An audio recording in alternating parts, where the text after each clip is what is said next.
What's up, guys? Good morning. Good morning. Hope you guys are well today. Oh man, I'm tired. Yeah. So here's Redbox. It's right around $10. Here's the SPY itself. We do have the FOMC meeting today, which is certainly going to influence everybody else's bias. We'll see how it goes. Let me know what you think the FOMC meeting is going to say, what the rate hike is going to be.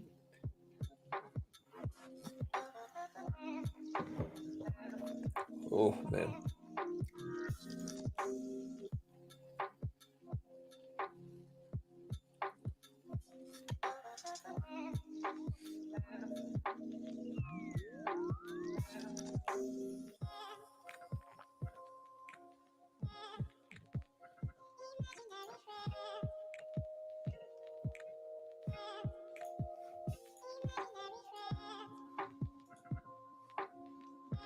75 basis points incoming. Yeah, that's what they think it's going to be. We'll see.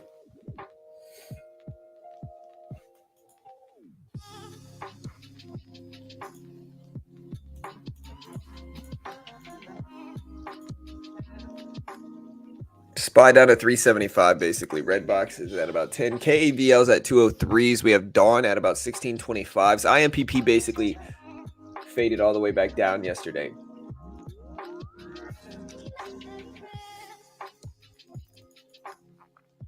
Here's REB stock gapping up some as well.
Hey, what's up, JoJo?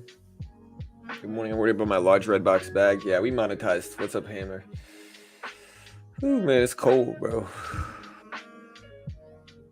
Drinking some coffee, waking up in the morning. Let me know what you guys think is going to happen today, I guess is the question. Drinking some coffee, waking up in the morning. Let me know. Ooh, what's up, Twitch and JoJo, DS, Hammer, James, David, Carlos. What's up, guys? Oh, sorry, man. I'm hitting my mic. You bullish or bearish on the FOMC meeting?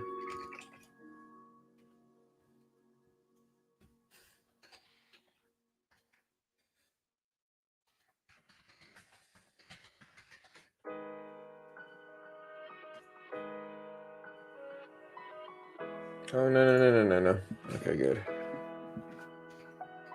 There we go.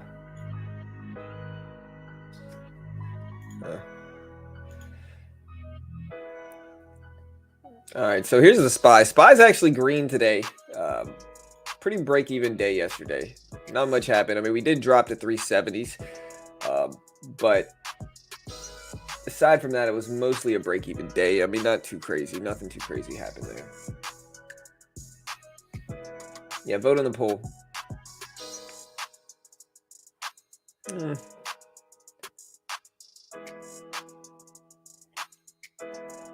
A full point raise? I don't know, man.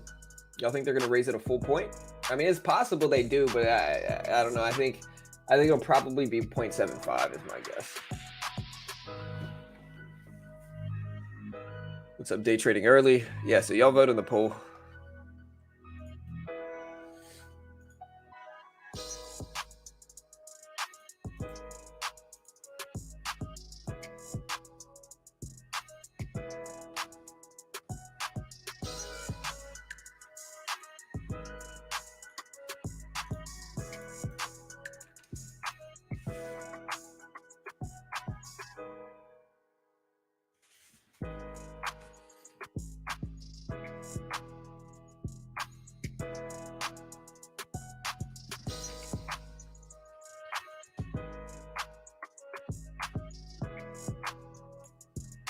Yeah, what's up, day trading? What happened to the squeeze for Redbox? I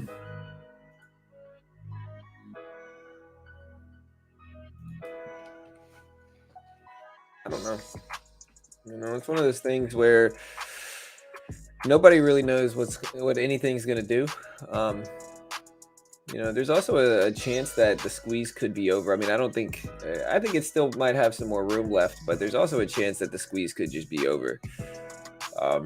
You know, stocks don't squeeze up forever. Squeezes aren't indicative of long-term strength. And so when a stock squeezes up, it's usually not because it's fundamentally strong. And so with that, there is a chance that the squeeze is over. You know, again, I'm not saying it is or isn't. I really don't know. I'm just kind of speculating on it.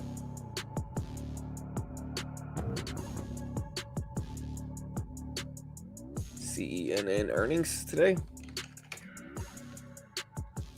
Chart looks pretty dull and slow. I'm looking at it now. Big range though. 160 support, 150 support seems big for CNN. But it really just depends on what their earnings say. Dawn is also up still. DAWN.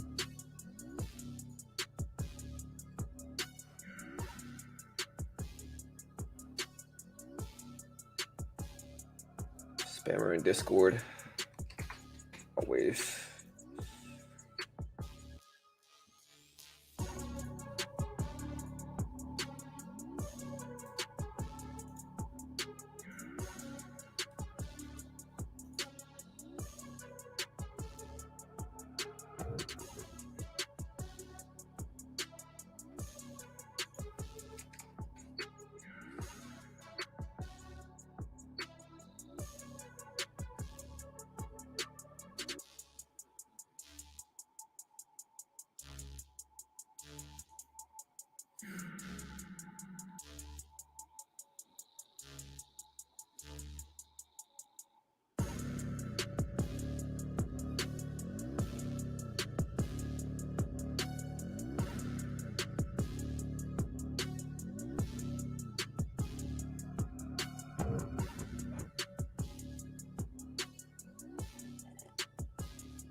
All right, guys.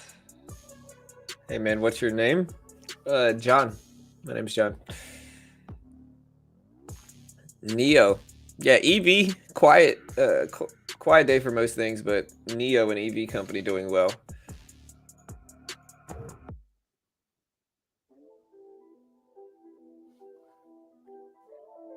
Haven't had one on my Momo scanner. Yeah. Yeah, Neo did have a pretty solid day yesterday. Who knew, man? I mean, a lot of these stocks that are down, they're just down big. And so they're going to rebound nicely. You know, y'all see Bitcoin is at like 20,000 right now. Bitcoin is the lowest it's been in a long time. Markets are closed Monday.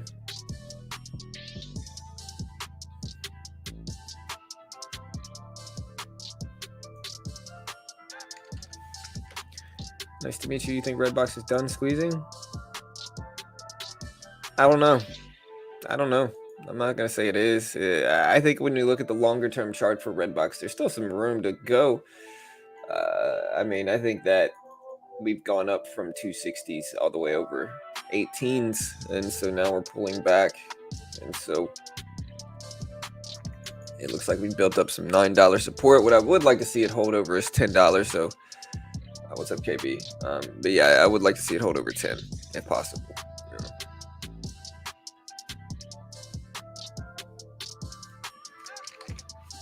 Yeah, Sega had a catalyst, actually.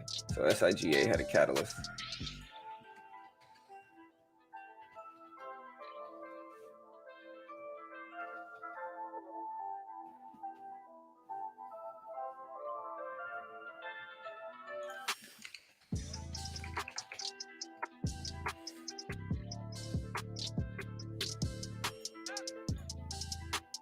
Yeah, SIGA did have a catalyst. It is up. It's up to 1060s right now. We'll see if it holds.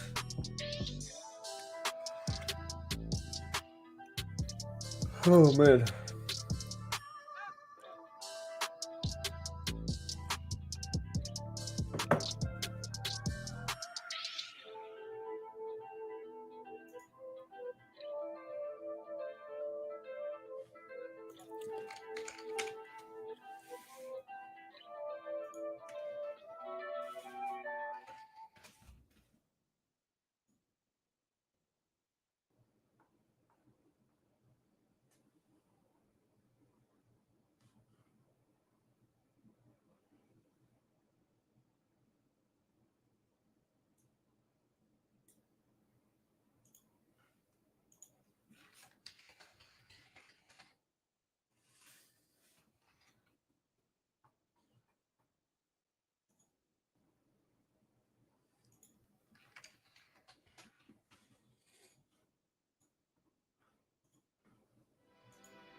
Yeah, Monday markets are closed. Shorts haven't covered it yet. Redbox still a play. Maybe hedges want us to throw some hopium. Markets closed Monday. Hedges control Redbox, so anything is possible. USPS will be closed Monday.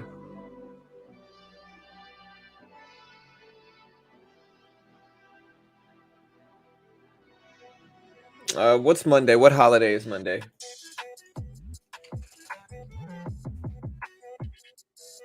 All right, so Monday, June 20th is...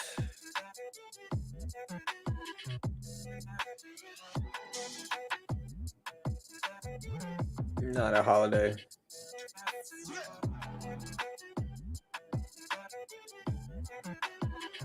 Oh, it's Juneteenth. I don't know. Juneteenth is a newer holiday that was recently added. And so I know this holiday. This was a recent holiday that was newly added. So I can't remember what their take on this one is. It's the first time Boulder is observing the holiday, but I think it's probably going to be... it's going to vary depending on the place.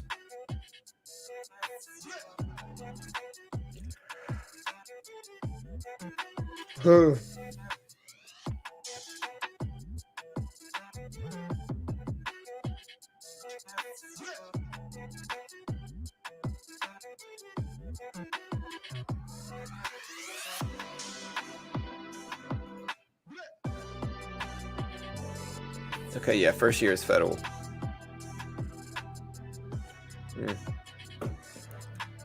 Yeah, and I mean, listen, I'm for Juneteenth being a holiday. Like, it could be a holiday. I mean,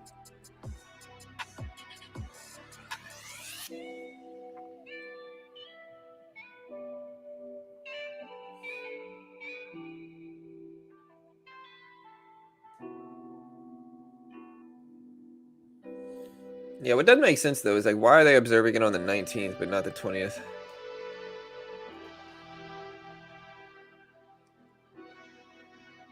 Yeah, I mean, of course, we're not going to agree about everything, guys. But I mean, I don't have a problem with it being a holiday, you know. I think that we have enough holidays too, and so, if if uh if people think that this should be a holiday, I'm for it. I mean, I don't think there needs to be some super upset thing about it. I don't think we have to get upset anytime somebody does this. I mean, I know what the news pushes us to do, but I think this is a justifiable reason to celebrate a holiday, you know, because Juneteenth, um, was the day that slaves were freed, and so I mean, if there's any day that should be a holiday or that um, is justifiably a holiday, I mean, this one can be.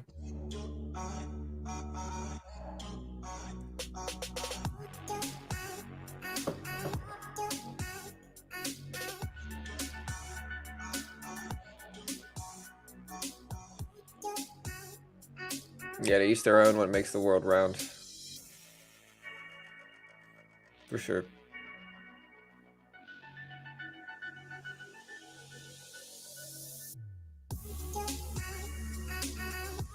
Hey, what's up, Jonathan?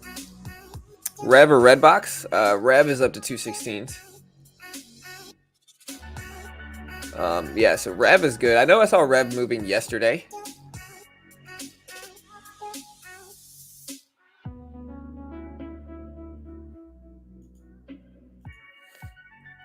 Rev's got a rough look at daily chart though, but Rev is up some today. I know I saw it moving yesterday, but then it just kind of gave back all the gains that it made yesterday. It pushed all the way up to 320s and then it dropped all the way back down to 150s, and now it's back up to 220s.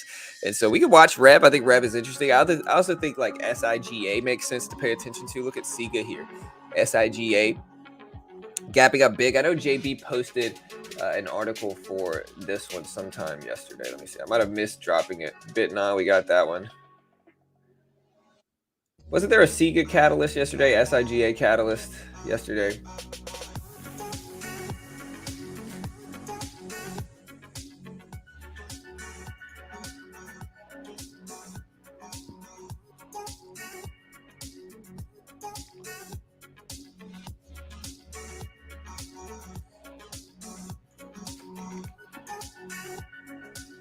We got AERC that we could watch again today as well.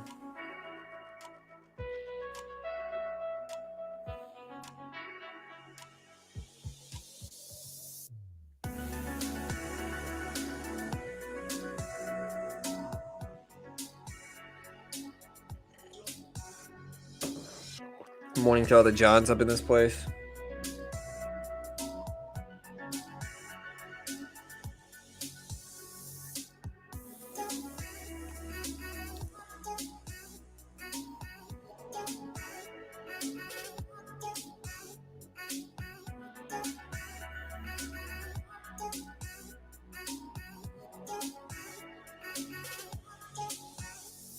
All right, so Spies had 375. So we're technically green on the day. We had a kind of tough day yesterday. We did drop some. I ended up losing yesterday. I lost like $70 if I remember correctly. So it wasn't really a fun day for me, but like, hey, we'll be okay. Yeah, SIGA is a potential treatment for Mpox. Yeah, I saw that. I'm really surprised that Dawn hasn't dropped yet. Dawn's strange, man. With the offering at 15, if it's holding like it is and they announce the offering is closed, it could see some more upward movement. Yeah, I don't know, man. I see Dawn. Dawn is actually, like you said, man, surprisingly, Dawn has held its gains pretty well right now. It's held its gains pretty well. Broke highs again yesterday in after hours, and then again today and this morning. It's still at 1640s, and so I think Dawn stock is doing surprisingly well relative to a lot of other stocks that we're paying attention to.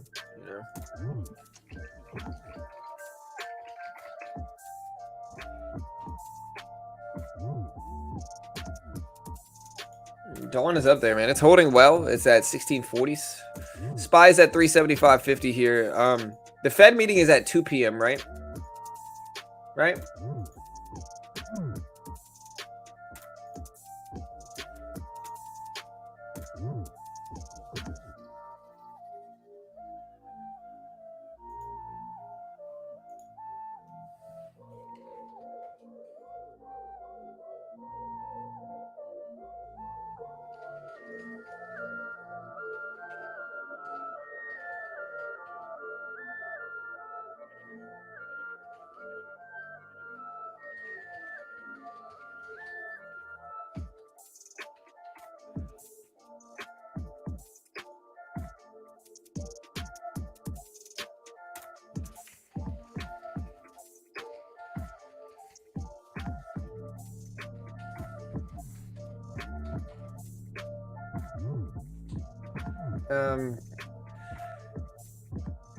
Benjamin, why are you tweeting me this? You know, like, don't tweet me this. Like, you should get banned here, man. You want to see? I mean, I don't even know. I don't even want to put it up, but like,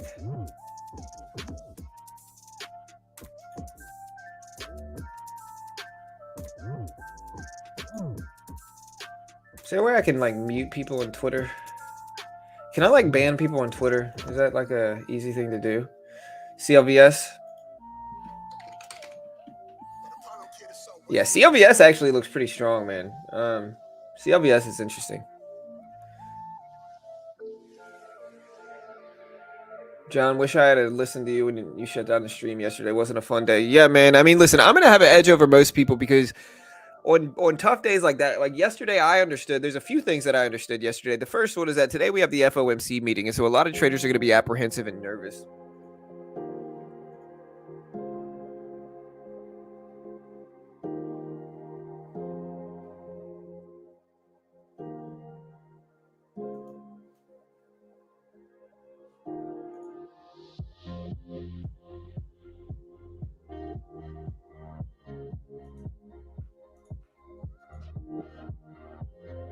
Oh, I can block them. Nice. There we go. Blocking is easy.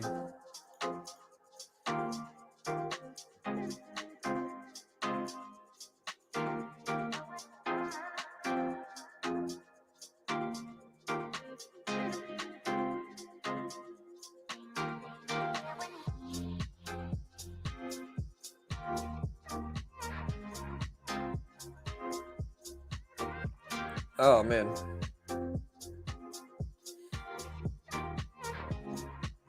No, I can't show it Twitch.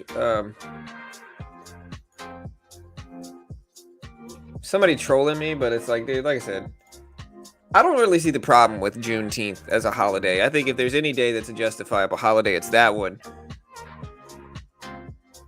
And, you know, if I was a POC, then I would, you know, probably want that to be a holiday as well. So, all good, you know.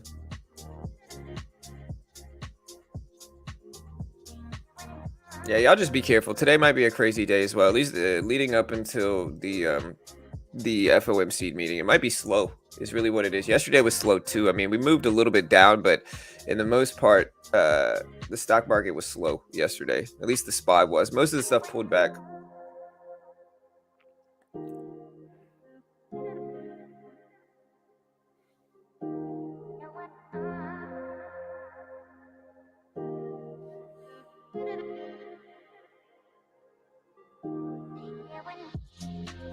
Yeah, so the market is closed. What other holiday is it, Jojo?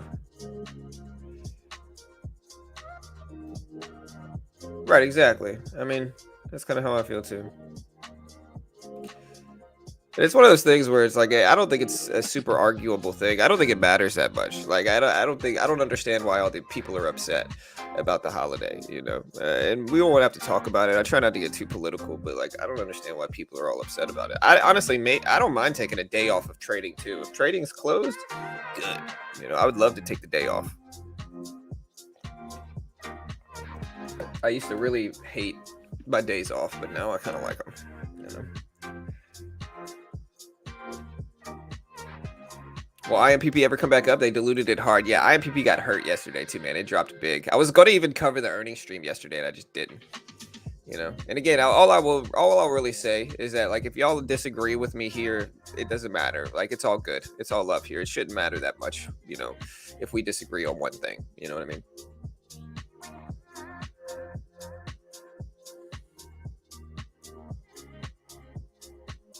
Oh no, I already bought better coffee. The coffee is much better. We got some community coffee, my Louisiana coffee. It's much better than the Starbucks coffee we had. Yeah. Yeah, you know how it is, man. Yeah, I don't know about IMPP though.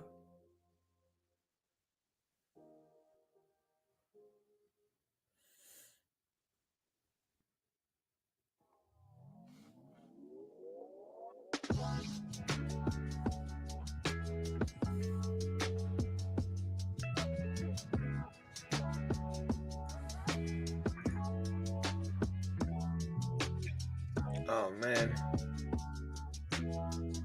Wow, dude. So I'm getting some people sending me some pretty rough messages. Wow, dude. We got some R word people on Twitter, bro. I appreciate them actually showing themselves because it makes it really interesting.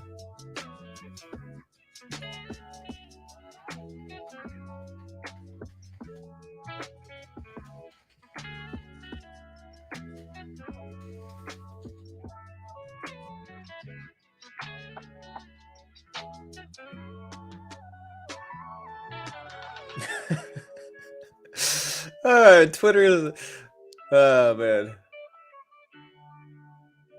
Twitter's like, hey, you sure you want to say this? All right, bro. Oh man. Here, I won't say it, but I kind of want to. Oh man. Oh dude, I wish they let me post it, man. Oh. Oh man.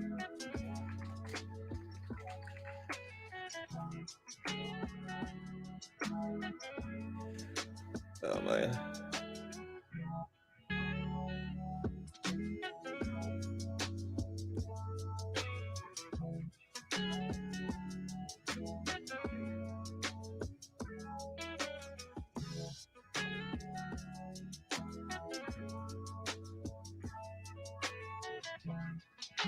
Man.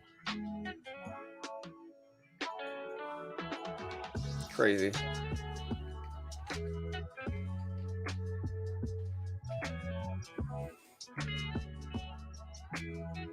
But honestly, I appreciate it, man.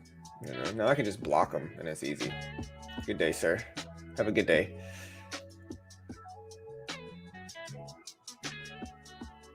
Yeah, I'm not even gonna respond. Yeah, I'm ignoring it 100%.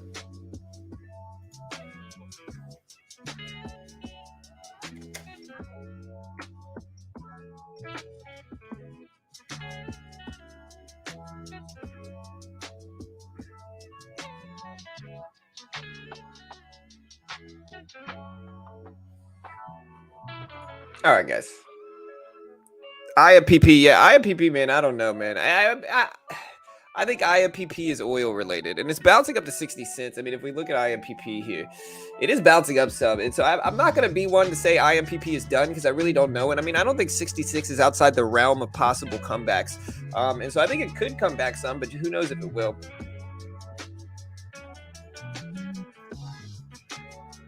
We're pretty split on the FOMC meeting. I said, are you bullish or bearish on the FOMC meeting? 45% are bullish, 55% are bearish here. So we'll see what happens, but man.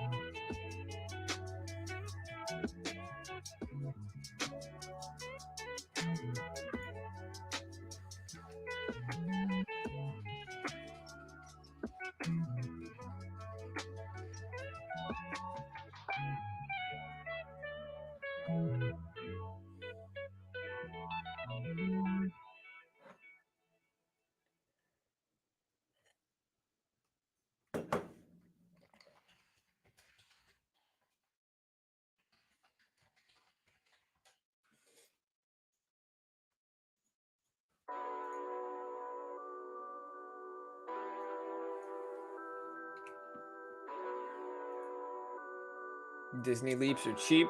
Made quite a bit of profit off IMPP. Good luck. What's up, SPAC?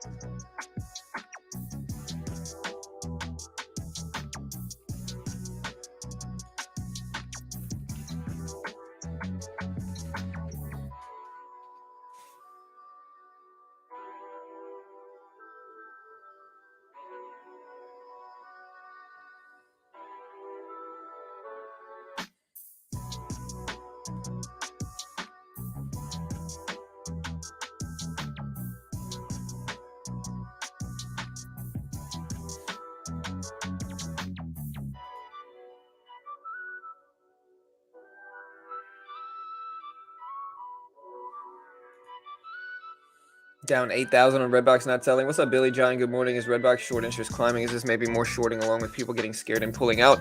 Well, it's definitely people getting scared and pulling out. I don't know if it's more shorts involved. I think it's more so. I mean, we got to look at how many shorts are really available for Redbox and how easy it's specifically to short it. So you can buy put options on Redbox. That is something that you can do. So you can buy put options on Redbox. Yeah, you can buy put options on Redbox, which is kind of interesting.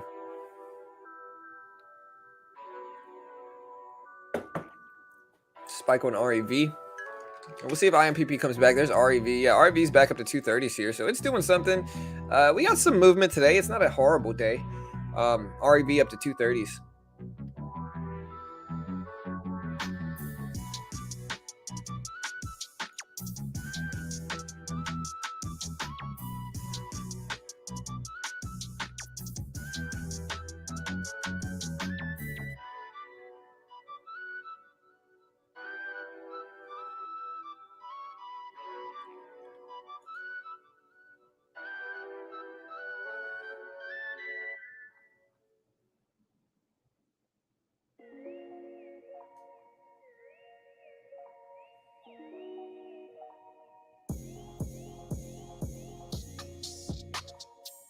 All right, guys. Let me know in chat what you think the rate hike decision is going to be. How much do you think they're going to raise rates?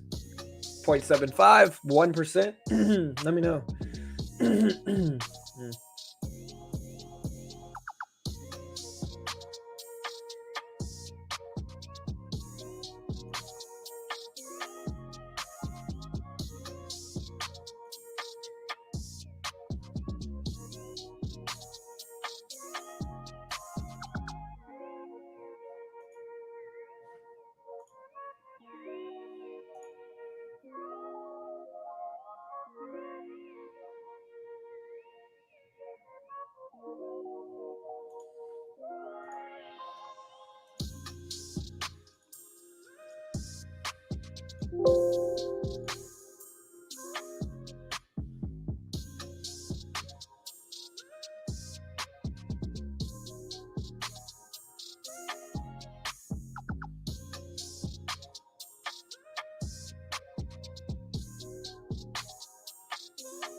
Yeah, I'm just going to give an overall kind of self-evident warning here. Okay, and this is something that I think is kind of necessary considering a few messages and comments I've gotten this morning.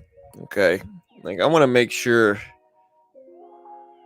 I mean, I don't even think I should have to say this here, but if you say some racist stuff, you're going to get banned immediately. You know, there's not even going to be any discussion about it. You're going to get banned very quickly, very, very quickly. And that should be an obvious and self-evident thing. Okay. So just a warning. I've already had 2 different tweets to me that were pretty rough. And you'll get banned everywhere, you know. Should be very obvious. Again, if you're mad about this holiday, you might want to find something else to be mad about. You know, justifiable holiday, in my opinion. If I was, you know, like I said, I'd want this holiday too, you know. And pick your battles here, you know. I don't think this holiday is something to be upset about. Anyways.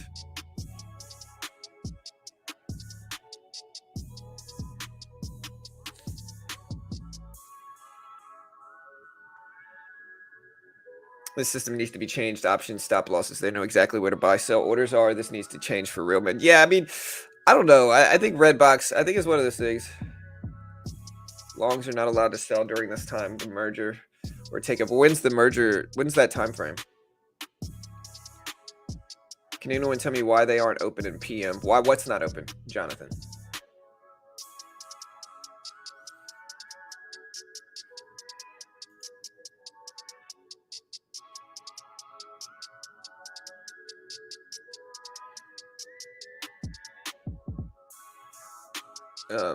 REV back up here. Again, we're watching IMPP as well. Here's IMPP. It's at 59 cents. It did just get a spike here, so IMPP just surged a little bit. Mergers in October. Okay. Yeah, we'll see. I mean, Redbox is at $9 a share now, and it's still got, I mean, in terms of like the longer term chart, it's still fine.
All right, guys. So CLVS is gapping up a little bit. I'm looking at Benzinga here.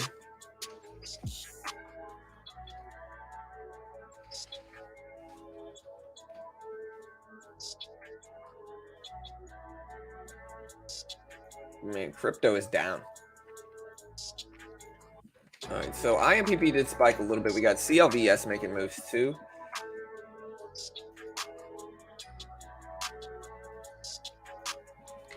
CLVS, Clovis Oncology highlighted phase 1 data from their ongoing clinical study of targeted radiotherapy candidate FAP2286 at the SNMMI annual meeting.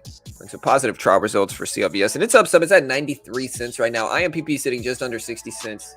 Here's CLVS. And yeah, I mean, we'll see what happens with the Redbox. SIGA is also up pretty nice as well. SIGA. You know, a lot of it's low volume. Again, most things are going to be low volume today in anticipation of the Fed meeting.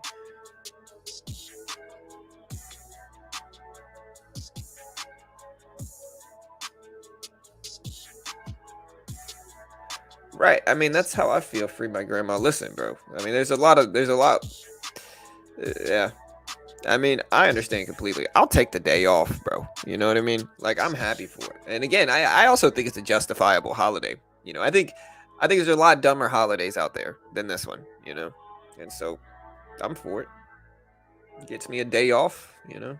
Justifiable reason to celebrate, in my opinion, you know? And I can support it, but, you know, either way, like I said, regardless of whether you agree or disagree with me there, just be nice, guys. Everybody just be nice, you know?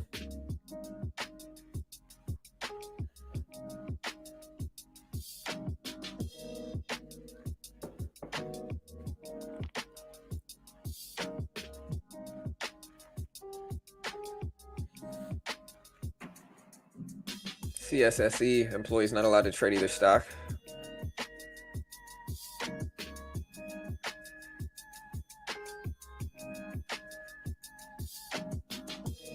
You sell, you lose. So longs can't sell their LUD blocks.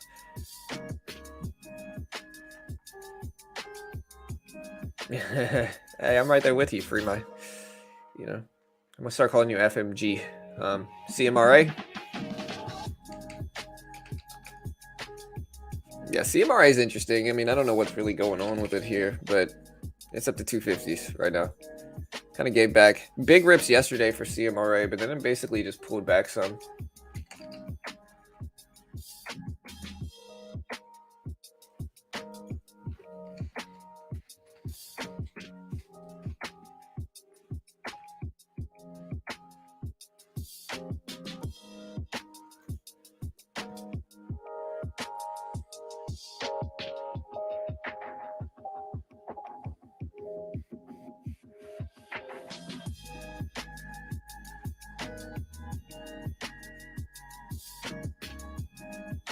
You know, when we have days like Columbus Day or a day like Labor Day, you know what I mean, as holidays, are we really gonna get mad? You know, about another holiday? You know. Anyways, yeah. When would the rate hike be announced? It's at 2 p.m., right?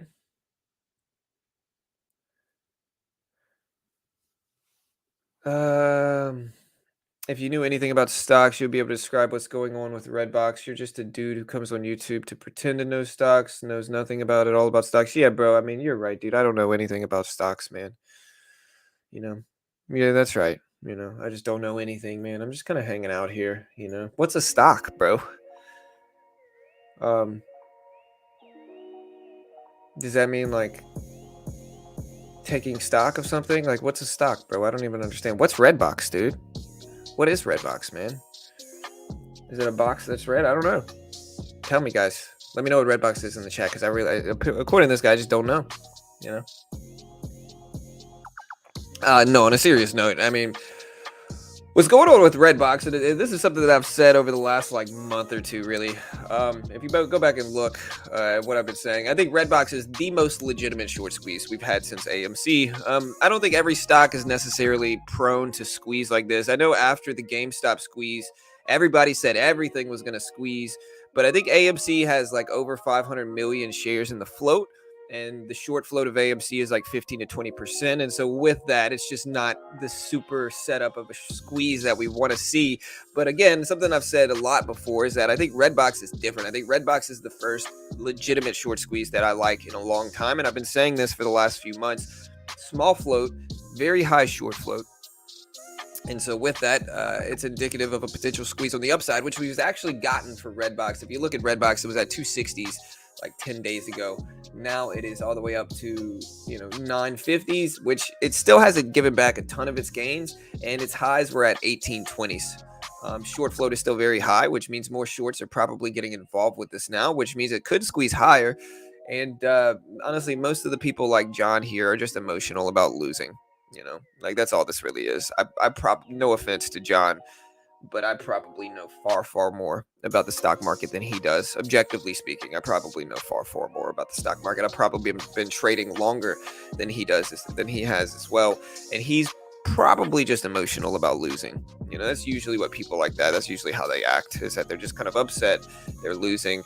A lot of people aren't mature, and so they're not really introspective. It's really difficult for like an immature person to be introspective. And so instead they just kind of lash out on me or anybody else on YouTube or whomever, right? And so, good day, sir. Have a good day. Cry about it, if you will, John. AERC squeezed these past 2 weeks too. Yeah, AERC did squeeze it. It was another short squeeze as well. It's kind of interesting how they all happened at around the same time.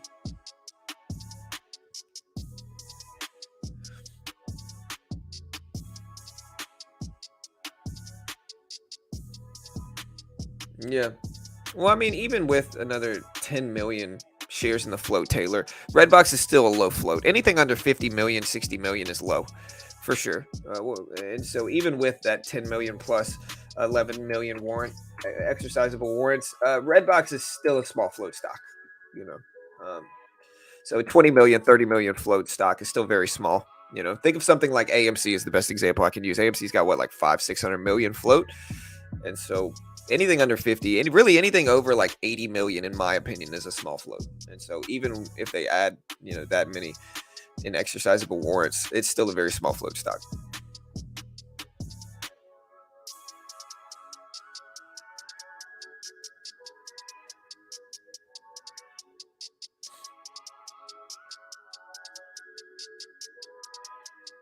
Man, I got a margin call yesterday.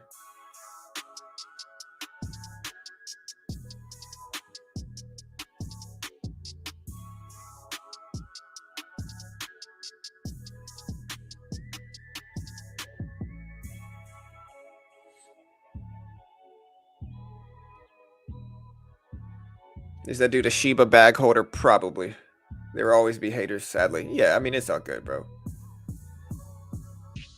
Yeah. Honestly, it gives me something to do in the morning. Like to troll trolls. It gives me something to do, bro. Like I said. If you're mad about a YouTuber, you're probably struggling with life, you know.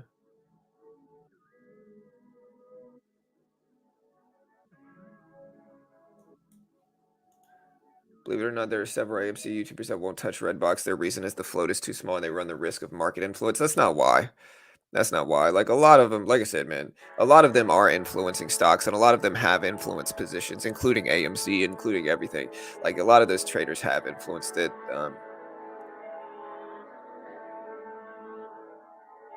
John, why did you say that Redbox is okay long term? What do you mean? I lived in Virginia for a decade. Oh, that's cool. Rev is facing bankruptcy. Didn't that make some stocks skyrocket in the past? Well, I know Hertz did it as well. Yeah, did MicroStrategy get the margin call for MSTR? I mean, I don't know. They if MicroStrategy gets that margin call, don't you think Bitcoin will rise from that? Because if MicroStrategy gets the margin call, they're gonna have to. A lot of Bitcoin is gonna be bought and sold, right? And so that should make Bitcoin go higher. No, I think that's what the speculation is, at least, right?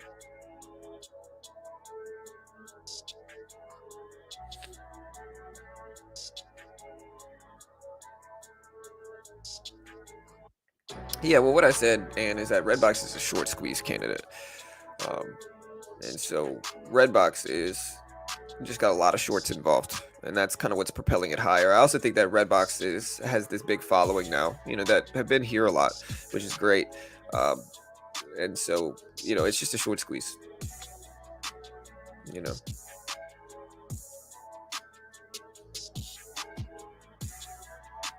We trust you more than a stranger. Nobody, probably a short seller. Hey, we try. We try.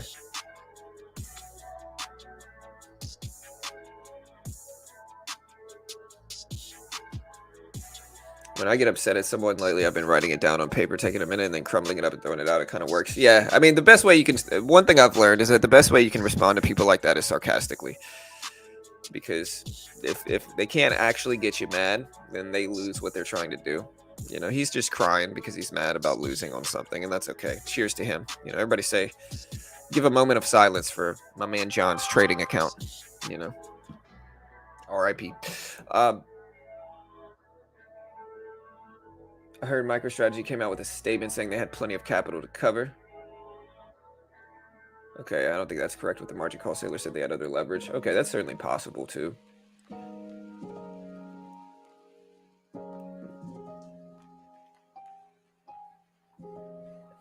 MSTR is actually up pretty nicely in pre as well. Here's MSTR.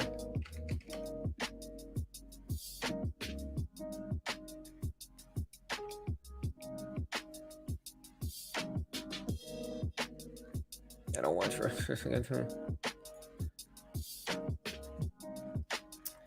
Yeah, unfortunately though, it's not just him, Chris. It's one of those things where, like, listen, man. Like, it's easy to justify. If I have to pick a side between big banks and hedge funds and retail traders, I'm going to pick retail traders, of course. But at the same time, I think some of these YouTubers that are getting involved with it are simply doing so to grow a following. And I think that the problem with that is that they give people unrealistic expectations. Like they've been saying AMC was going to squeeze up for what, a year now? And sure enough, everybody's still saying, ooh, and again, at a certain point, most of the time stocks are going to, let me think of the delicate way to put this. You have to have reasonable expectations, and I think that some of those channels give out very unreasonable expectations in order to pander to their community. And instead of doing that, I would rather just be honest about it.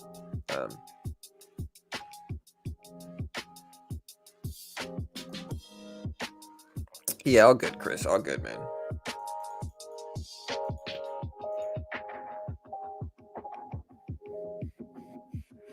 Yeah, Bitcoin at 20K, man. Struggling. Man, look at MSTR.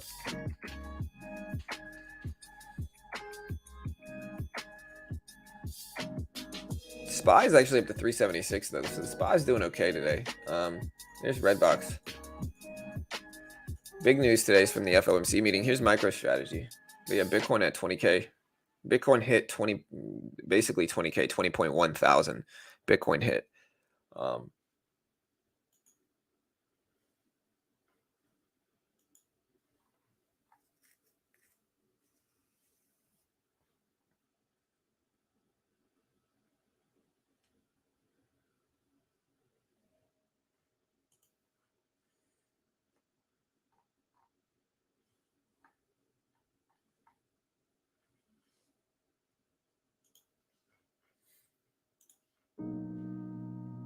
MicroStrategy up. Seek still up to 1050s here. IMPP still struggling. There's MicroStrategy.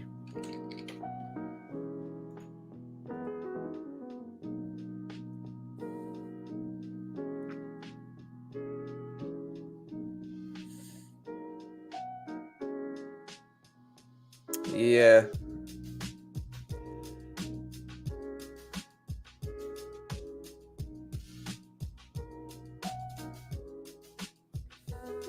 Johnny, you still long on DraftKings, and are you buying dips or not averaging down? I mean, I was, just to put this into perspective, I bought DraftKings for like a week. You know, like I swing trade. I don't hold long term with a lot of these. Like I think DraftKings is still very cheap where it's at right now. You know, I really do. But long term, I think it'll be fine. But when I traded DraftKings, it was just a swing trade. I held it for like a week and made money and then got out.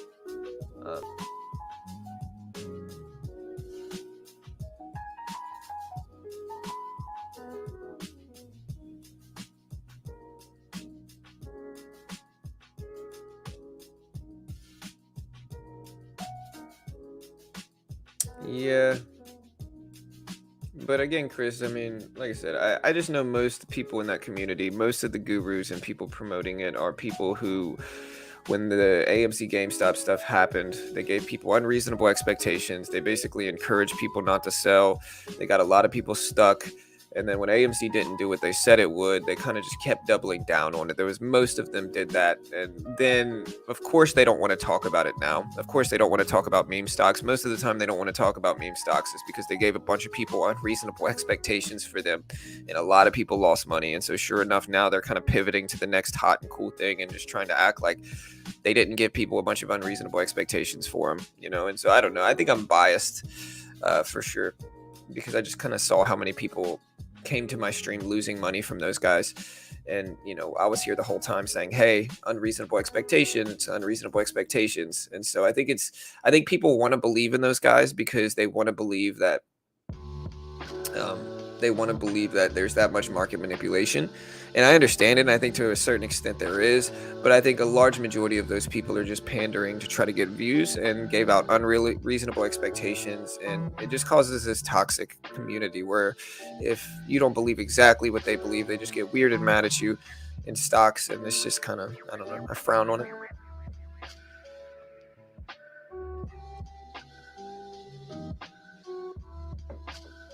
Yeah, I mean, I might be. Like I said, I'm certainly biased against them, Chris. I just saw how many people lost money, you know.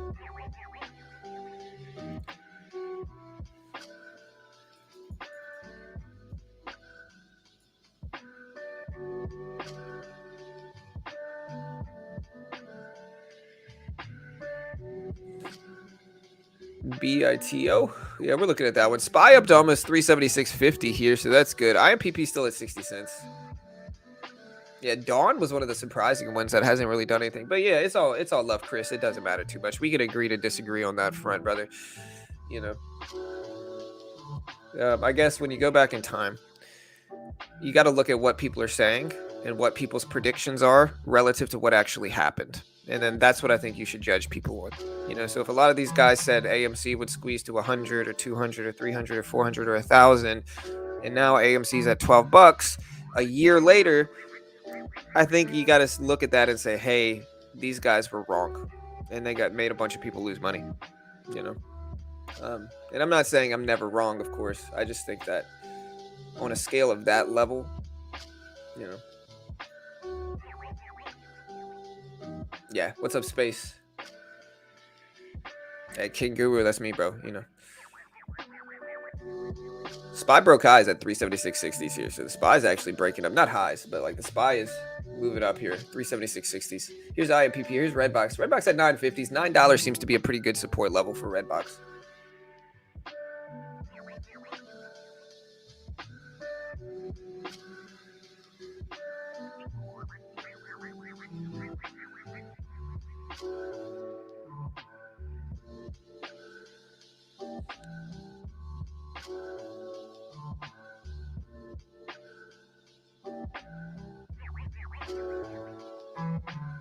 REV. Hey, what's up, Arkham?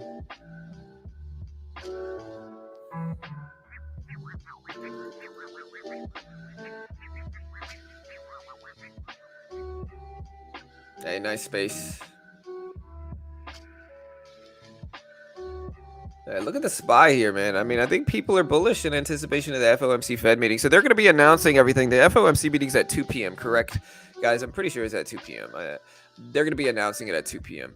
And so we'll obviously be streaming live here.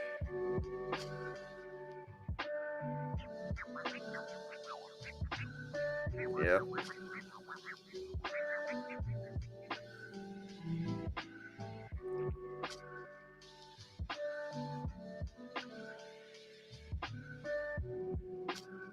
Yeah. I think when you see a community like that, you want to be a part of it, Chris. And I get it. I understand wanting to be a part of it. And some of those guys get big numbers. And so it's kind of, it really pulls people in. And I understand that. Again, though,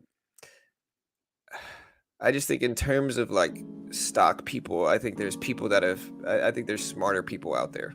You know, I think there's people that have proven their worth in stocks time and time again. And I just think most of those guys have not, you know. But again, of course, I'm sure there's some that are good. I'm not saying there's not, but I just think a majority of them aren't.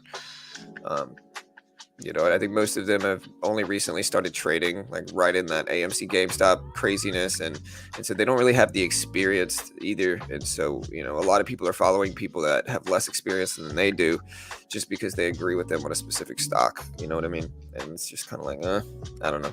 I just can't get down with that, but I understand it as well.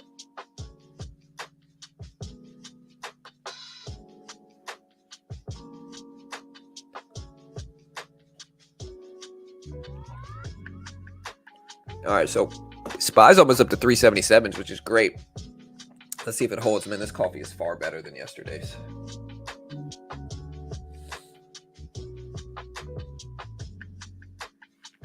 Yeah.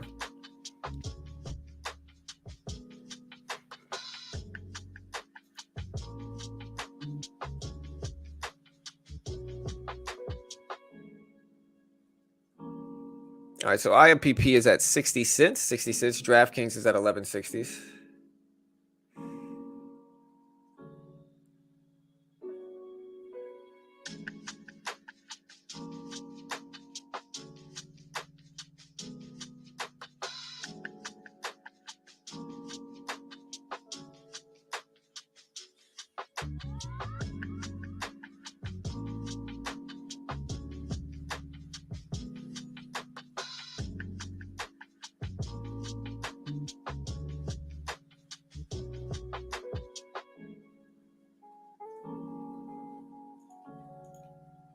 DraftKings did really well yesterday too. On a day where the market didn't do great, DraftKings did well as well. Seek is up to 1060s, 1050s. IMPP is at 60 cents. We got the SPY tapping 377s. We also have like REV today. We've got like Rev REV. That's gapping up nicely. It's at 230s. We're watching SIGA from MPOX, potential strength or weakness. We got AMC sitting at 1180s. There's the SPY breaking 377s here, 377s. And then here's IMPP. Again, other stuff moving. We got like CSCW gapping up a little bit. CALA looks like an apparent reverse split. CLVS is gapping up some. I don't really see anything else. I think most people are just going to be apprehensive awaiting the Fed meeting today. And hopefully we get some good stuff. There's the SPY up to 377s. Now 377s. So we're watching that as well. IMPP is at 60 cents or so.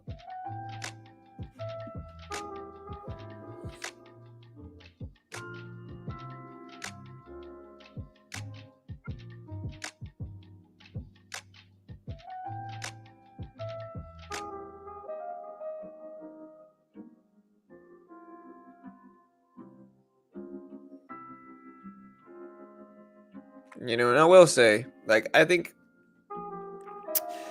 most stocks that are heavily shorted are heavily shorted for a reason. They're not just blindly shorted, you know, from people trying to keep the companies down. Most of the time, people shorting them, and I'm not saying they're good. You know, you guys know me. I don't short anything, any cheap penny stock that's a, you know, up and coming company. I'll short the SPY if I want, but like I don't really short anything like that. But I think most of the companies that are heavily shorted like this are bad long-term companies fundamentally. You know, that's why they're shorted so much, you know, and I just be careful, you know, be careful. You know, I think a lot of those communities are formed when a stock goes up big and then drops really, really quickly. And so it builds up these communities of bag holders. You know what I mean? I think that's very common. That's something that's certainly true to a certain extent with a lot of these stocks. And so just be careful, guys. CLVS dipping down to 89 cents.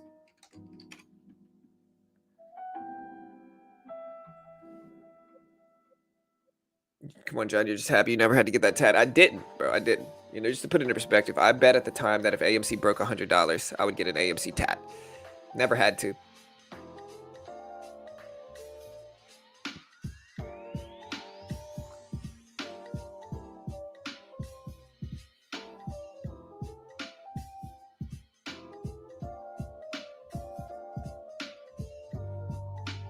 Good morning, John. Tesla swing is looking good. Nice, man. Hey, what's up to Tilly?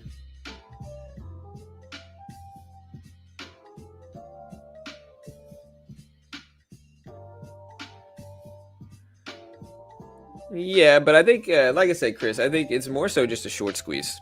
You know, like I think AMC ran, but I think if we're looking at short squeeze potential, Redbox has better short squeeze potential than AMC ever did. You know, actually a short float, or actually a low float stock with a high short float. You know, AMC never really peaked over 20% short float. You know, high float, been diluted a lot with 500 plus million shares. And so I think Redbox, like I said, I've been saying this for the last few weeks. I think Redbox is a legitimate short squeeze with a really high short float. You know, and so regardless of what the company does long term, I don't think that matters much. I just think it's more so just a short squeeze. And I think it's shown that it has. I mean, Redbox has squeezed up big, you know, over the last few days, you know. And to be honest, if I'm being honest, I like AMC here too. Like I do like AMC where we're at now. I think AMC's cheap. I think AMC's got a huge following of traders. And I think regardless of whether a short squeeze is going to happen, I think a lot of people talk about AMC like it's some great short squeeze stock. I don't think it is for short squeezes. I think AMC is just cheap where it's at now relative to the following that it has watching it. And so I think AMC has a lot of traders in the float that are really supportive. And so with that, I think it's cheap here. I think AMC's cheap where it's at. You know, but let me know what you guys are watching. You know, let me know if you agree with that as well.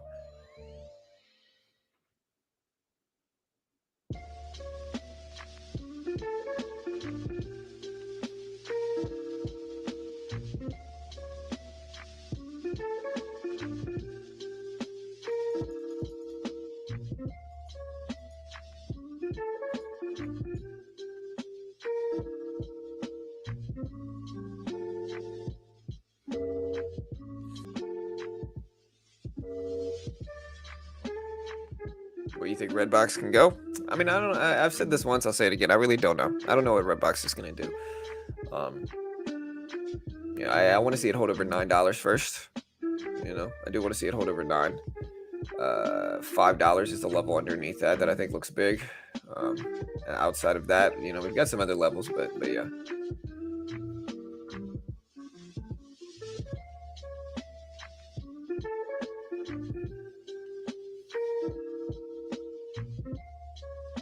What time do we get the Fed rate hike? 2 p.m. SPY up to test highs at pre-market. So SPY just tested highs at 377, dipping down a little bit now.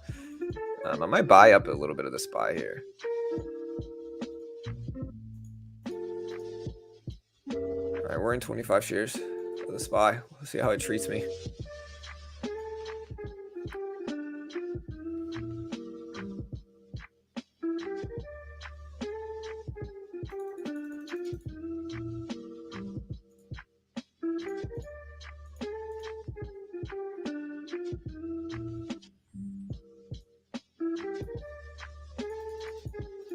Got a little dip to 376.50. Maybe gonna add some more.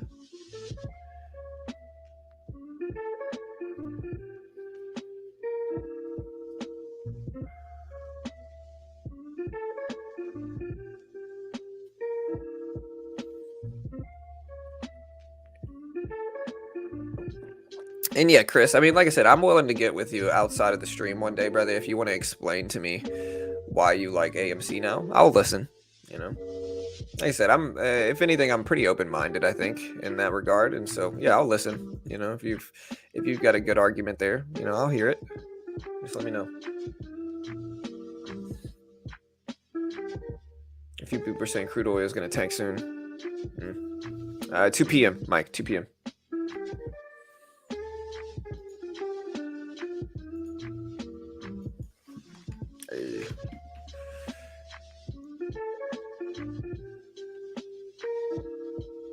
We got a little bounce in the SPY here. We're gonna see if we get some more. We're in box at 950s here. Still waiting.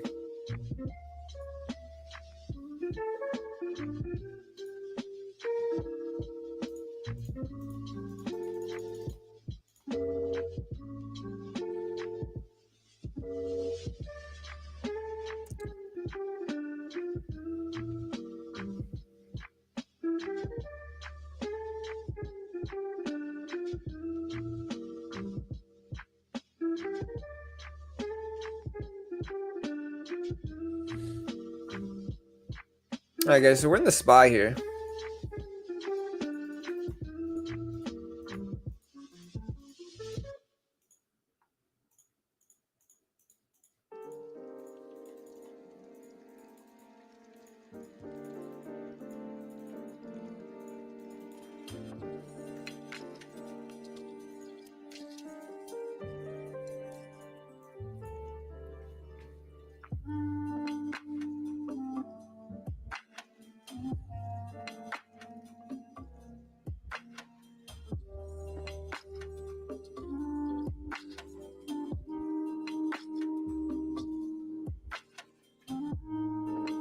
Oh, I'm not pushing for AMC. I could care less. I'm just defending a few other intelligent traders who may or may not have said some dumb things but never intended to deceive the public. Yeah, for sure. I get it, you know. Yeah, I don't think they're all dumb. I just think most of them are, you know. But not all of them. I can recognize that some of them are probably decent traders, you know.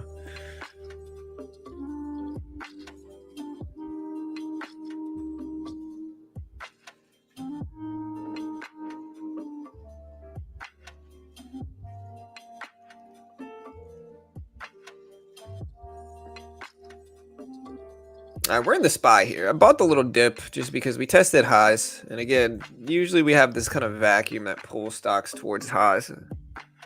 I don't know if we're going to get a natural gas pump.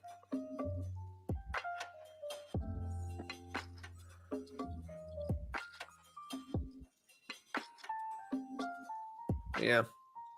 Yeah, I feel you, Chris. Yeah, we all do. I'm just happy Carol's into trading now. Carol's legitimately into trading. She's asking me about the market. She's watching me trade. She's trading herself. She's trying to learn. And so I'm kind of excited about that, man. Carol's actually into trading now, guys. Who knew, man? I never thought she would, man. I've been running this YouTube and stream for 5 years now. 4 years, give or take. And she's never really been interested in it. She's seen me do it. I've let her trade before, but she's never been super interested. She's actually to the point now where she wants to learn.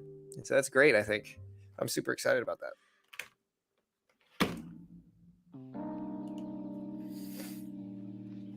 All right, guys, SPY bouncing up a little bit. I got on the wrong side of things early yesterday. Yeah, I lost some in pre-market early as well.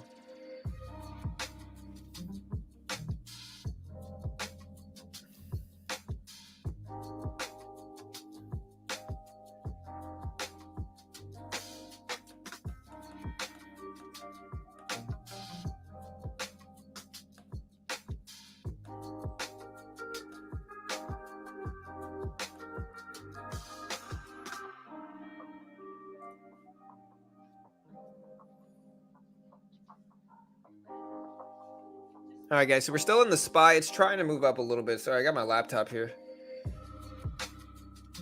Yeah, dude, I'm excited.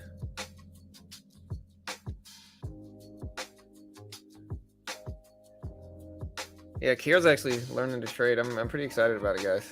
It's pretty cool, man. You know, it's pretty dope.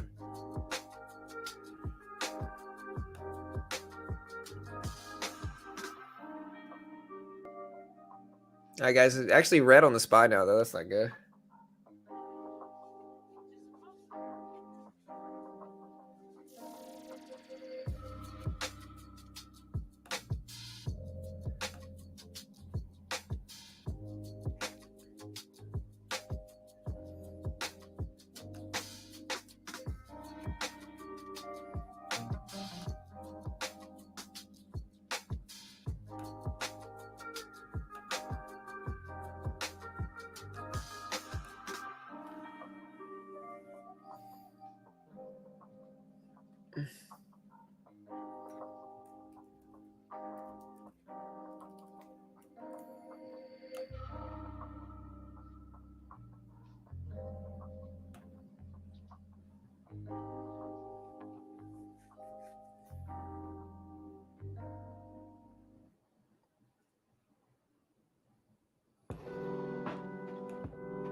All right, guys. So we're actually down in the SPY here. I kind of want to add a little bit more to this. Let me know if you think I should add to the SPY. The only reason I'm probably not, if I do add, it's going to be small. The only reason I'm probably not is because, frankly, I don't know what the market's going to do today. It could be a crazy day. It could be a slow day. But I know a lot of traders are apprehensive waiting for the FOMC meeting. Redbox is back over VWAP. It's at 970. That looks a lot better than it did. And so, yeah, let me know what you guys think Redbox is going to do today. Let me know if you're bullish or bearish on the FOMC meeting. Surprisingly, we're actually pretty split on this guy, so we're surprisingly pretty split there. You know.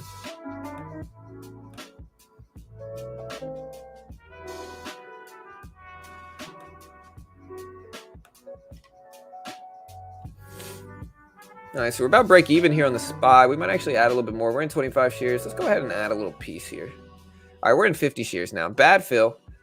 But we got this big down wick, which again, a lot of the times can be indicative of strength coming in.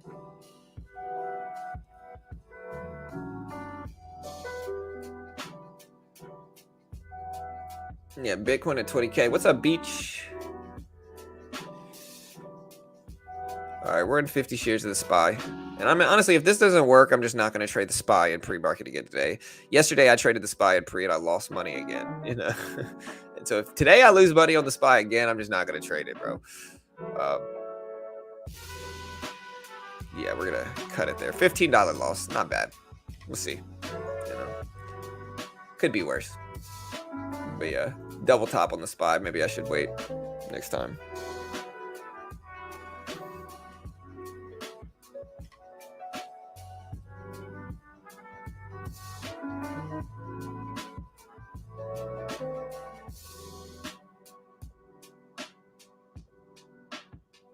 I love this stream because you help us go over our stock ideas before the bell rings, and this stream gives me great insight on what everyone is watching or what I'm missing. It helps ease my FOMO. Nice, man. Hey, thank you for the support, brother. Genuinely appreciate that. We try.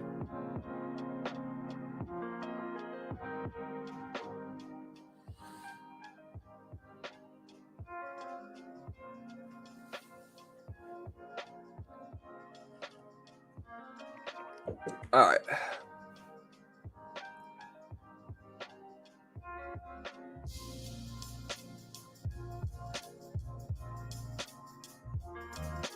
On the poll here, we're still pretty split. Are you bullish or bearish on the FOMC meeting? 44% are bullish, 56% are bearish on the FOMC meeting. I hope we bounce. Expectations are what, a 0.75% rate hike is what the expectations are, correct? And so with those expectations, look at Redbox back up to 10. Looks good.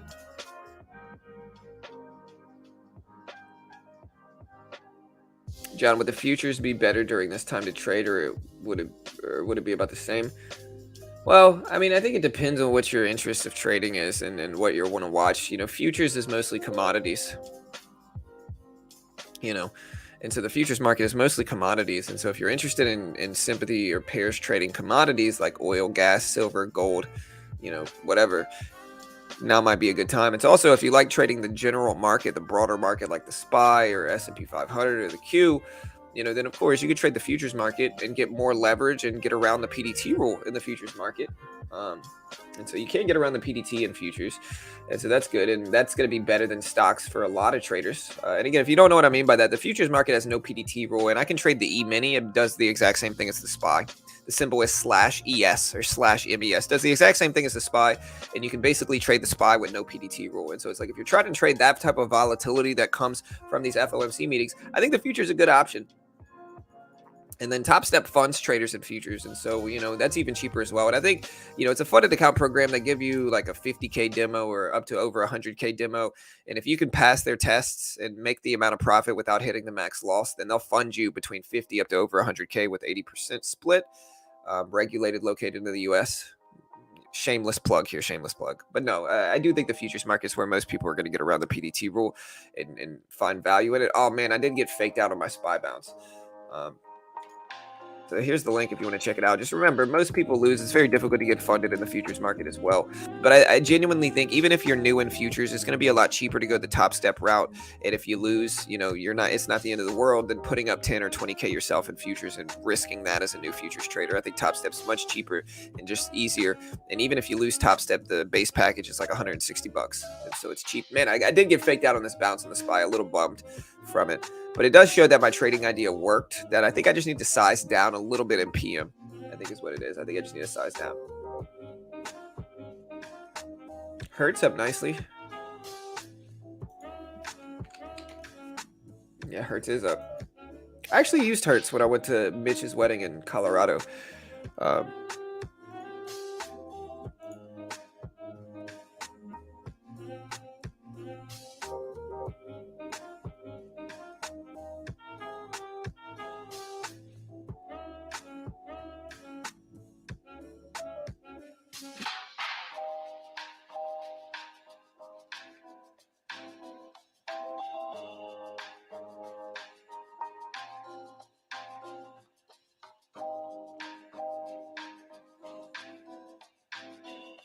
All right, guys, SPY back up to 377s here. So that bounce would have worked perfectly. I'm still kind of bummed about it. Redbox dipping down a little bit. It's at 970s trying to hold VWAP.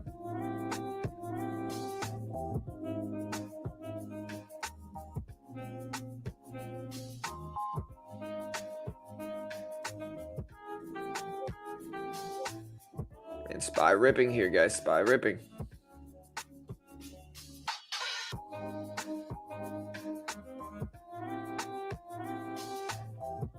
Should have held that bounce, man. Should have held it. It's all good, though.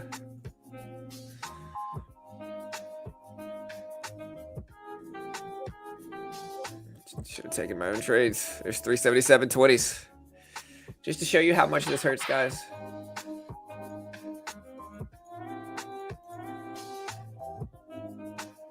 This is how much I just got faked out here on the SPY. I literally bought one at 376.50s here. I literally bought it here and sold. I sold it here. This is where I sold, guys. That's where I sold. Ah! It hurts. But it's okay. $15 is 50 bucks. But I was right about my idea. And so, you know, maybe I should take some more discipline there.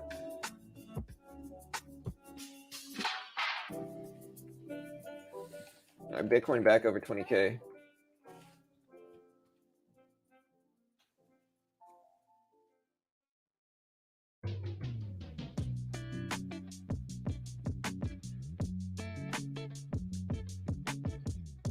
Yeah, Uganda said that they found about 31 million tons of gold.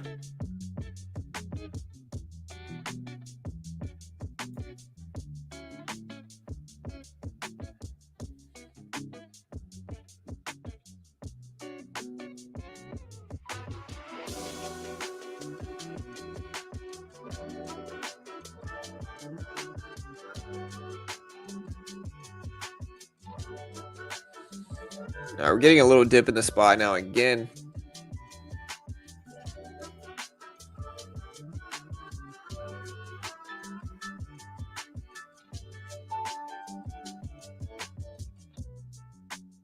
Yeah, so gold moving with like that discovery, but that discovery was like a week ago, so.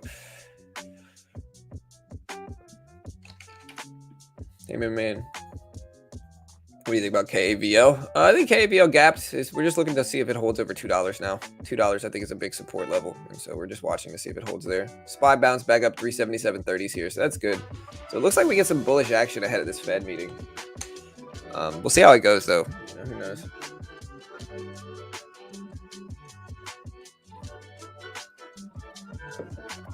Oh, 377.30s.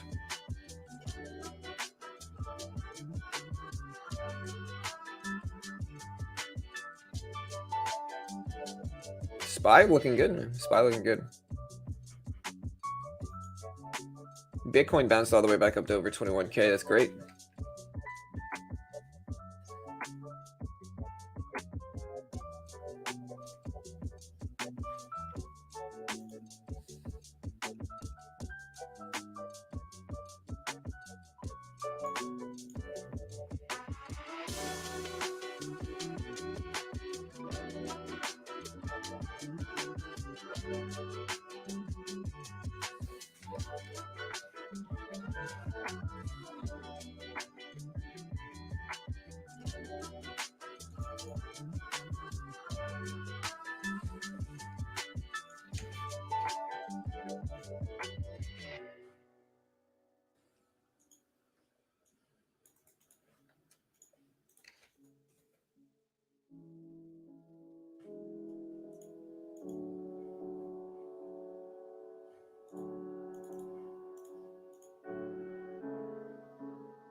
Am I moving up for no reason now, helping me feel more secure in my shorts?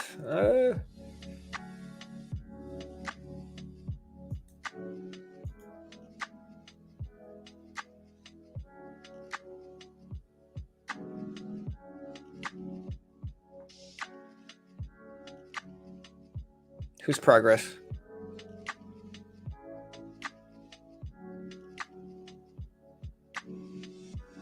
Hey, what's up, Larry? I see a SPY's up there. Hertz is trying. AMC is still at 1180s. I still like AMC here. I think AMC's cheap.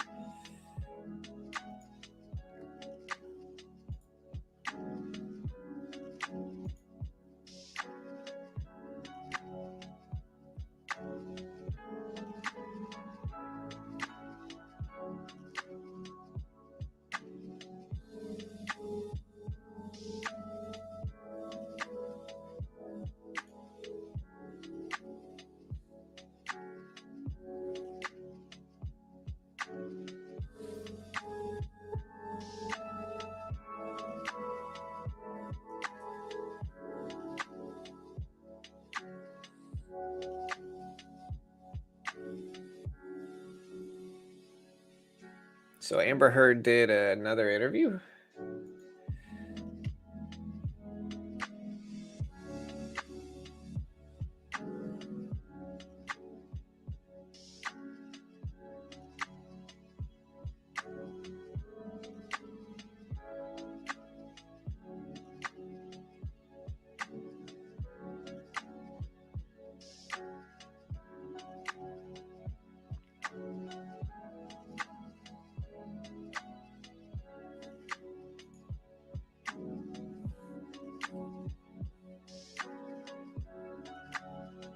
All right, so the Fair Work. Oh wait, this is Australia. Okay. The fake Klay Thompson got banned.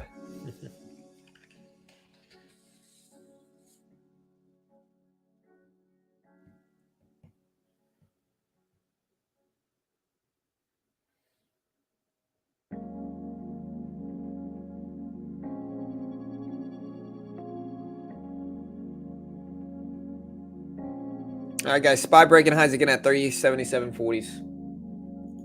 There's 377.40s here.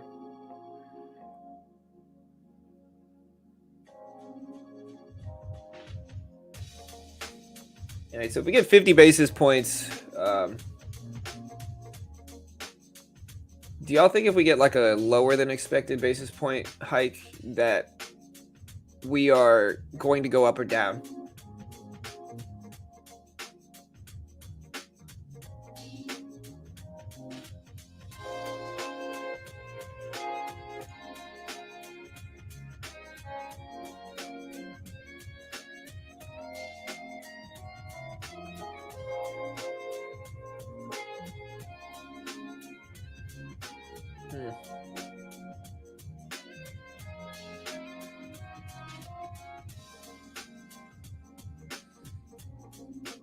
Yeah. I mean, here's the thing though, right? So if say they don't hey, nice B10. So if okay, so say we get a 50 basis point rate hike. Okay, so here's the logic, right? And you guys should understand the logic. If you don't understand the logic, I mean, our channel's called this for a reason because we're going to educate traders. The reason the Fed raises or lowers rates every 6 weeks, they have a FOMC meeting in the market, you know, and then a few weeks later they have the Fed minutes meeting. The FOMC meeting is just a meeting to decide on whether to raise or lower interest rates. And usually the reason they would raise interest rates and make interest rates higher is because when interest rates are higher, there's less purchasing going on, and so purchasing goes down. You know, buying goes down. And when buying goes down, in order for businesses to adjust and actually make money, they have to lower prices. And so when they lower prices, that ultimately helps curb inflation, which is the logic in terms of like raising rates equals lower inflation, because raising rates makes people buy less confident to purchase, thus forcing businesses to lower their prices and in turn combating inflation. Right now, if they only do a 50 basis point hike, do you think the market is going to react good or bad from that? You know, the argument that a lot of people are having on Twitter, I'm seeing, is that if they think they only raise it 50 basis points, a lot of people think the market's going to go down because they think that they're not doing their job in order to curb inflation. Now, They're also saying if they raise rates too much, that the market is also going to drop. And so I guess what I'm asking here is, in what type of what type of outcome from this Fed meeting will cause the market to go up? Like, what kind of outcome are we looking for if we want the market to go up? Do you think that going with expectations in terms of like 0.75 rate hike is good because it's not lower, so it's not going to make inflation worse, but it's not super high to drastically affect the economy short term negatively? Now, again, let me know what you guys think. I think it's a good question and a good thing to ask here. But again, let me know what you guys think.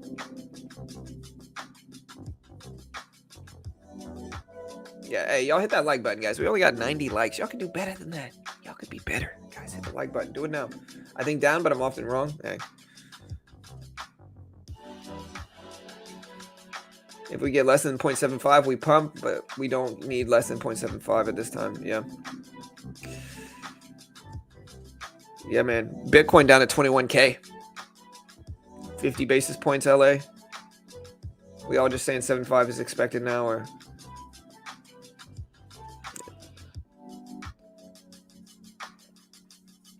Yeah, I think the best outcome would be 0.75 because that's what people are expecting. And so I think if we get that and it's on par with expectations, then the market might do well. And I think that's what we want. Market bounce directly at 377. Look at that support bounce right at 377.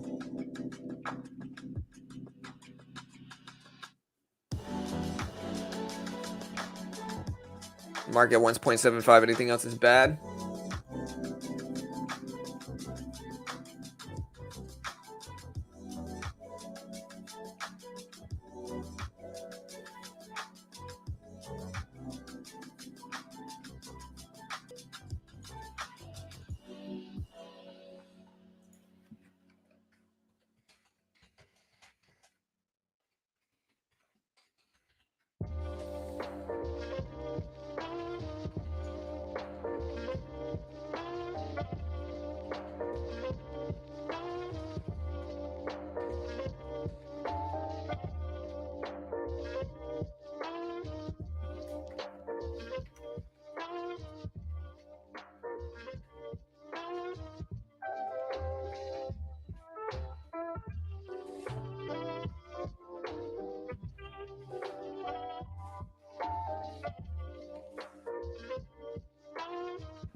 What is the best outcome of today's FOMC meeting? Market's still at highs at 377.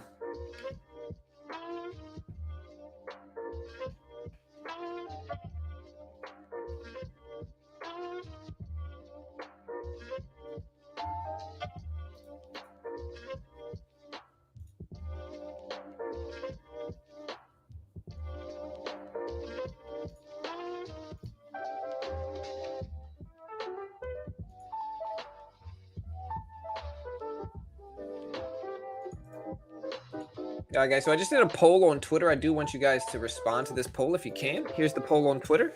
I'm going to post this poll now. You can do me a favor and vote on this poll. I would certainly appreciate it. There's the link to this poll. Vote on the poll right now. Basically, we're asking, what's the best outcome of this Fed meeting today, guys? SPY at 377. Hey, what's up, Daniel? What's up, Gia? Oil demand, if 0.75 the top in commodities might be already done. REV, yeah, we're watching REV as well. Here's REV here. Good pre-market, today for sure. Good pre-market is at 240s right now, 240s.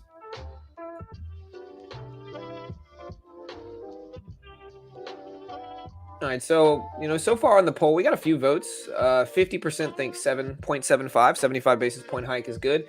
Today it will cause a bullish outcome. 50% also think 0.5% is good. So either lower rate hike or on par with expectation rate hike is what people are expecting here. Now, again, let me know what you guys like. Yeah, it should be fun. Hey, what's up, Anthony Harris? What happened to IMPP? IMPP just came down, man. Unfortunately.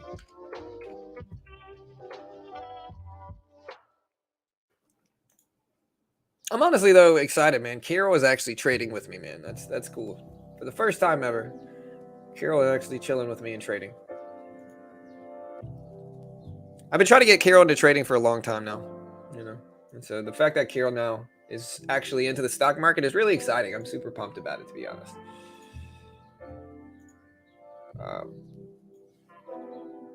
Yeah, there's REV.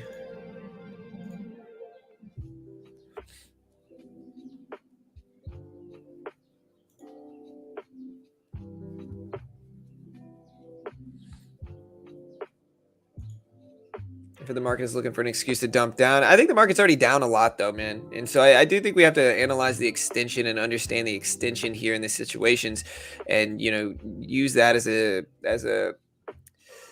potential factor in this. I do think that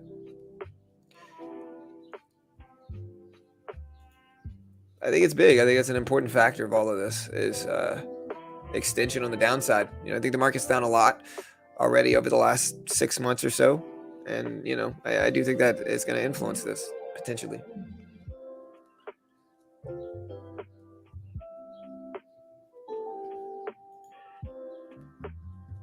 Yeah, JB, what other news is today, man?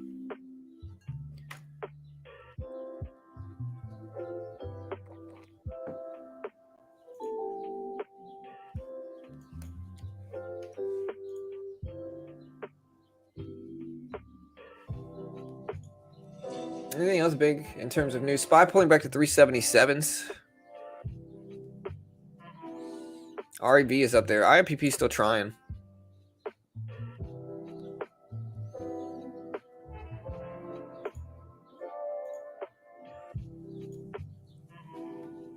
Yeah, SPY down.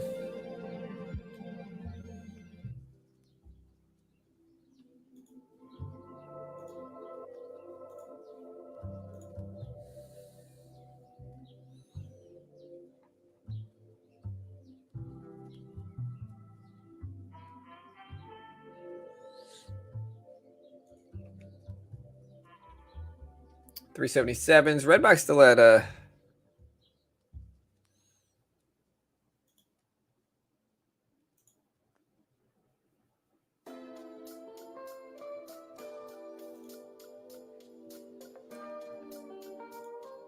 lot of people apprehensive regarding this Fed rate meeting. And so it should be an interesting time today. Today's kind of the climax of all the craziness that's happened over the last week or two. And so yeah, we'll see. We'll see what we get.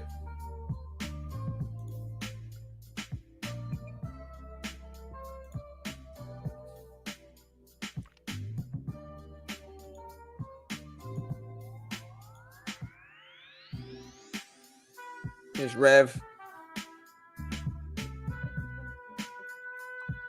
Yeah, BY buys these dips. Wish she had jumped on Rev when she was at the controls yesterday. Trading the SPY is more of an experienced trader thing. She sat down.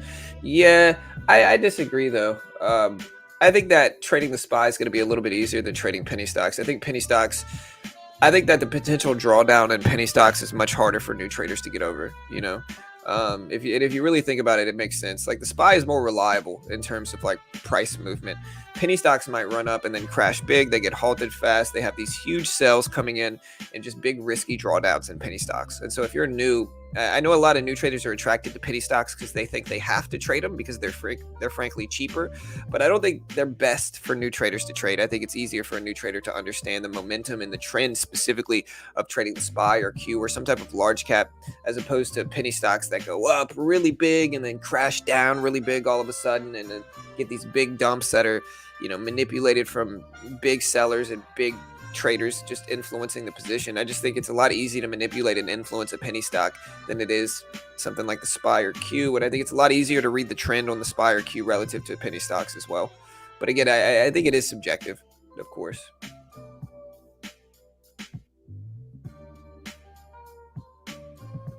Retail sales at 7:30, business inventory and housing index at 9, ECB President Lagarde speech at 11:20, and then the fun begins with FOMC at 1. It's at 2 p.m. That's right, VWAP just got to control the balance and stay in the game. That's right. SPY dipping down to 376 here. 376. Yeah, I mean, they're going to find ways to make money anyway. That's what traders do. But yeah, who knows, man? It'll be a fun time.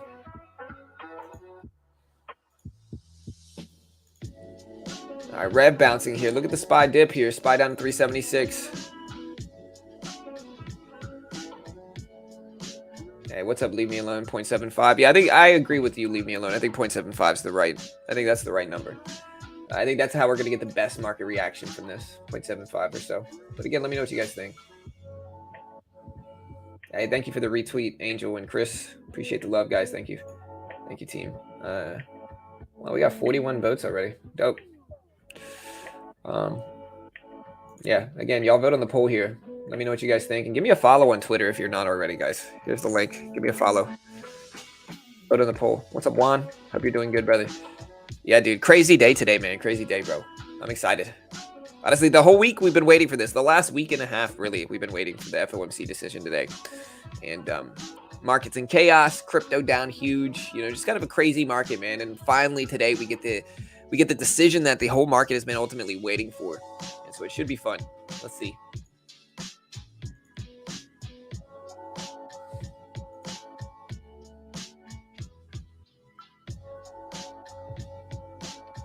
Rev is up there. Still looking at like IMPP. Rev just bounced.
Oh, hey, baby, you awake?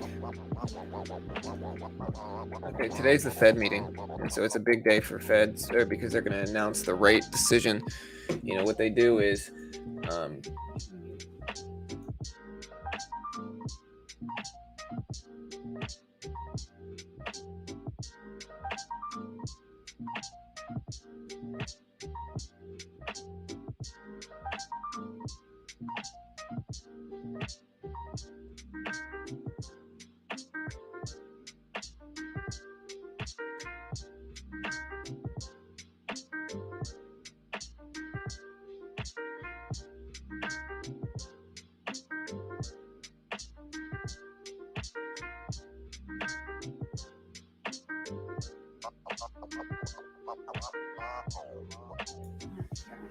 all right, guys.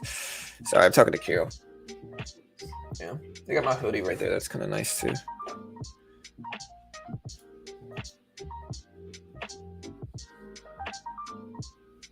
Dude, if I lose from an ace here, I'm gonna be mad. Oh my gosh, bro. Freaking unbelievable, dude. I hate trading, or I hate poker sometimes. I call with King 10. Dude calls with ace 8 suited, ace 8 of diamonds. I flop a king on the flop. It's king 8, 7. I bet on the turn. On the river, flops an ace. And he barrels into me with a bunch of chips. And I have to call at that point in time because I'm already pot committed, and it was a cheap bet. It was like a 200 bet and 1,000 bet pot. So I still had good pot odds, but man, not fun. You know.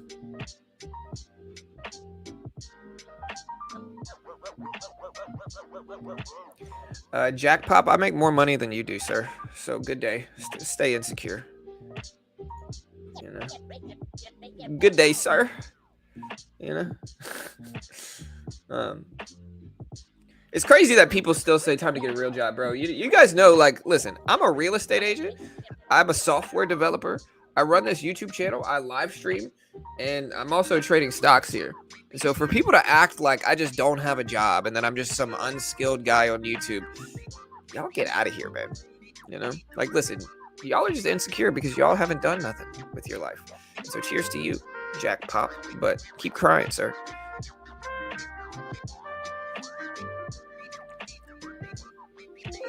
All right. IPP back over VWAP here. It's at like 61 cents. 61 cents. Yeah.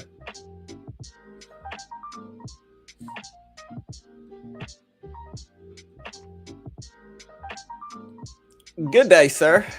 You know, you get nothing. You get Willy Wonka. I gotta get a Willy Wonka like dance that comes up every time I ban somebody.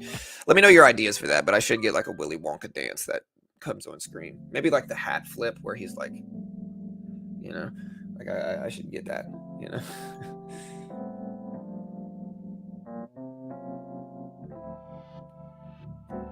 Yeah. CPTN. Yeah, look at IAPP. It's back up to 61s. Yeah, it needs to be like the hat flip where he's like, you know, I gotta get that, you know. It's coming soon. Well, everybody cares what people think, Glenn, you know. Everybody cares to a certain extent what people think. And I'm not talking about you, Glenn, because I'm sure as you get, I'm sure that at a certain point, some people just don't care. And I understand. I mean, I talked to a 70-year-old lady yesterday, and I don't think she really cared what people think, you know. But I'm talking about, you know, the people that like, they get like 30 piercings and they get a bunch of tattoos and they fix their hair up and they do their hair like a specific way. And, you know, they're all punk rock or whatever it is, right? And then they have the audacity to say, I just don't care what people think. It's like, oh, really? You spent 2 hours fixing your hair. You wore this ridiculous outfit that you certainly paid for. You got all this work done on you. You got these 30 piercings that you certainly paid money for. But yeah, you just don't care what people think, right? Like, get the F out of here. You know, be real. Of course you care. Everybody cares to a certain extent. Yeah.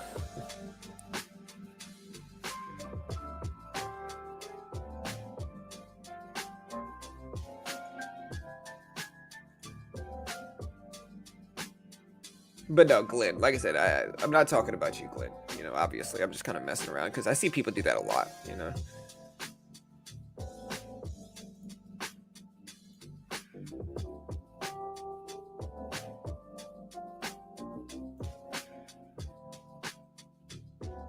Everybody cares. My point is everybody cares, is my point. I certainly care what people think.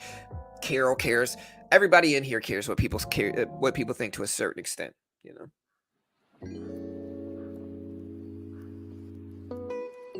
I don't know. In order for I care if others can smell me, that's about the extent of it. I mean, so that's a good thing to care about, sir, you know. At least we know, you know. Yeah, to talk about the blowing up my head thing, look at IMPP. It's back up to 62.5 cents.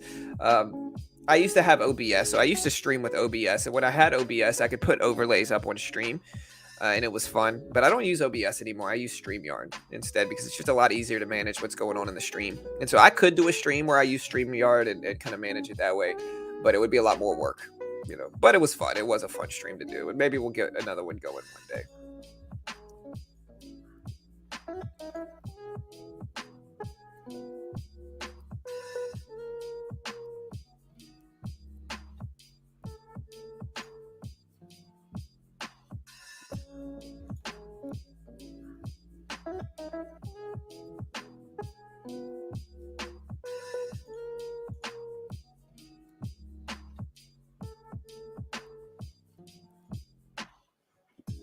Hey, what's up, Beach? I haven't seen any good trades yet. It's slow.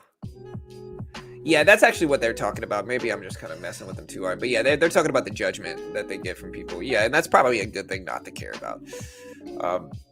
Yeah, I mean, in the end, most people that are spending their time trying to attack some YouTube streamer are just people that are unhappy and not satisfied with their own life. And so it's like, you know, they're insecure about whatever reason, and that just kind of reflects in them being weird with people on streamers and stuff like that. You know what I mean? And thus is life. In the end, when I see somebody like that, I usually say, man, they must be in a place in their life that they're just not specifically happy with. And, you know, I wish him the best, man. It's all up here, it really is. Even if you're attacking me, I wish you guys get the help that y'all want, you know, or that y'all need. I mean, and it's all love. Appreciate the support here, guys. Good community.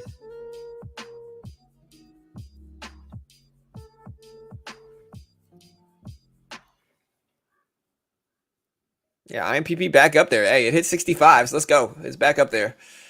There's the previous closing price at about 62.5 cents. 62.5.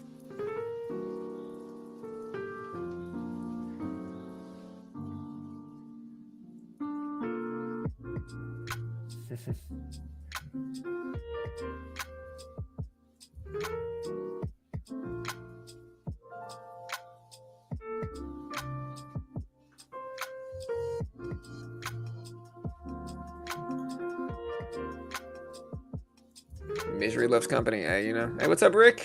Hey, man, congrats, dude. That's amazing, brother. Everybody give Rick a congratulations. His son finished treatment after 3 years with battling leukemia. Soldier, man. He's a soldier, bro. Happy for you, for sure. That's amazing, man. Everybody give Rick congratulations. That's dope.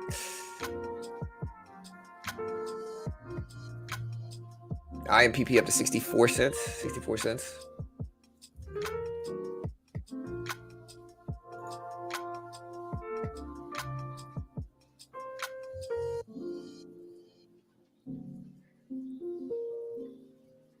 That kid looks just like you, Rick. That kid is like your twin, bro, as well. You know.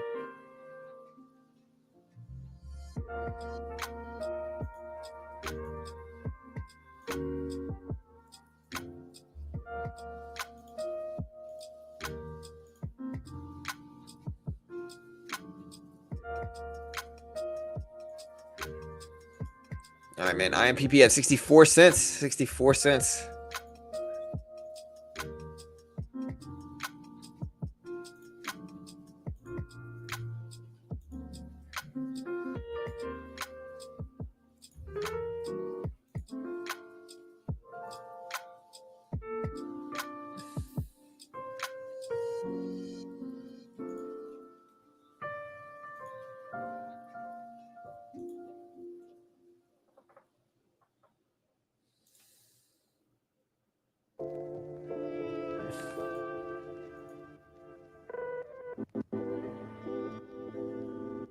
All right, guys. IMPP at 65 cents. Market bounced all the way up to 377s.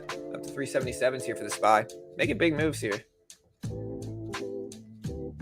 Hey, man. Of course, Rick. Hey, I appreciate the support as well, bro. You know, for sure.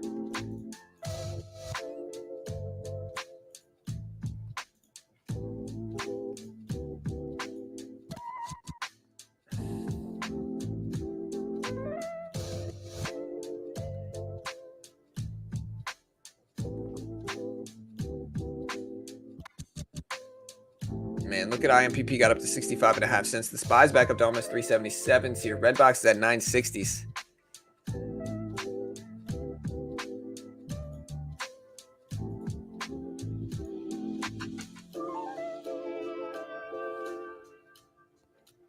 BOXD. There's Redbox at 960s. IMPP is up there, though. BOXD is popping up some. If we look at the catalyst for BOXD here,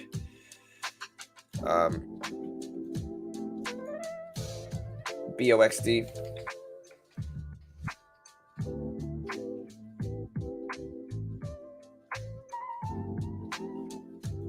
BOXD catalyst is, it's a consumer discretionary stock. I don't actually see a catalyst here. If anybody knows what the catalyst is for this, let me know, because I don't see anything.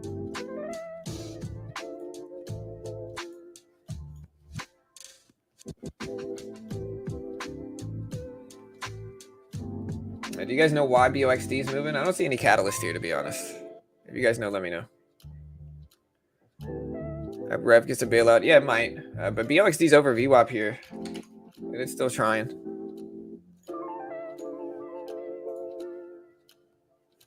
Hey, what's up, Aldrin? Roblox. I hope Rev gets a dead cat bounce for Roblox. There's Roblox. Yeah, I mean, just a huge drop. So bouncing back up some. I don't know, man. I don't know enough about Roblox to really say. I know my son used to love Roblox, and he's kind of trending against it now. He's just not really super interested in Roblox anymore. Jack actually notoriously, or I don't know the best word for it. Jack amazingly called Roblox short when it was at about $60 a share, and now Roblox is at 25. And so Jack actually had a great call on Roblox. And I asked him about it. I said, "Hey, look, do you think Roblox is going to do well over the next few years?" And he said that he thought that Roblox would be around, but they would be about half the price. And so he was kind of right, man. Jack had a good call. Good logic there, too, to be honest, from Jack. But now he's into Minecraft, and so I think he has some bias there as well. IMPP finally pulling back some. What we want to see for IMPP here is we want to see it hold over 62 cents. 62 cents.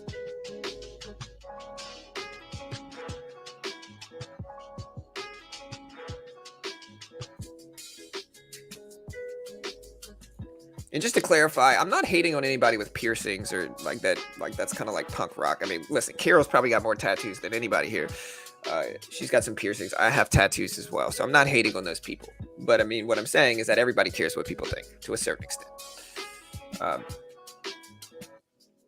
See what the SPY does here. Here's the SPY. SPY is at 376.50s. Holding over VWAP nicely though, and that's the big thing. Oh yeah, Jag definitely top 4 traders in the world right now. You know.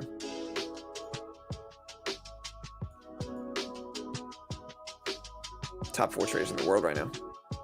You know. Yeah, man. I think there's some interesting dynamic of stocks and kids trading.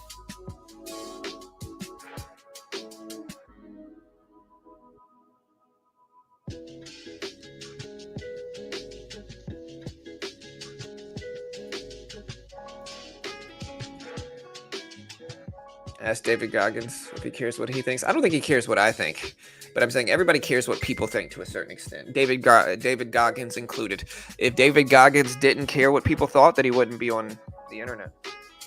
You know, that's all that was my point, is that everybody cares. They don't have to care what I think specifically, but they care what somebody thinks.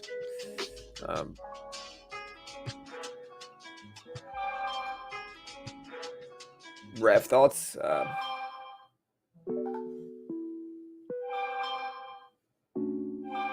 Bro, what's all my phone notifications for? SPY bouncing here. IMPP just dumped down to 60 cents. Here's REV. REV's at 240s. Yeah, I gotta get some more work on my arm.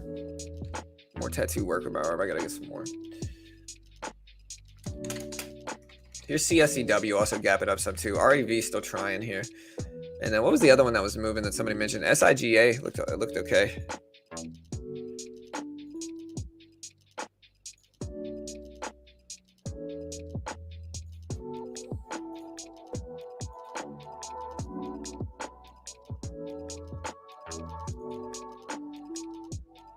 All right, 6, 12, 18.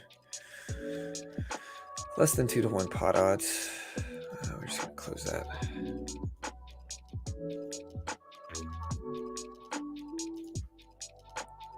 SPY bounced it up again, 376.80s here. Sega is up there as well. What was the other one that people said moving? REV. I know REV's moving. It's at 230s. Ooh.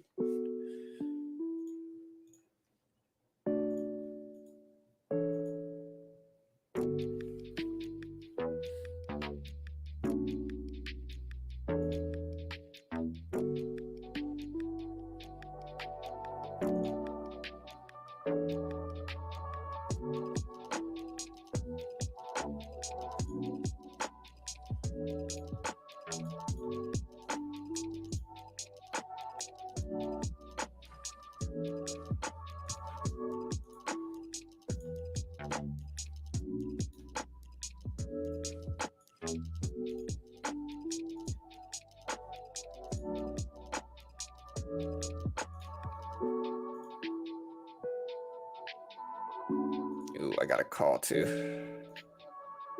Look at this hand, guys. SPY ripping up here, guys. SPY bouncing hard. Look at that. SPY popped. Look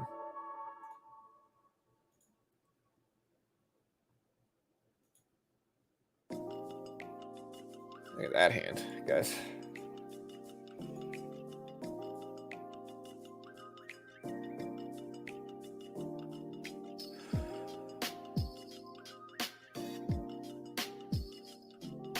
Look at that hand.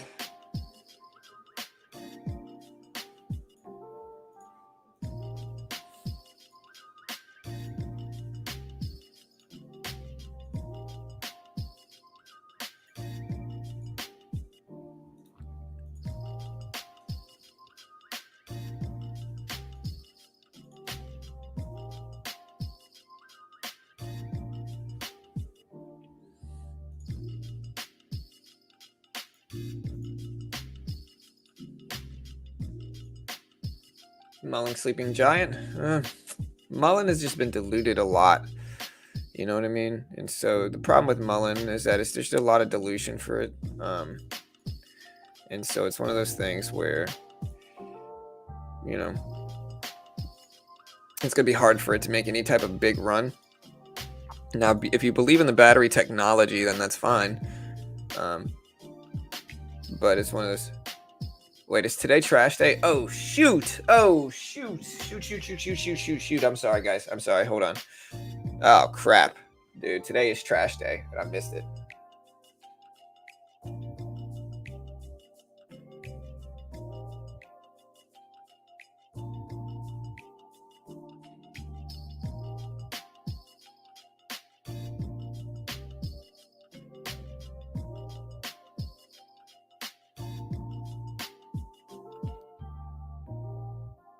All right, guys. Sorry, Carol's going to join the stream and talk. And so stick around. Carol's going to join the stream and talk. It's trash day. And so, yeah. Sorry, guys. Carol's going to join the stream. I'll be right back. All right, baby. Okay, here. Go just talk on the stream.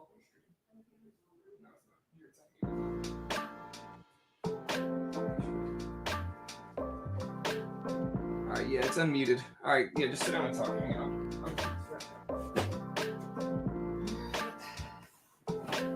Hey, y'all. How's everyone's morning going?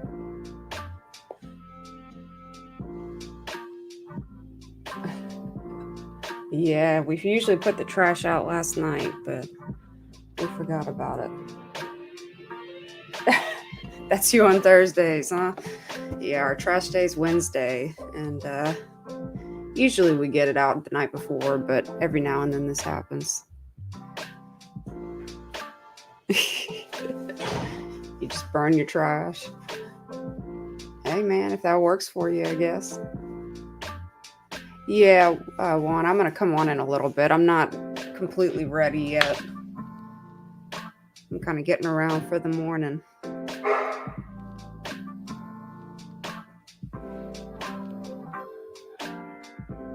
What? I mean, I guess.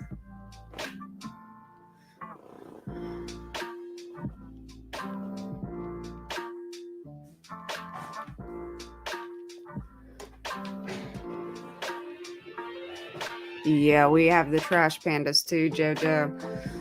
Oh my goodness! Every now and then, if the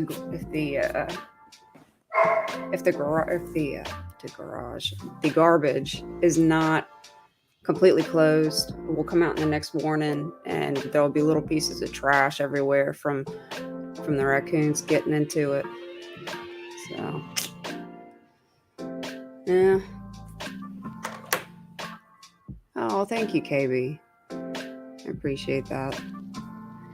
Yeah, all I could say is that we've been blessed, you know. So, all right, y'all. I'll see y'all in a little bit. All right, guys. All right, we made it. We made it, guys. We did it. Oh, man.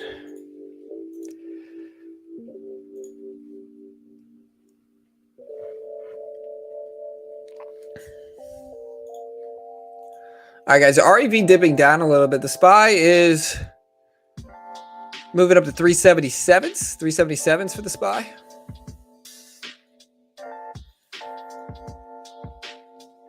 BOXD dipping. Yeah, BOXD was running up earlier. It kind of faded down, though. It's pulling back to the VWAP here. We'll see if it holds. REV is another one. IMPP Still testing that previous closing price level, which is a big level here. I mean, that's an important level, the previous close.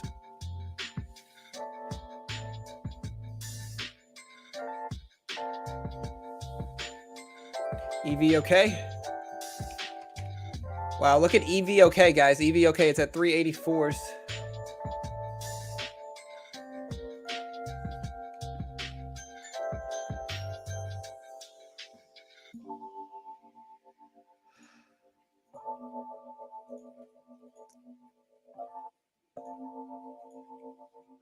Look at EVOK here. Crazy run. Crazy run.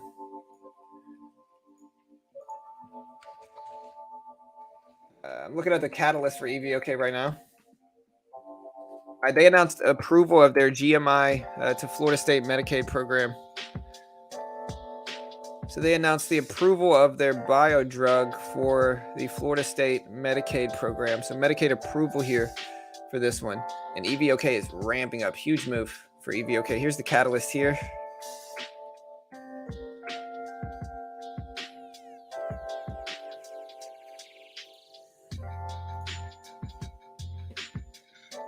Huge ramp.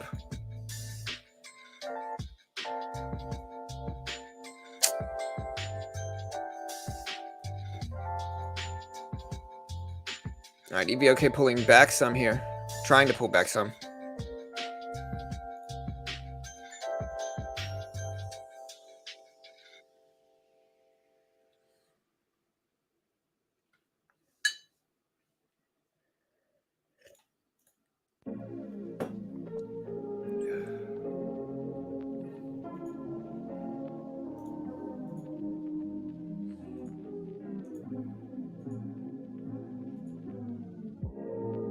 All right, guys, 384s, 384s.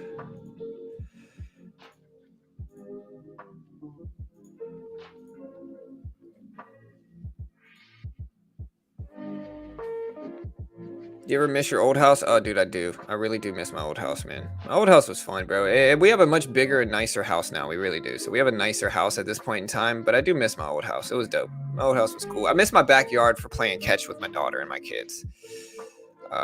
That's what I truly miss. Like, I miss playing catch with my kids in a bigger yard, you know? Our yard's actually bigger here, but now we have a pool. And so it's like we don't have as much room to play catch here.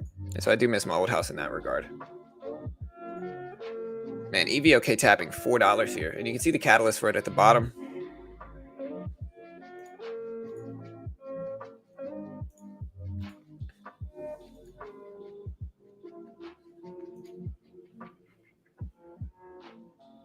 Yeah, good call out though.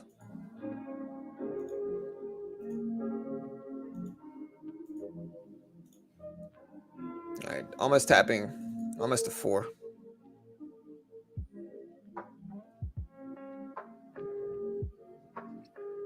I don't know what time the Fed meeting ends, but I know it starts at 2 p.m., right? I think doesn't it start at 1 p.m. and then the Fed is actually decision's going to come out at 2 p.m. or something like that, right?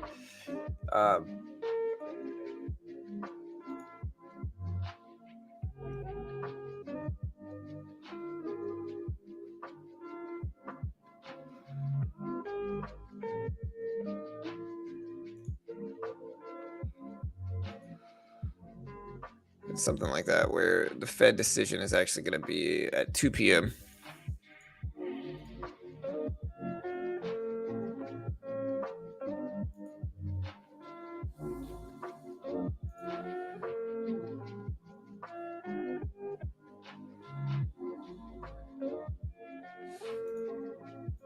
It's not really a mansion.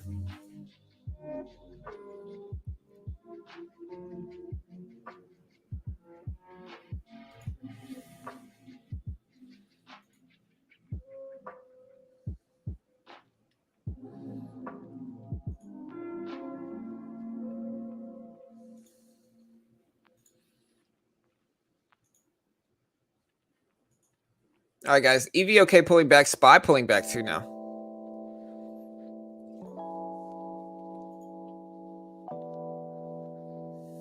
So SPY is dipping here.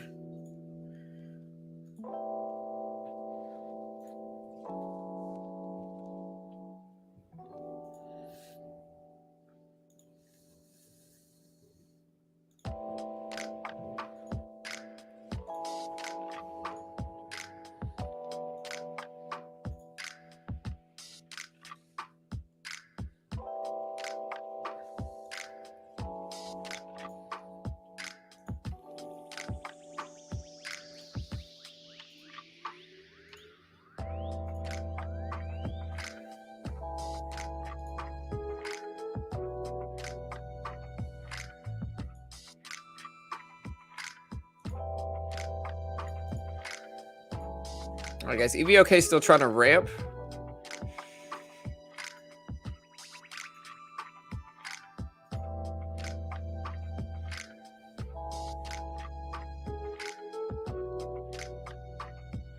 Yeah, EVOK pullbacks and runs. No, we'll see.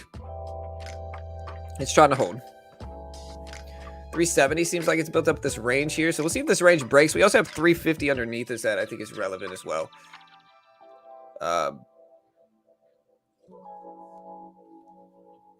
Fed meeting is today and yesterday. Press conference at 2 p.m. Eastern today. Yeah, for sure.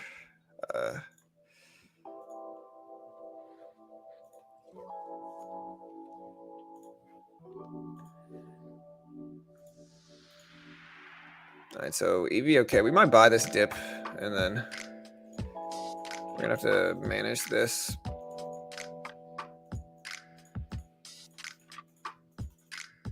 There we go. Time, we might not have time to do it.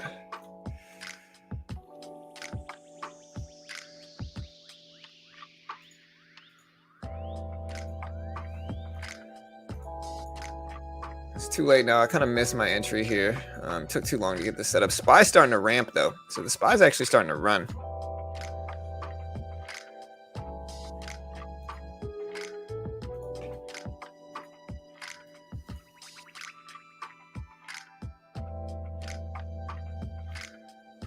$380. SPY up to 377.11s here.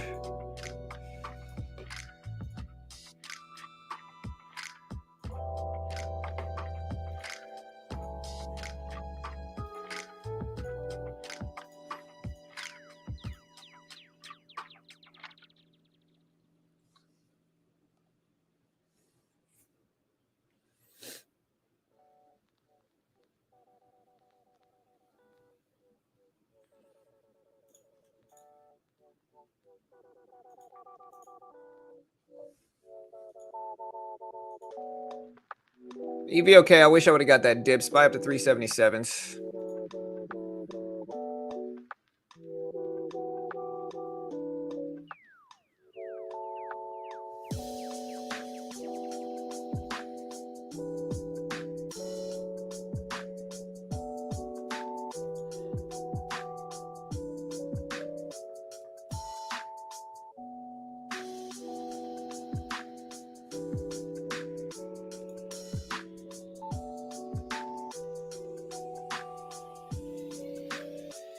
All right, so here's another little dip in EVOK that I might get into.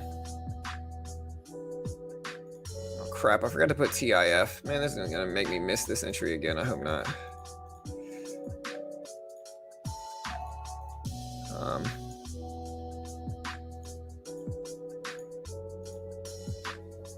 right, we're in small here.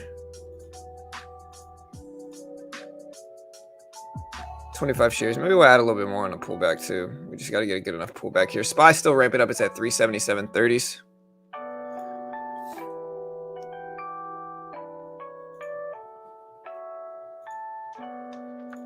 Hey, my man Cincinnati. Good morning, John. Thoughts on what the Fed said? I don't know. I've said it before. I think 0.75 is the number that I think is going to be the best for the market. I think if we get 0.75 rate hike, then that's going to be good. Oof, man. Yeah, see, I'm going to sell this and just wait.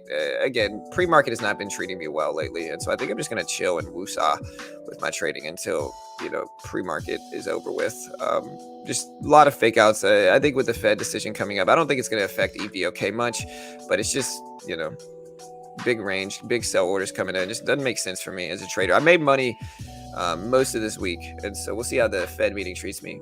Yeah, we've monetized it today, but no, I guess what I'm saying is I think 0.75 hike is going to be the best outcome in the market. I think if we're above that, then the market might drop, and if we're below that, I think there's a chance the market might drop as well. But we'll see. You know, we'll see. Nobody knows. Let me know again. Let me know what outcome of the Fed meeting and the rate decision you think is going to be the most beneficial for the stock market's bullishness. Let me know. You can also vote on the poll. Are you a bull or bear on the FOMC meeting?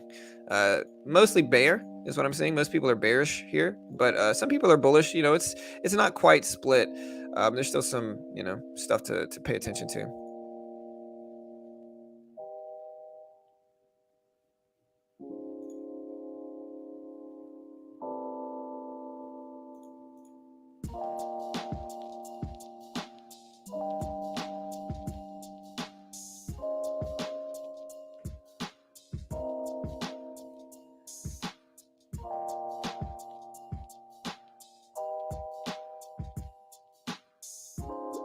EVOK starting to pop back up. SPY at 377s. 377s.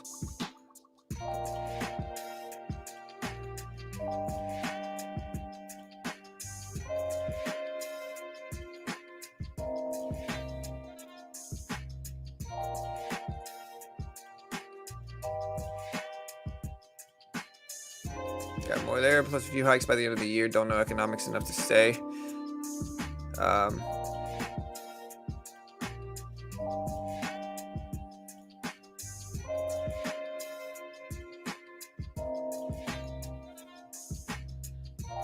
Yeah, I really don't know. But I think 0.75 is what people want to see. I think 0.75 coming this AM, 0.5 is too low. I think 0.75 might be priced in, but market won't like it. I think the market will like 0.75. I think on par with expectations is what people are kind of shooting for. And I think that, we want to see on par with expectations. We want to see if they're expecting 0.75. I think 0.75 is going to give us the best reaction to the stock market, at least, but maybe not. I really don't know,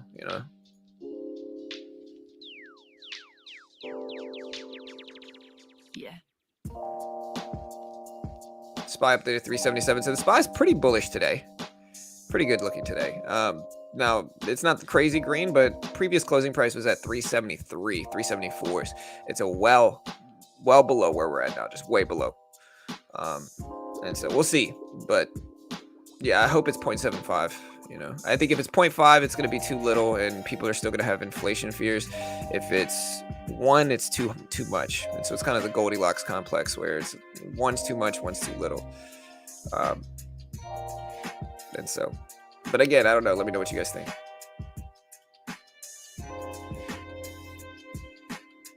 Yeah, I'm in Houston, man. Market's ramping up almost to 378s here. 378s almost, guys.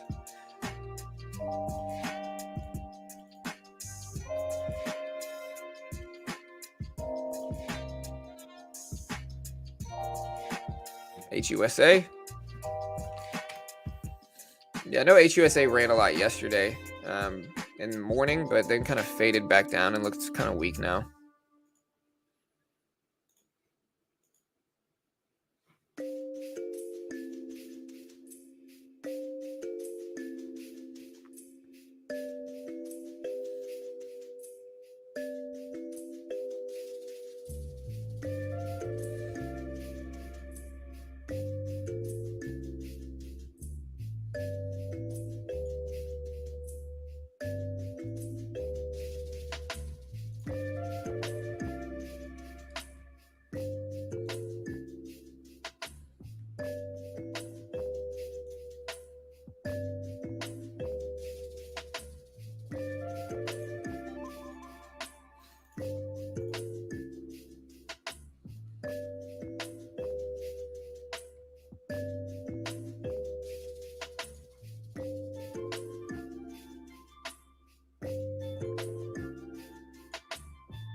HUSA down to go. Crash is not the only solution, unfortunately. Yeah, a lot of people think so. I don't know. I think we're already down a lot.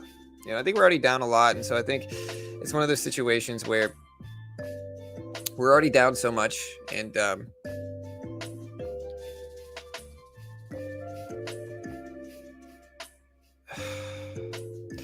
we're already down so much, and so it's kind of, I don't know. I tend to be a bull, long term, like a market bull long term.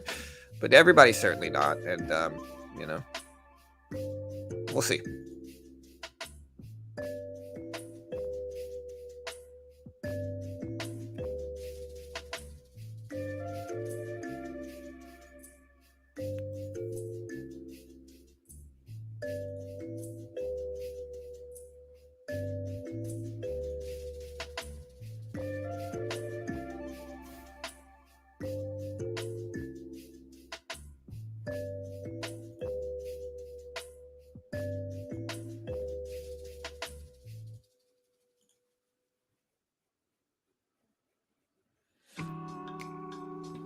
SPY finally dipping down a little bit. We did have Redbox popping up to 970s, so we do have Redbox making a move.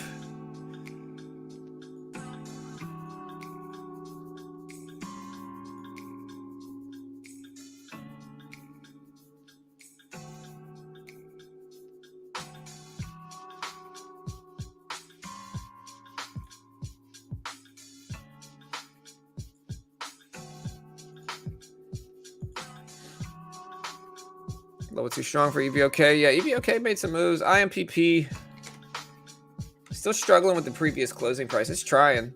EVOK all the way back down.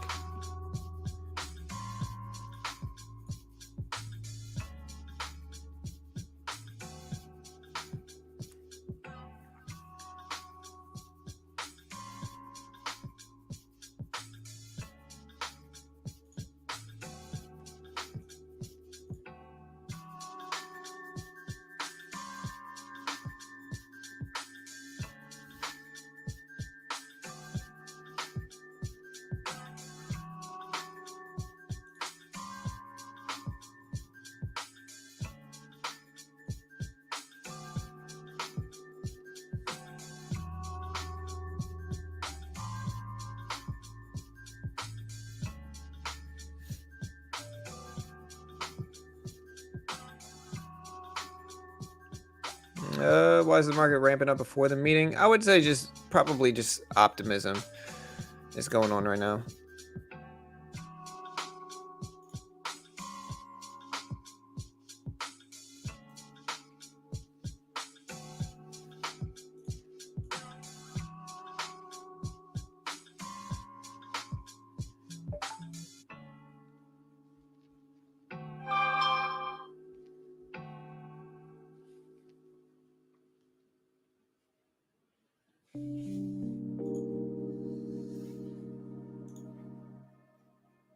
IOPP at 62 cents. I think again, I think there's some extension on the downside now. I think people have just been trading a lot, and I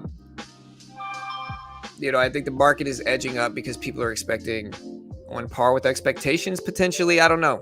Vote on the poll right now. We do have a poll going on.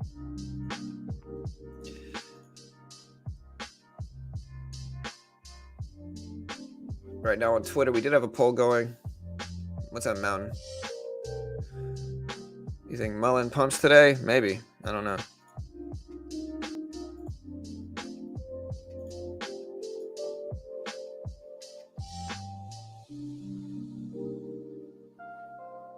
IMPP dipping down. SPY pulling back to 377s.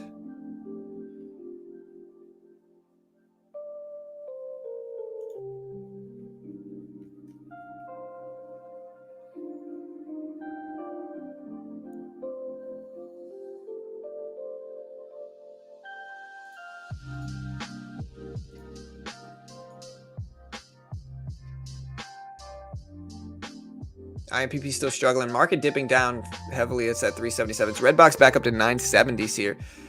EVOC back at it. So EVOK trying to make a move back up. There's 377. Yeah, there's EVOK back over VWAP here. It's at 360s now. 360s. Let's see if it actually holds. Mullen ramping. Let's check out Mullen. Yeah, it's kind of crazy though. Mullen's up 5 cents, guys. 5 cents in pre-market. And this is the problem with the float of Mullen, is that the float is simply too large. It's going to kill a lot of the momentum. We said that before. We'll say it again. It's going to kill a lot of the momentum. The float being as large as it is, unfortunately.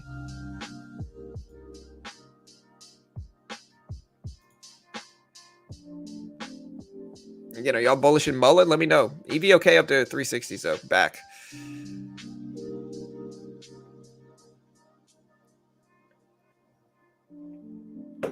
May retail sales disappointing. Yeah, retail sales numbers did come out. If we want to see those numbers here, core retail sales month over month for May came in at 0.5 versus 0.8. Expected prior 0.6. Retail sales month over month for May came in at minus 0.3% versus 2%, 0.2% up. Prior 0.7%. So yeah, worse than expected retail sales numbers. So I'm surprised that, and that came out, about 30 minutes ago. I'm surprised that we haven't had more of a negative reaction from that. We did have worse than expected numbers here for retail sales. And so it's actually surprising that we haven't had a little bit worse reaction to that in the SPY. SPY's up to 377. Now, I think the Fed meeting looming is certainly influencing a lot of this stuff. But, who knows, man? Let me know what you guys think is going to happen during this Fed meeting.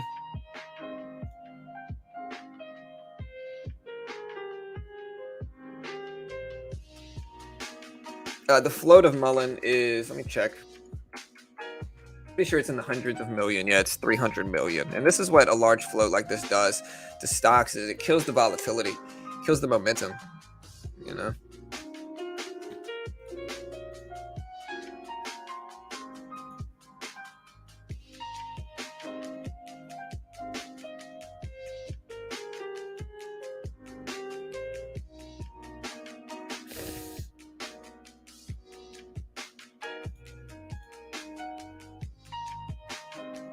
All right, guys, Mullen up to 113, so I mean, we'll see if it does something here.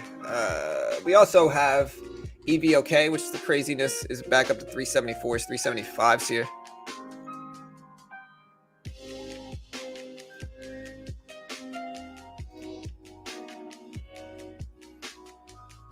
EVOK up to 380s here, guys. 380s for EVOK. Making a pop. We'll see if it holds.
All right, guys, EVOK dipping down a little bit. I'm a little kind of tempted to buy this, but I don't know yet.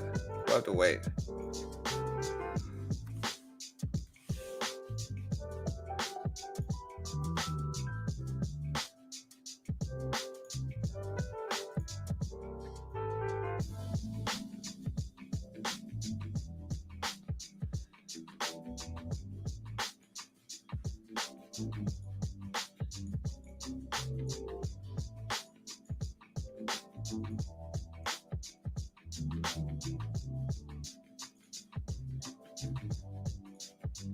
Spy testing 377.60s.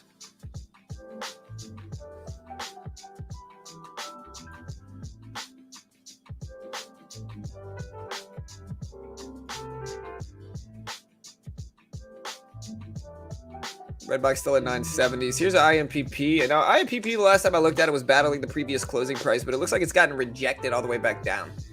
So it's just not holding.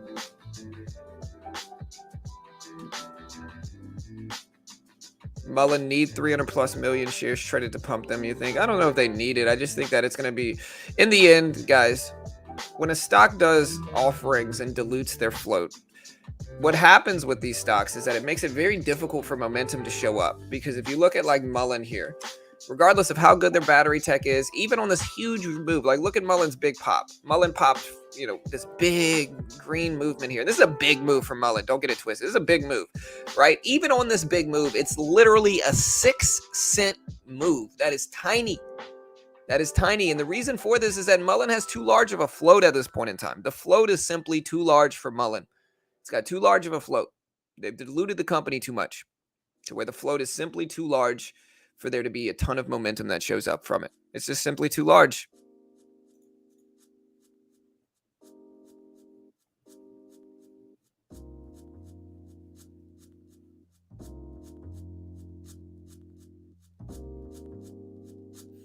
It's just simply too large. And so even if the one's a big move, it's going to be very difficult for it to put in any type of sustainable big move. Was that a whale purchase? I don't know. Now, what was Neo's float? Neo...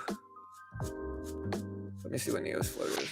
And again, I'm not hating on Mullen, you know. Like, I think the battery tech is great. Neo's got 1.3 billion shares in the float. But Neo is also a lot more actively traded. A lot more traders are involved in Neo than they are on Mullen. Neo is post-production. So Neo is already producing cars and producing vehicles and selling cars and selling vehicles and has the numbers to show it. It's also a $17, $18 stock. And so while the float might be large, this thing just has way more volume than Mullen ever does. You know, this thing on a good day gets millions and millions and millions of shares traded per day. Mullen, not so much. You know, Mullen in terms of just daily volume, you can see is much, much lower. And so in order for a stock like Mullen to do something, the volume would have to increase drastically. And it's just less likely. I'm not saying it's not going to happen. It's just less likely. Again, it's just not super high volume, but it's running up some, and we'll see what happens. Redbox came all the way back up to the VWAP here. Let's see if it holds.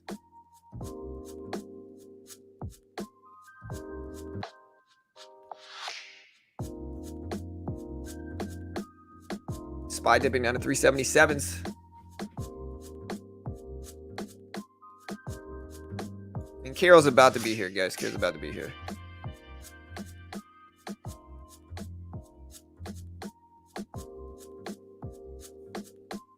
Yeah, all good, Tina. Patience will pay. Mullen, we thinking. Yeah, I mean, Mullen might do well. Again, I'm not hating on Mullen. People think I'm hating on Mullen when I just say it's very difficult for a float like this to take any big momentum. It doesn't mean it can't go up. It really doesn't. Like it certainly could. It just depends on what we got going on, and catalysts, that type of thing.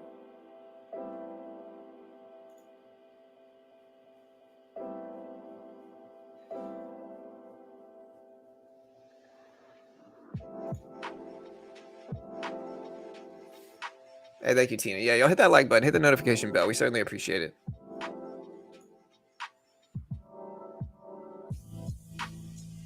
Again, do you like Mullen long term?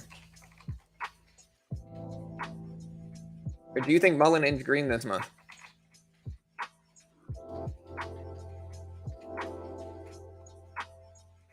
Guess that's my question. Do you think Mullen ends green this month? Kira will be here in just a second, guys. And again, the reason Mullen is up, looking at the catalyst here. Mullen is up after one of the law firms. This is the only thing I'm seeing. The only thing I'm seeing for Mullen is that the Shaw law firm encourages investors in Mullen with losses of up to 100K to contact them to sue the company, basically. But I don't know. I don't know what else is going on with Mullen. Maybe a whale order. I know somebody else mentioned that earlier. I don't see anything else. I don't see any other justifiable reason for this gap up here, guys. And so I don't know. Let me know what you guys see. Bitcoin bounced back a little bit. It's back up to 21K. That's good.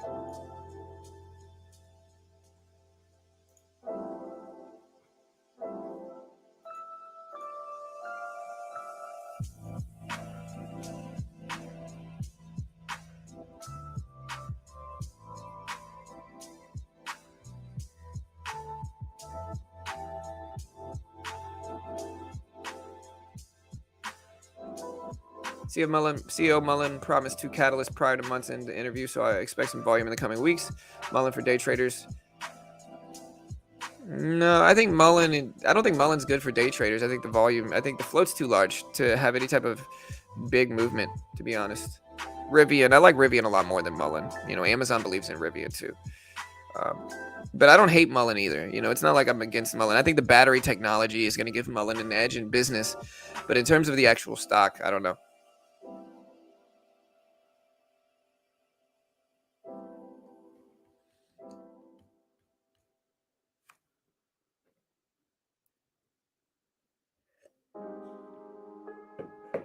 Mullen dipping down to 115s.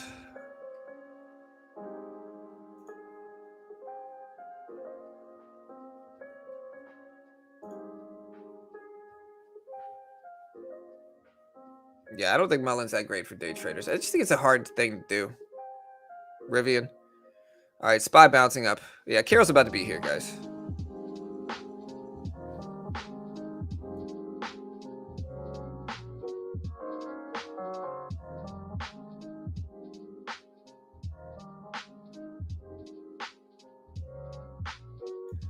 All right, guys.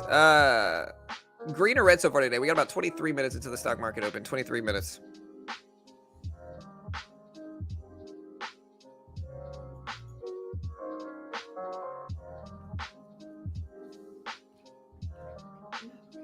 All right, so we got Carol here. Sorry, y'all. I have to make my coffee.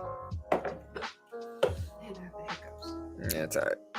I hope the giant OEM battery deal was discussing points out that could be a game changer. I'm long. Baby, chill, man. I'll push it up. Damn, dude. I know. I'll pick it up, though. You could have just asked me to pick it up. SIDU? All right, yeah, look at SIDU. I didn't even see this one earlier. What's the catalyst here for SIDU? What's the catalyst?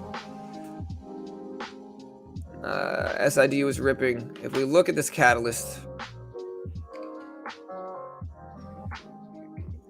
yeah. All right, so Citus Space is a teammate on NASA's $3.5 billion exploration extra vehicular activity services contract here. So deal with NASA, $3.5 billion deal that they're in cooperation with NASA on for SIDU. There's the link.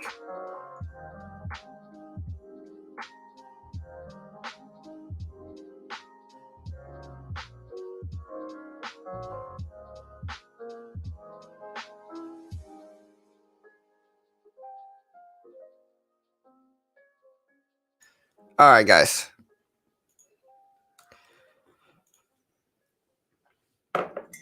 %, yeah. SID ripped big. Let's watch 250s here. Let's watch 250s. I think 250s could be interesting. Yeah, NASA better catalyst than Medicaid. Yeah, I mean, we'll see. We'll see. SPY dipping down to 377s here. IMPP still at 60 cents. It's trying here. We also have BOXD. We've got EVOK, which ripped crazily. All right, so yeah, today's the Fed meeting where they're going to announce whether they're going to raise or how much they're going to raise rates by. Most people think it's going to be 0.75, and I think if it comes out at 0.75, then it'll be good, and I think the market will hopefully go up if it is 0.75. But nobody really knows for sure, and it's one of those days where anything could really happen. Anything could really happen.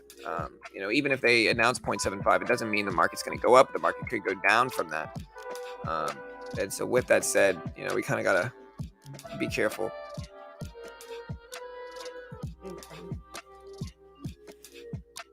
Dude, Scumbag's using the same title as me. You see this?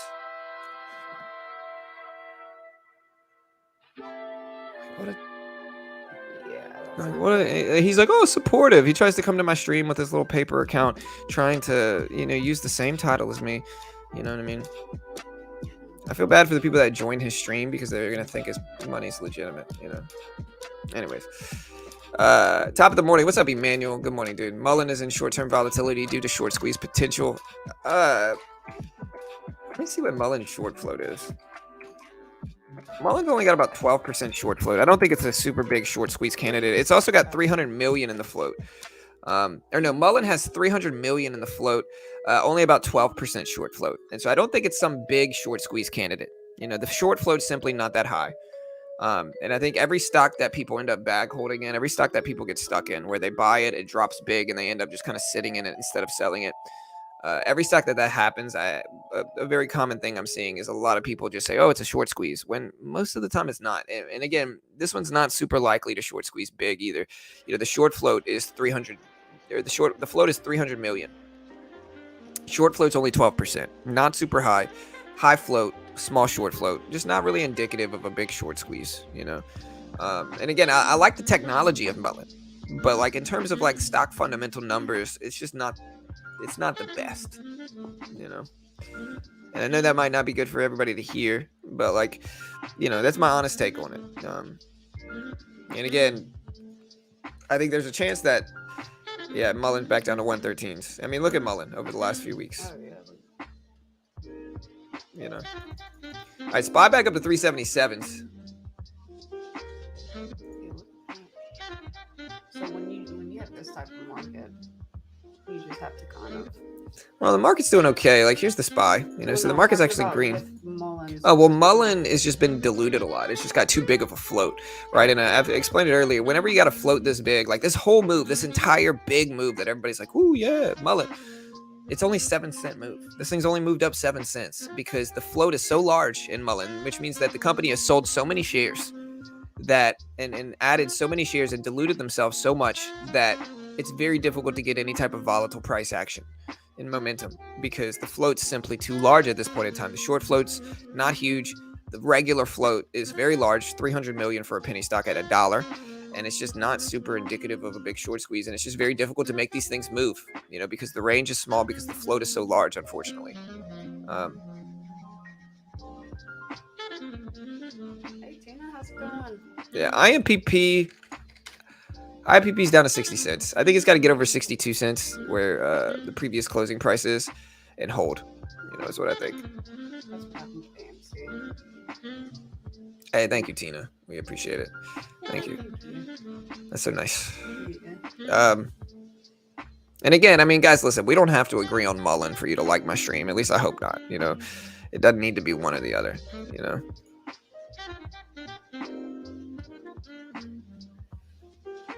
Agreeing to disagree. Yeah, and that's all good. Like, we can agree to disagree, and that's okay. We're not going to agree on every stock, you know. We can agree on a lot of different things. We don't have to agree on this one.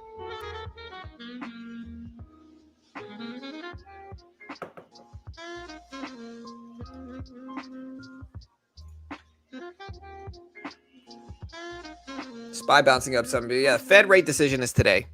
What about your other headphones? I don't know. They're in your gym bag. If you want to go grab them.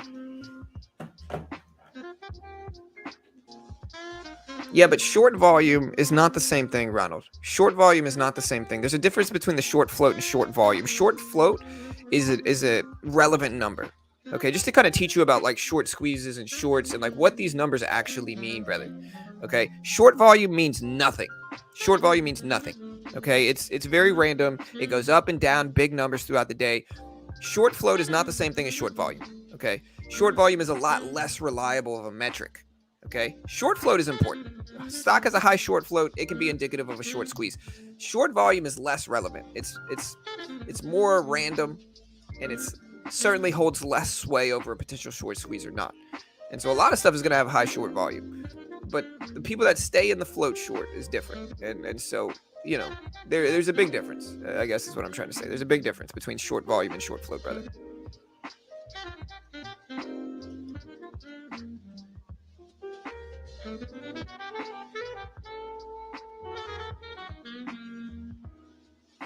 You know, if you look at any stock, you know, and look, you can use my Squeeze app, for instance, right? Like if you look at my Squeeze app on the App Store, which is a Android mobile application that I programmed and developed that will tell you a lot of free short float metrics and short data. Okay, you'll understand. You can see the short float vary from stock to stock to stock, right? It doesn't mean much. You know, short volume doesn't mean much in terms of squeeze potential. Short flow does. Okay, there's a difference.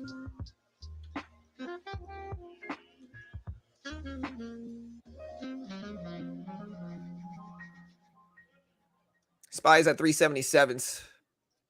Let's see if it bounces.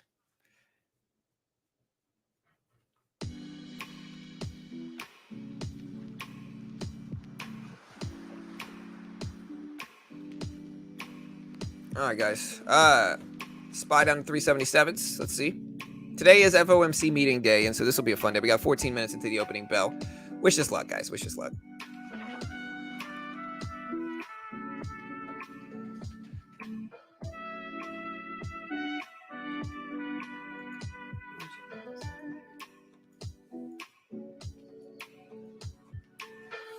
Balance for them, yeah, for sure.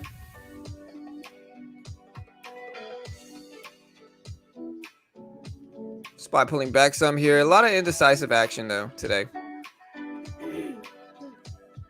REV, what is REV doing? I saw REV earlier.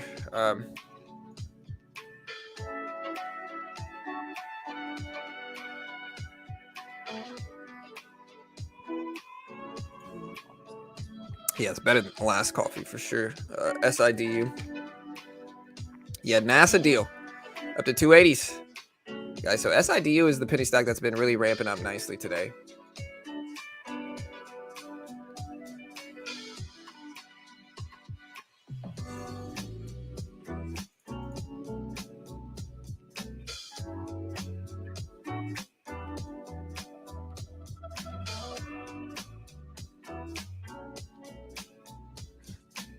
When I saw your YouTube stream, I thought it said FOMO, not FOMC. Does Carol trade? Yeah, Carol trades. Yeah, Carol's been doing good with that. I've been profitable, even though it's just like $11. Yeah. Yeah, she's been doing good, man. I mean, hopefully, dude, this is the 5th time ace on the river, man. Ugh. Ugh, gross. Huh.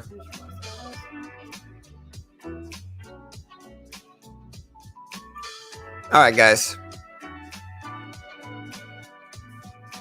SID was at 270s, 270s.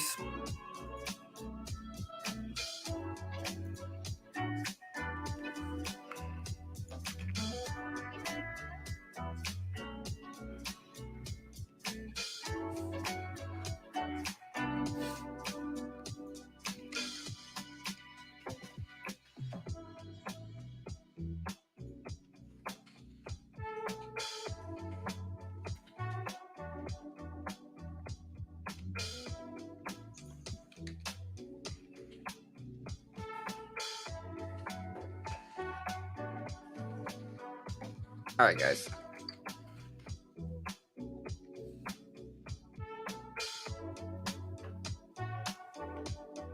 Watching Sega as well. What happened to you? Watching your wife. We moved. What happened to your creepy neighbor? Yeah, I mean, We left. yeah, man, he was just strange, bro. That dude, like I said, he must have just been weird, man. Like my guess is like he's old. He doesn't have much going for him in his life, and he must have like Carol's nice to everybody, bro. Like Carol's nice to everybody, and so it's like, like Sometimes I realize I can't do that. right, like well, I try to tell Carol like, and I try to tell people like, listen, if you're older, like if you're over 60, you know, and Carol is being nice to you, it's probably not because she's attracted to you. It's probably because you're older and she's respecting her elders and being nice. You know what I mean? Like, and I think the neighbor misconstrued that, and you know. Well, I mean, it's not really even an age. I mean, I try to be respectful to everyone, but like, it's not even really an age thing. It's like these people are my neighbors, and I'd rather Be on good terms with our and, neighbors. you know, be. But it got to the point where like Carol's pretty, and so like people turn into stalkers, and people get weird, and like that's really how it happens. Like people turn into stalkers, people get weird, and so it's just kind of one of those things where you know my man just got a little weird, and you know it is what it is. Yeah. Kind of just strange, man, strange. And then he didn't really want to accept it. He got his pride hurt when she didn't. You know, because like Carol came to me and she was like, "Hey, baby, look at this dude. Like this dude's saying some strange stuff to me. What do you think about this?" It wasn't like openly, like, you know. Yeah, it was kind of plausibly like, deniable, is yeah. what it was. It was plausibly deniable. You know. Mhm. Yeah. Oh well. What can you do? Yeah. Spy up to 377 60s. And yeah, we'll see what happens. A little bit slow day aside from like a few gappers. We have EVOK and SIDU gapping up. So we're trying to make some moves today, but EVOK's got to get back over 360, I think. Yeah, and I'm sorry, we're not trying to be distracting. Someone had asked about it in the chat. So. Yeah. Yeah. 377 60s for the SPY though. Let's see if it holds. EVOK is at 340s. I say stuff like FOMO and small float. Hey, we all do, bro. We all do, you know. Carol will have to learn the trading lingo. It might just take a little bit, you know. I'm getting there. I'm picking it up, kind of piecing it together. Yeah, you'll get it. Yeah, it's all good, Ann. All good.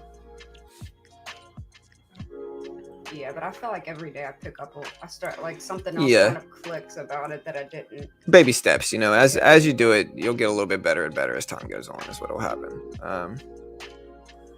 And so. SPY up there. We'll hopefully have a good day today. We got 8 minutes until the open.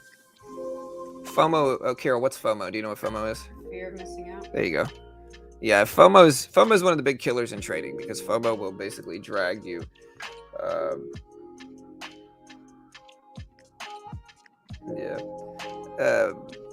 FOMO will drag you to make bad decisions. You know, mostly what hurts traders is drawdowns. You know, a lot of traders make money, they make money, but then they have these big drawdowns in their account that they can't come back from because they simply make a bunch of dumb trades and refuse to cut losses. You know, and a lot of people can't handle missing something. That's something that I've realized is that you got some people that if they miss something, they are just super upset about it. And then you got other people where if they miss something, they're just kind of like, And I think having that type of mentality where you're like, hey, if I miss this, this is okay, is an incredibly big part of being profitable in trading, is having that mentality of saying, hey, if I miss this, it's okay. There's always another day. There's always another move. and it's all good, you know, because if you get too upset by missing stocks, if you get too upset by missing moves, then that's going to drastically affect your emotions for the rest of the day, right? And so something that you have to really condition and ingrain in yourself as a trader when you get started is just being able to just take it as it comes and not get too upset if you miss things. Everybody's going to miss things. You're never going to catch every move in the market. And the beautiful thing about stocks is that there's always going to be another move sometime, you know? And so it's just patience. If you can be patient and wait, there'll always be another move.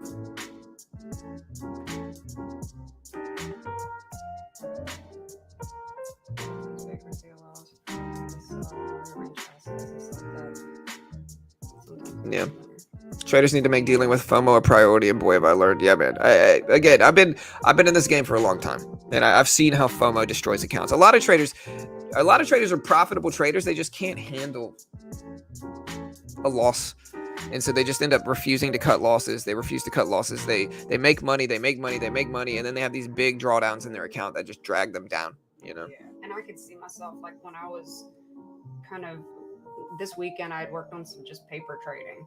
Yeah. And I could see myself doing that. I could see myself being like, well, it's going to turn. And like most of the time it doesn't. Yeah. Every now and then it might. It's really easy to say, hey, I'm just going to give this a little while longer. I even did it a little bit yesterday. And so it happens to everybody. Probably happens to freaking Warren Buffett.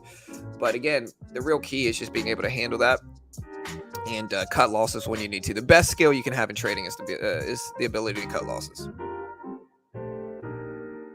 Yeah, 5 minutes, guys. 5 minutes. What's up, Ado?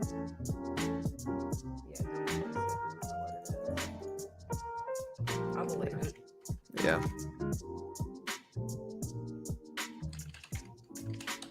BOXD ripped earlier. Still consolidating around VWAP here, so we're watching BOXD. AMC down to 1170. SPY down to 377. And then EVOK didn't really do anything. We're still watching IMPP at 60 cents. There's EVOK. And then SIDU. SIDU is probably the best looking stock in penny stocks this morning. Probably. Not always. Or not 100%. It is subjective, but it's probably the best looking stock for me, at least in pre. What do you guys think is the best looking penny this morning? John, you've been looking at my port, bro. Honestly, I just know. I know how it goes, man. Like I said, I've been trading for a long time. And like there's a lot of craziness in trading, but a lot of traders are profitable. They just don't have the ability to cut losses when they should, you know. And so like a lot of traders make money, but when it comes time to cut losses, they can't. And that's what I noticed too is when I'm doing it, it's when you're trading, and it's the only time that I was in the red was whenever I would do that, when I'd be like, oh, we'll just wait and see what happens. Right. Because it'll probably go up. And like, that is the only time that my account would go into the red, really. And that's how it goes. That really is how it goes. And again, the big thing is like, it's exactly like Pawn said, a little while longer leads to a little while longer, leads to a little while longer. And then you look up and you're now an investor bag holder, you know, and if you're an investor bag holder of like a cheap penny stock, then you're in trouble, you know? Anyways, SID, we got 3 minutes, guys. 3 minutes until the opening bell. Again, y'all hit that subscribe button, hit the like button, hit the notification bell. We certainly appreciate it. And yeah, hopefully you get some good stuff.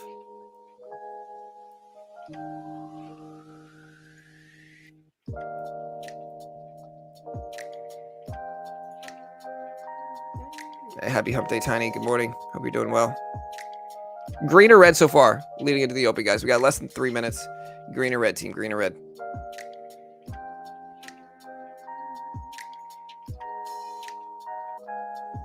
Mullen to pump to 115s. Mullen, a huge move of 7 cents.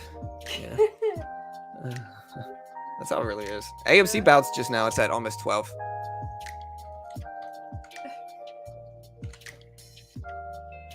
AMC starting to pop. It's at 1190s. Redbox still down at 950s.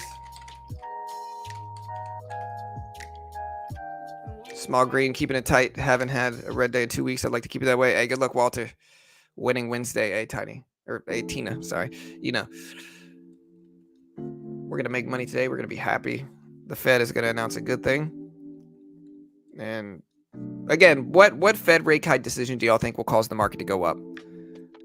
We did a poll on Twitter. We got about 80 votes. It's actually pretty split, to be honest. Surprisingly pretty split. It's kind of a mix between what is the best outcome of today's FOMC meeting, 0.5%, 0.75, or 1. We're actually completely split down the middle in 0.5 and 0.75. And so again, y'all vote on this poll if you guys want to help give us a little influence on what you guys think will happen. Let us know what you guys think. SID pulling back to 270s. All right, guys. About a minute left, minute and 15 seconds. 0.75. Yeah, I think 0.75 is why. I think 0.75 is on par with the latest expectations of it. And I think on par with expectations is usually good. It doesn't cause a brash reaction in stocks, as opposed to something that is outside the norm of either lower, because if it's lower, then people are gonna think, the psychology of it is, if the Fed rate decision is lower, then people are gonna think it's not gonna do enough for inflation to mean anything, and so that might cause stocks to go down. If the Fed rate hike is higher, well, then we got higher interest rates, and then that might cause the stock to go down, or the market to go down some. There's a lot of uncertainty. Yeah, especially in this market, it's kind of sketchy. What's up, DS? Nice, see you, Ian. Have a good day. Yeah, have a good one. Hope everyone as well. All right, guys. 20 seconds. 20 seconds. We got over 300 people here. Y'all hit the subscribe button, hit the notification bell. Certainly appreciate the love and support, guys. And let's try to make some money today. We're going to have hopefully a good Fed rate decision. Hopefully. That was kind of crazy at the opening yesterday, huh? Not really. I just don't feel think like you've it been was a around lot for of- many opens. Yeah, that might be true. All right, guys. Here's the bell. Luck team. I feel like there was a lot going on.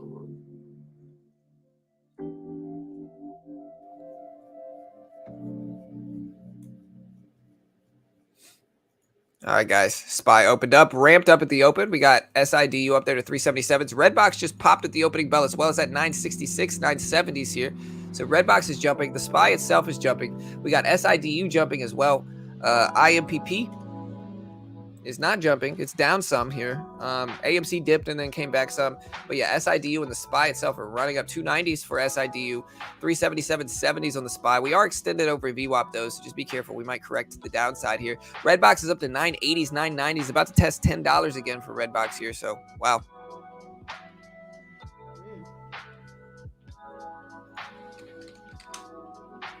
PBTS.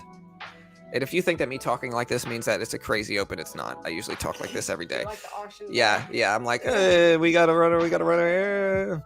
You know, SPY dipped. What did I just say? Did you guys hear what I just said? I said we might get a correction back down some because we were extended over the VWAP here. And so I really want you guys to understand why that happens. And so pay attention to that. We might have to cover that in a video topic because it's a really important concept for people to understand. SPY up to 377s.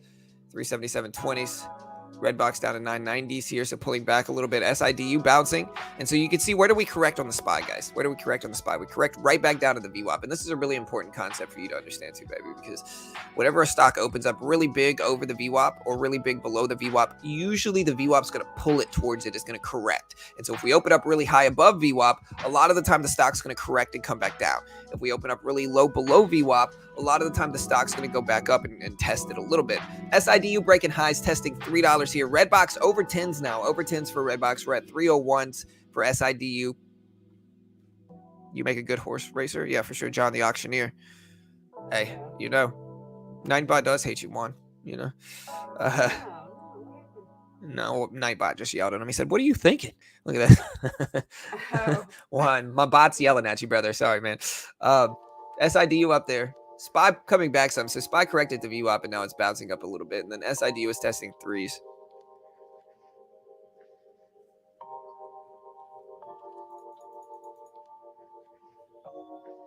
Up to 1190s for AMC, 1190s. PBTS is at 126. Redbox is flying up to 1030s. Hey, there goes Redbox, 1030s. IMPP down to 59 cents.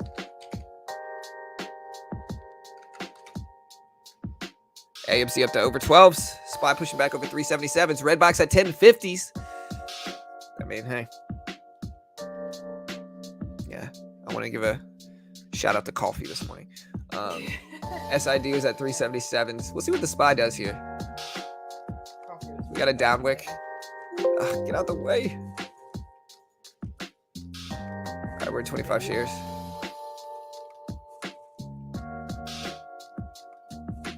Yeah, we have some community coffee. Community coffee's good. Yeah, we were having that. We had some Starbucks. It was terrible, man. And It was good. yeah, it was horrible. Yeah, we like community. Or Pete's. We're Louisiana. Good. We're Louisiana people, so like community coffees. It's the goat.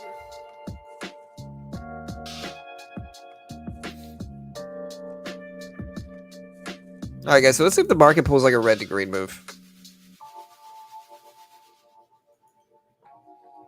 A lot of indecision today, so we might not get that. You know.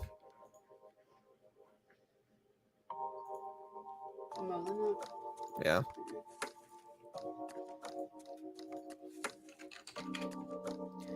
And Melon's down to 110s. All right, so sideways market, guys. We got to just wait to trade anything. Redbox is doing really well, though. Redbox. You can. Just let's wait for the market to break out of the range. I'm a little bit down heading into the open is the only problem with that, you know? Yeah. Okay.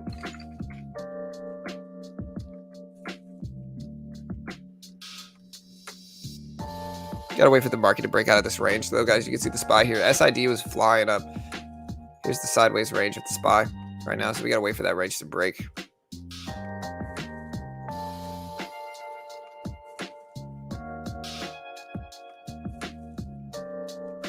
Q is up to 279s.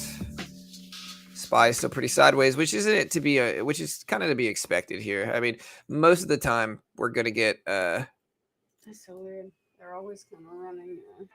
well, They look very similar. What? The Q and the SPY. Well, yeah, they basically are the same. Q's just a little bit more tech heavy. You're gonna have to explain that more to me about. It's a fund. It just has more tech stocks in it. Okay. That's all it is. Just has more tech stocks in it. Q broke highs, so Q's actually leading the SPY a little bit because you can see it's actually moving up a little bit higher. Yeah. But yeah, it just has more tech stocks in it. That's all it really is. And they're not at the same price, but they kind of pretty much run together. No, every large cap runs together for the most part. I mean, if you look at like Apple, it looks the same most of the time, at least. I wonder why that is. Well, because they're all made of the same stock. things. Yeah. You know, SPY is made of a bunch of companies that are also in the Q. The Q just has a little bit more tech stocks as a percentage. Oh, I see. You know, I get it. That makes sense. SPY pulling down a little bit. SID ramped. Redbox up to 1070s. About to tap 11s here, guys. Is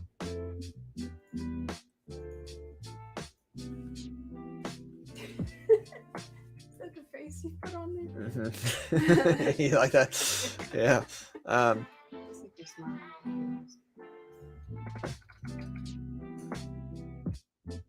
It's kind of funny.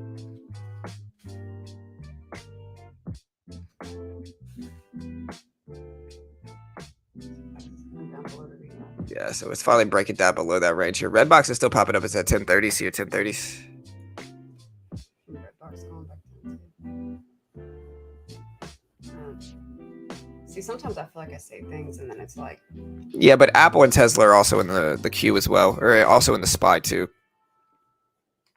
is algorithm trading a big reason why they all look the same and stay together? Well, no, they look the same and stay together because they're made of mostly the same stocks. You know, the Q has a little bit more tech stocks in it, but you know, they're still made of a lot of the same big companies. You know, When the Q is up and SPY is down, vice versa. Tesla and AMD out of the gate, clicking in and out. That's good. all right, so market right back. Not true at all. Huh? Yeah. What do you mean?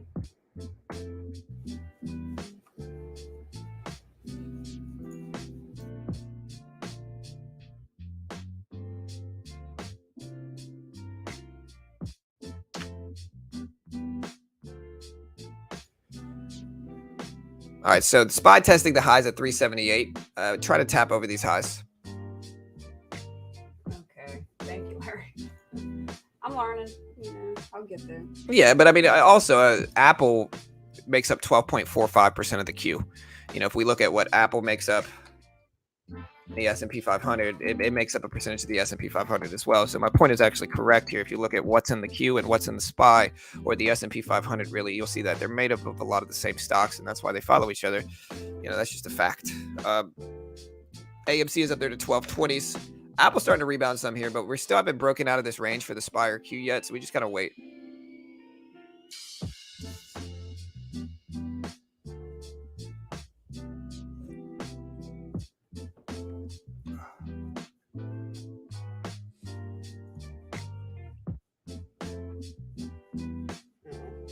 Yeah. See? 7.1%. Microsoft 6%. Amazon 3.7%.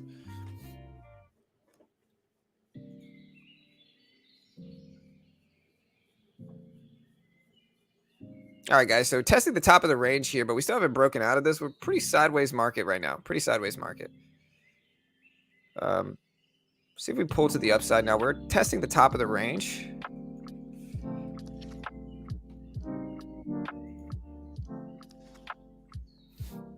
Yeah. Some spam calls.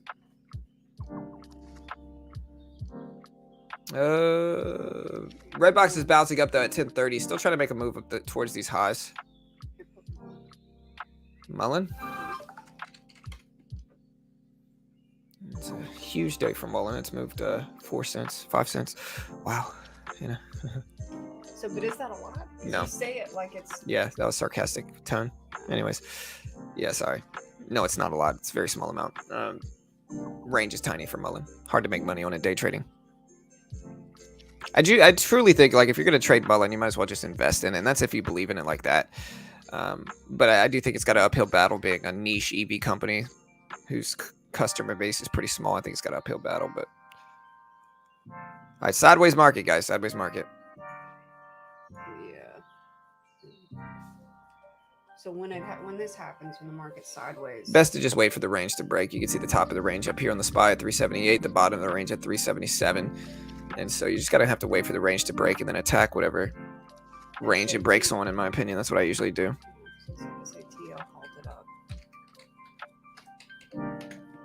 SATL up to almost 4, but yeah, the volume's way too light for that one for me. What was the other one? EVOK. EVOK down. SIDU. All right, so we just broke the top of that range on the SPY. The top of the range just broke here. And so we haven't really traded a ton after the opening bell. We'd recognize that sideways range. And now we just need to see if it holds up there. So even though it broke, it might not hold, which is exactly what we see here. And so we do have to wait. Like this isn't, we need momentum. And right now we have none, and so it's a good lesson on like just kind of stopping yourself from trading in low edge markets, because I do consider this a low edge market if you're trading big, large caps. Yeah, Redbox is ramping up. It's almost to $11 a share now. You love to see it up to 1090s. All right, testing the top of the range again on the SPY.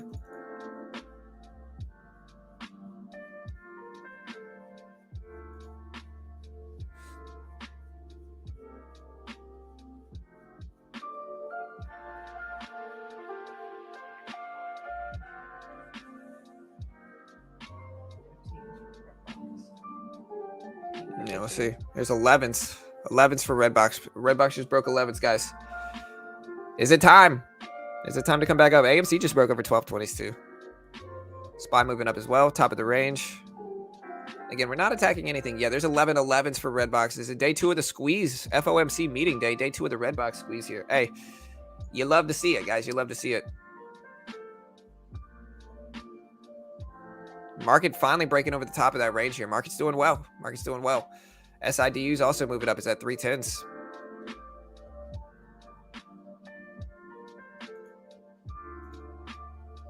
Good movement here.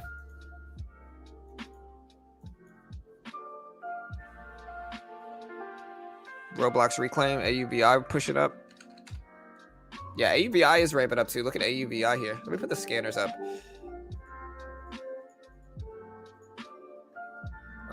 But market's making some moves, which is good.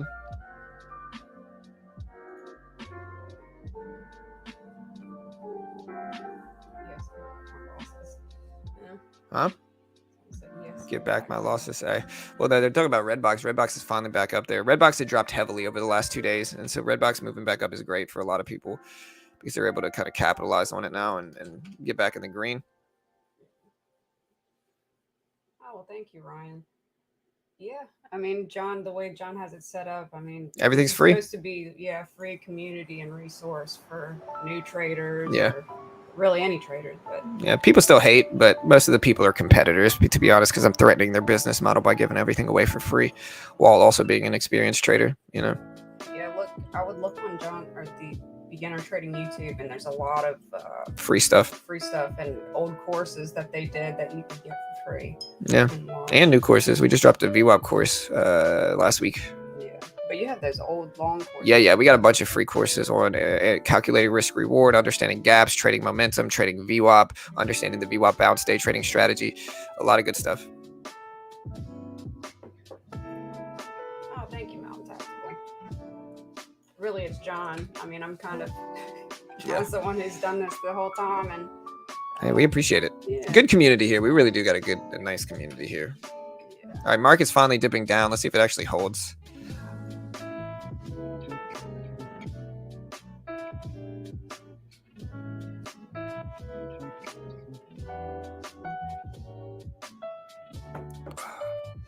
Nice downwick in the market.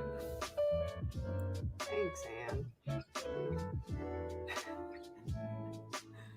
That's all right. We get it. Yeah, We well, understand. I get where you. Yeah, we know. We understand. We're only talking about trading here, but like that's okay.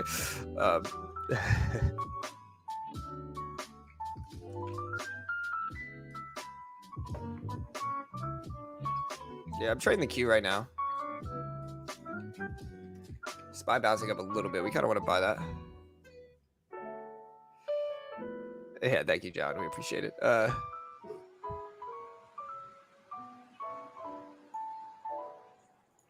right, market starting to pop. Hey.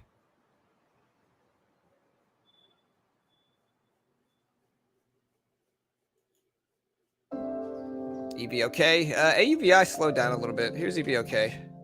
Breaking down some. SID is probably one of the better looking ones this morning, but even it's falling down some now. Market's just kind of consolidating sideways at this point.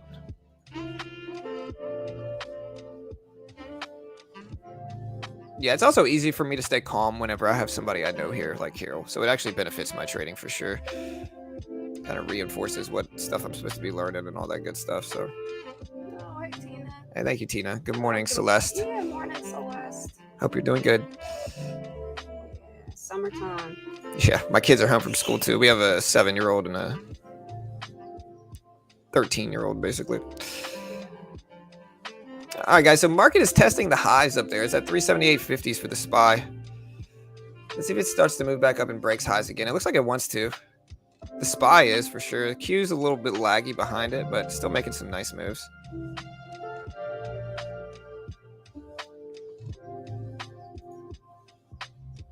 Hey, thank you, Chewy. Hey, thank you, John. Yeah, we try. We try. You know, you got some people that are just brainwashed by gurus, though. So it's like if the guru says, hey, my course is $2,000, and I criticize that, they say, oh, I can't believe it. They get like their pitchforks out, and they just start trying to attack my channel because they're so insecure about spending that money themselves that they just attack anybody that critiques the person they spent the money on, if that makes sense. And you see that very often in trading, too. SPY up to 378 is breaking highs here. Looks good. Q is trying as well. So at this point, there's no reason a lot of this information shouldn't be free. Right. The internet. Like, I truly believe free is the future. yeah. Yeah, I truly believe like the guru culture of trading that we have now is going to change. And I think that, I mean, I'm doing my part to change it, you know. Is it really? It's kind of moving back up. It's got a ways to go, though, you know. So it's trying to move back up, but it's slow. All right, we're going to buy this little dip in the SPY and see if that works. 25 shares. About the dip. See if we get a pop. There's a little pop. The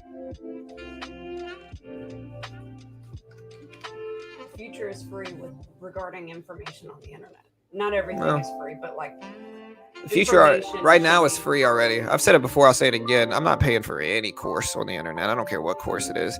Well, yeah, I'm talking about information. Like with the internet, there's no reason that like information that could benefit people and that people can Shouldn't be really free. kind of learn. There's no reason it shouldn't be free. Yeah, I feel you. I get it. You're right. I mean, like I said, because you can find it anywhere. So if you want to charge for it, you can feel free to charge. Yeah, people can charge for it, but they got to understand, man. Look at AERC just broke highs. They could charge for it, but they also got to understand, like, again, I'm not paying for anything. Q trying to bounce, SPY trying to bounce. Let's see if it does. You just gotta look it up. SPY bouncing up some, consolidating here, just kind of waiting for the market to react now on the positive side, hopefully. I mean, again, though, we're on the internet, so I'm not saying you could Google and find some of these courses that people charge thousands of dollars for somewhere on the internet for free somewhere. I would never encourage that type of, behavior, but, this is the internet, guys. I've said that a million times. I'll say it again. All right, we'll cover there.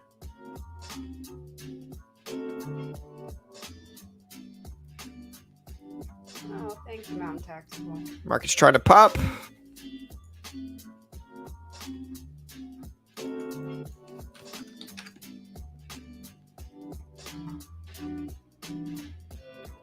Market wants to move up, it seems. All right, so we've made some back on the SPY here. All right.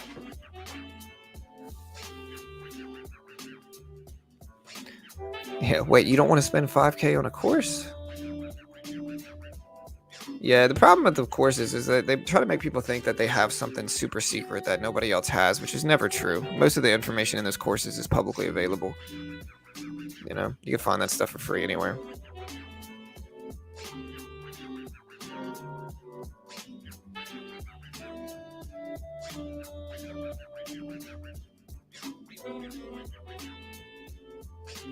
Hey, thank you, Mountain.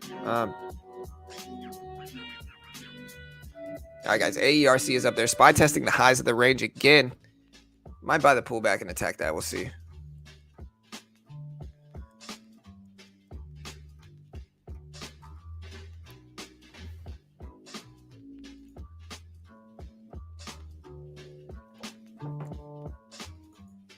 Pretty close to break even right now. We're down like $20. Just kind of waiting for something to happen.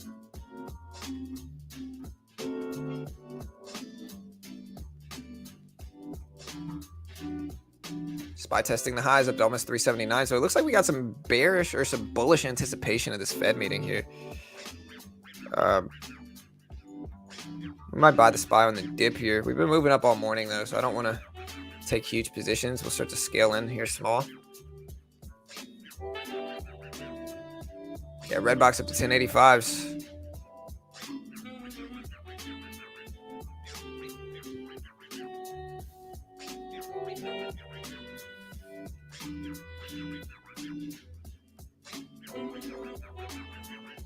Small size, just kind of playing around right now, waiting for a larger pullback that I can get involved with. ARC's trying. Redbox, though, consolidating really nicely over the VWAP. I actually really like the way Redbox is consolidating over VWAP here.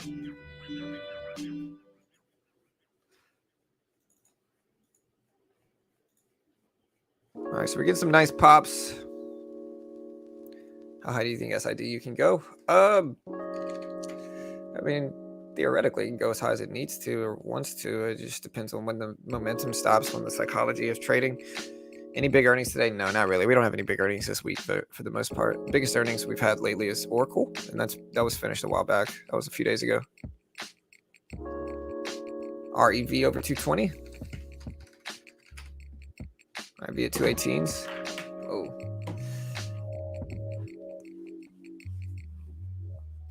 FOMC meeting is happening at 2 p.m. market time today.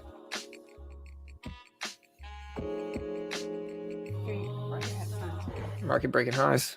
It's just music I'm listening to. If you want to hear it, I don't know what you're doing with them. You never give them to me. Nope. Potentially.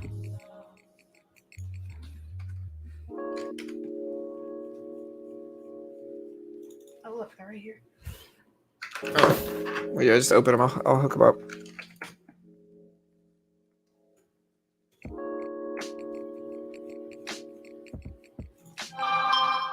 All right. You can put them on if you want. Here, you want this? Yeah.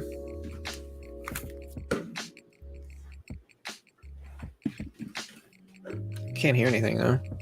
Just start. They're not connected.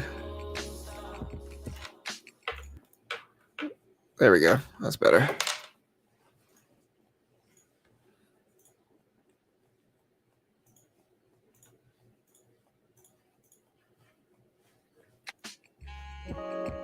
There we go. Yeah. Market dipping down some now, guys. So kind of struggling. We might buy this dip up and try to get a green day into this. 30, 40 shares. Drink the rest of my coffee. Not yours, no. All right, we're in 40 shares here.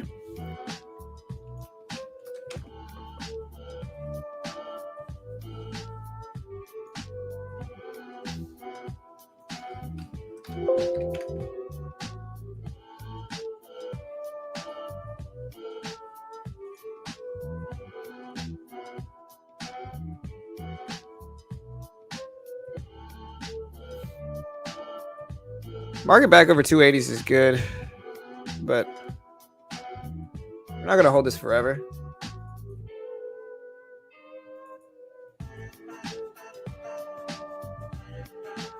Add a little bit more. That'll be our last trade. We're in 40 shares or 60 shares, I mean.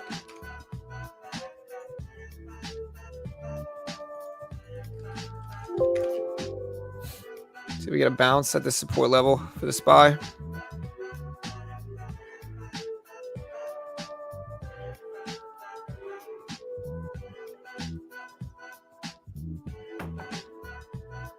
Q bouncing up a little bit. SPY bouncing up some too. Close to break even now, which is good. Hopefully it sustains up there. The bigger position, I don't mind taking a swing here on the pullback. I like the pullback. It's just got to hold up here.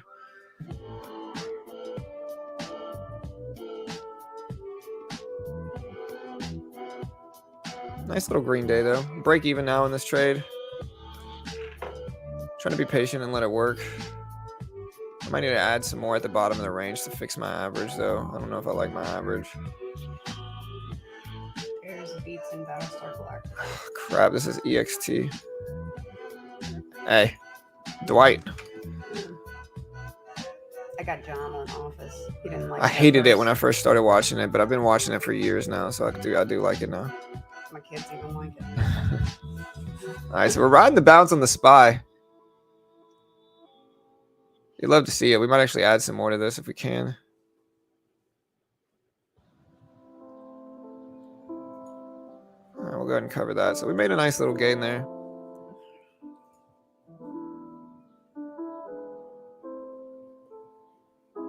Redbox testing 1120s, guys, 1130s. REV's squeezing up too. SPY and everything else testing the highs of the day. Tech is doing a little bit worse than the market. Q is leading the market on the downside a little bit some. Yeah, y'all hit that like button, guys.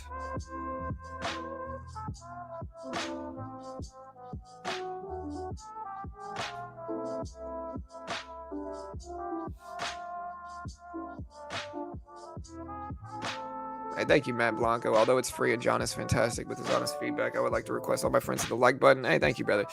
Yeah, y'all do that now, guys.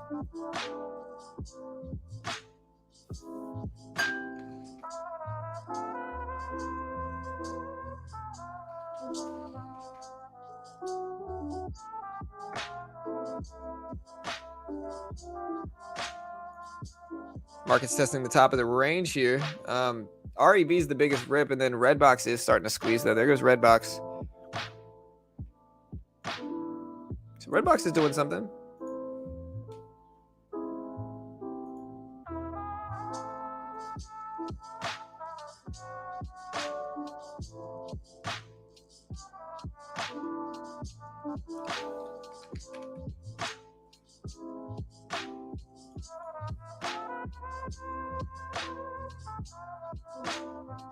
All right, market dipping down some here. We'll buy this dip, 30 shares.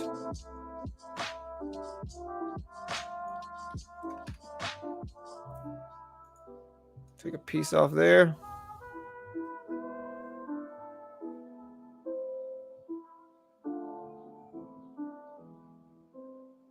Like I said, tech is doing a little bit worse than the market, though.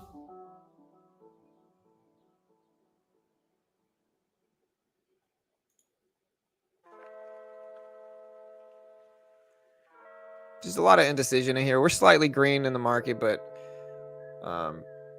because of the Fed meeting today, there's just a lot of slow apprehension here, and there's nothing really easy to attack. So we'll cut this too and just wait and get out roughly break even there. Been trading the Q off in one as well, and it's just not treating me that well. So probably going to pivot to trading the SPY a little bit more. It's been a little bit better results trading this one.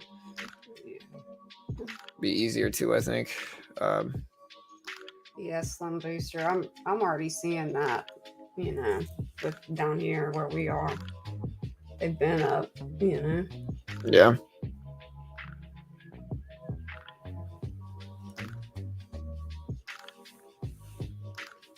Make Redbox fly for the benefit of all. It's up to 1150s here, and Redbox is flying, man. Redbox is going, finally. Everybody's been talking about this for a while. We'll take a little bit of a position. Oh, I was going to add 20 shares there. No more time left. It's already up. But Redbox is doing it, which is what I've said before. Like, Redbox is a short squeeze, and regardless of what they're going to do long term, Redbox is, you know, one of those stocks that is kind of the perfect storm for a short squeeze. We're going to add 20 more shares, get in 50 shares of the SPY. Take a little swing here. Haven't really done much today, but try to attack this range in the SPY. Yeah, Redbox up to 1150s. Sheesh, man.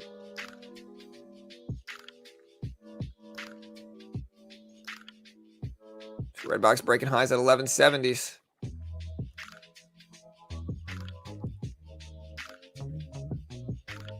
Tough 2 days in the market for me, to be honest, man. Not easy days. I mean, I'm not giving too much back, but it's just not been an easy few days in the market. Just jump out once it goes up a little bit to get out of it. I don't mind holding this. My entry's not bad enough to where if we start to test these highs up here, we'll be in the green like this. See? And we'll cover, and then we'll slowly kind of sell and cover on the way up.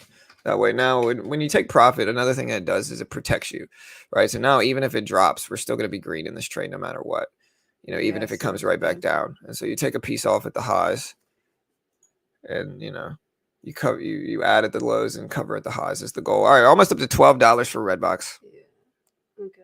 Here's going. Redbox is done because I just bought 10 shares. Here, baby, it's 10 shares. And we're going to add some back. You'll kind of see how I do it. Sell a little bit more at the top. Once we get to the top of the range, we've established this range here, basically. And so we're just kind of selling at the top. Buying at the bottom, selling at the top.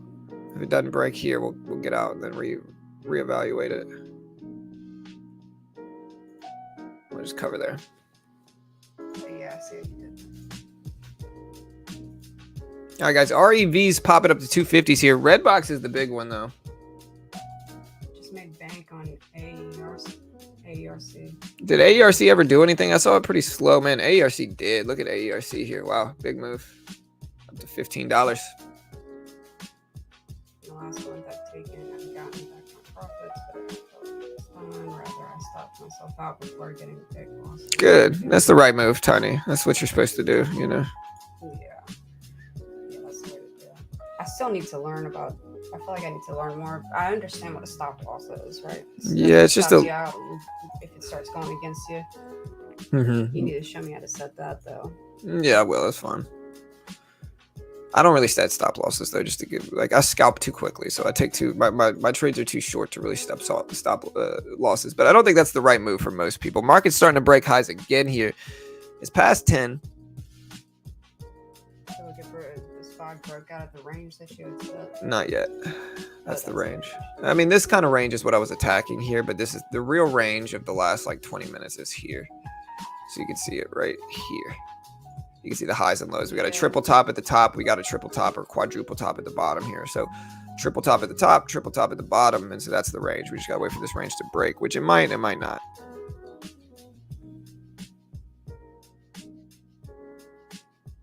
John, we are looking at a cup and handle on Redbox right now. We are to a certain extent. Here's the cup and then here's the handle right there. So we kind of are. Thank you. It's been a serious 4.5-year battle to get to this point, as you know. Yeah. Tiny, you were with John in the beginning, right? Yeah. Dude, when John started everything. Yeah. When it was me and Mitch. Yeah. That's cool. Yeah. Yeah, Tiny's been here for a long time. Yeah, Tiny, thanks for sticking around and, you know. Yeah, for sure. Making I feel like everyone has kind of made the community what it is, and I think that's pretty cool. Yeah. You know? Like it's. Yeah, definitely. Yeah, we appreciate everybody, really, and especially you, Tiny, you know. Yeah. Fed meeting today at 2. Yeah, that is going to be the big catalyst. That's when they announced the interest rate hike at 2 p.m. today at 1 p.m. our time. I'm gonna need to get some coffee. Yeah. Market flying up here, testing the highs of the range.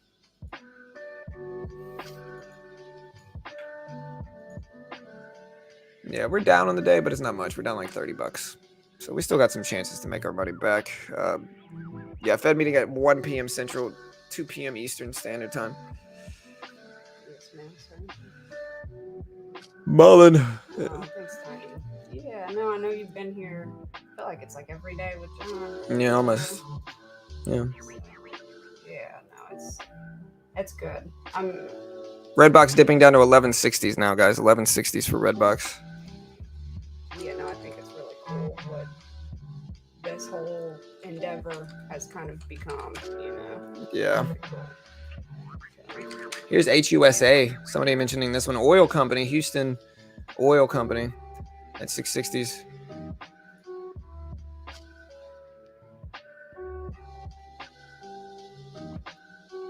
Yeah, I need a mic. As time goes on and I kind of... Here, I can push this one a little bit closer. Yeah. There you go.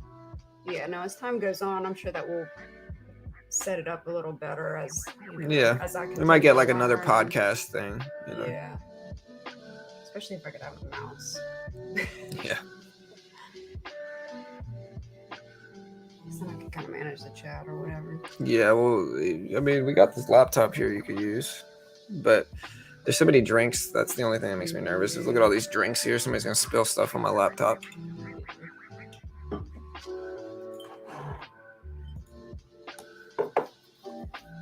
EVOK. Yeah, look at HUSA. It's popping too. EVOK maybe pulling a U-shaped breakout pattern. Redbox is still testing close to $12 a share now, which is great. I mean, that's ultimately what we want. Facing desks. Yeah. We'll figure it out. Yeah. Oh, there's some cool stuff. If Carol keeps trading with me, you know, we'll design some stuff for her. You know.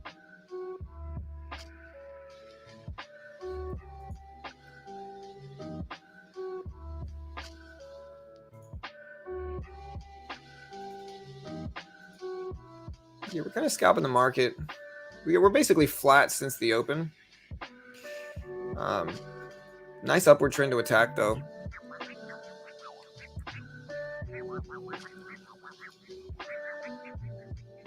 Green or red so far today, guys? Let me know.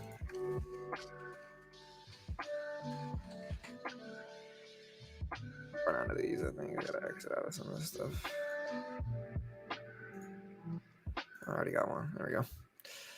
All right, so Redbox, guys, making this move up to potentially test and break 12. Family trading. Yeah. Yeah, I got a standing desk. I just don't use it like that, but it is a standing desk.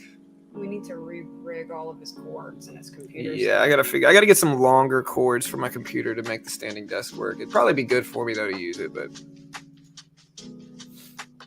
well, we got a second, guys. Y'all check out Top Step. Top Step's really dope because Top Step funds traders and futures. And so they give you a demo. If you can hit their target while following their rules, they fund you. If you look at what I'm greening in the SPY, and then you look at like the E-mini and futures, it does the same thing. It's the same price action. Look at this and then look at this. It's the same thing, you know, and you can trade this right side here with no PDT rule, instant settlement, shorting ability, going long ability, all that good stuff in the futures market. And Top Step funds traders in futures. So they give you a demo. If you can hit their target while following their rules, they'll fund you between 50 up to over 100K. It's only about 160 bucks minus 20% if you use my link. They're regulated, located in the US. They've been around for over a decade. They're kind of the gold standard of funded account programs. And so if you want a way to get around the PDT rule, here's the link. Check out the futures market. Great way to help support the channel. And there's the link. Man, I'm getting good at those. I'm fast. Yeah. That auctioneer voice. Yeah, that's right, man. I've been conditioning myself to be. If I ever don't do YouTube, I'm gonna get a job at radio. You know, be a radio host. Cool sounds with John in the morning is what I'm gonna call it. All right, Q is up to 281.50s. SPY up to 370s. It's a little bit too extended here, though. So we got to wait for the pullback. Red box still popping up. Tagging 12 here. EVOK just slipped down.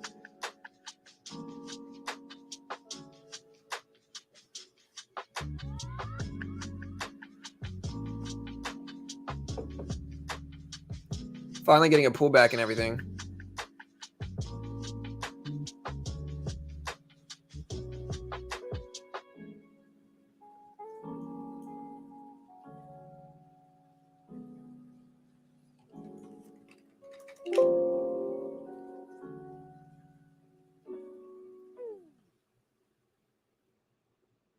Yeah, 12 just hit for Redbox. Let's see if it consolidates over it. I think that's good. If it can get over 12 and hold is what Redbox really needs to do. So if you want to see something good for it, it needs to get over 12 and hold.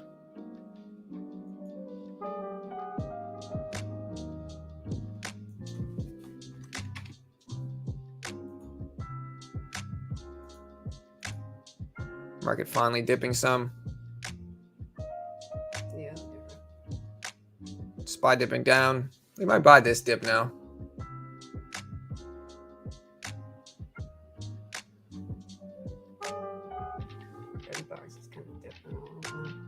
Yeah, I mean, it's normal to pull back, though. I mean, these pullbacks are kind of necessary.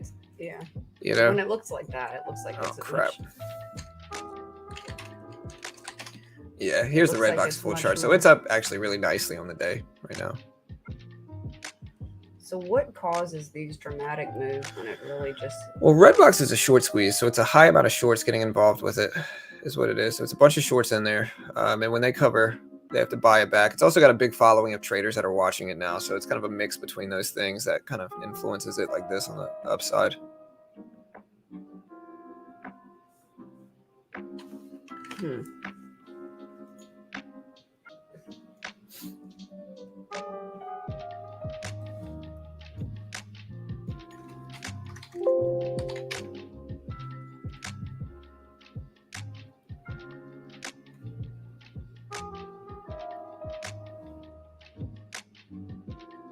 Nice upward move here.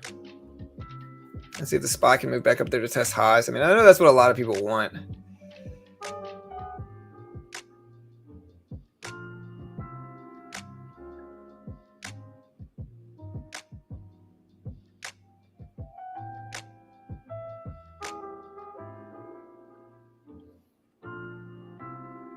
Apes are in Redbox. Yeah. Redbox finally pulling back some now.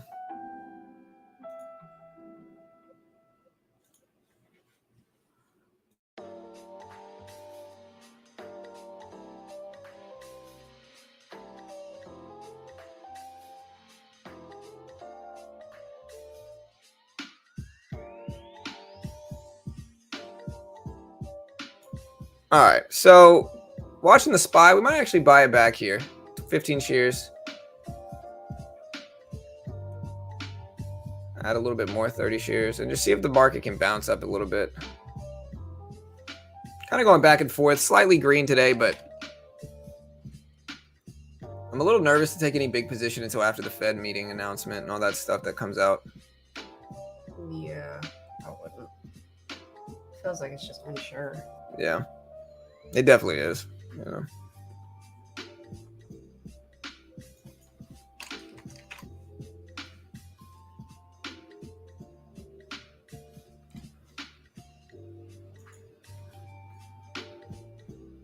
All right, getting them pop. See, I'm getting faked out on the queue when I trade it today for whatever reason. Not a terrible day by any means, though. It's a small day. So my ideas are correct. I think I'm just getting a little bit nervous. There we go. All right, we'll go ahead and cover there. Yeah, I keep jumping out too soon. Not going red, but green is always. Yeah. Yeah, I'm getting faked out too. I think it's one of those days where fake outs are just more common, more prevalent on days like today. It's actually not a bad trending day though, so it might just be mistakes with my own trading, I think. And days like that are going to happen. Like most of the time I can go the week only having maybe one loss on the week or 2 days where I lose money. This week so far I've had 2, and I think it's probably just anticipating the Fed meeting and that stuff that comes with that, you know. Nobody knows what's going to happen with the market in these times. So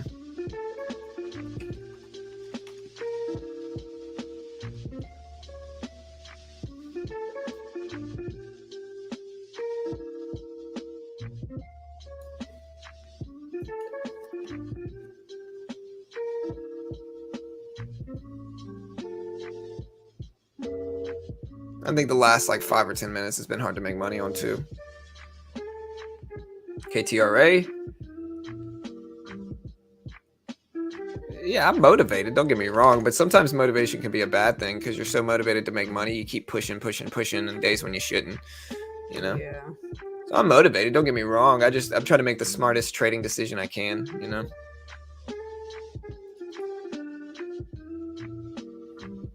Yeah, KTRA cup and handle U-shaped breakout. EVOK basically dove down.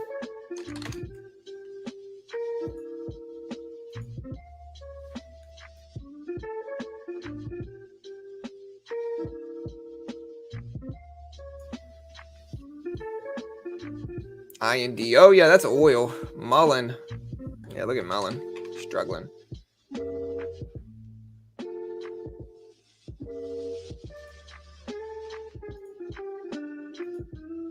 I'm try to attack this trend here. 15 shares.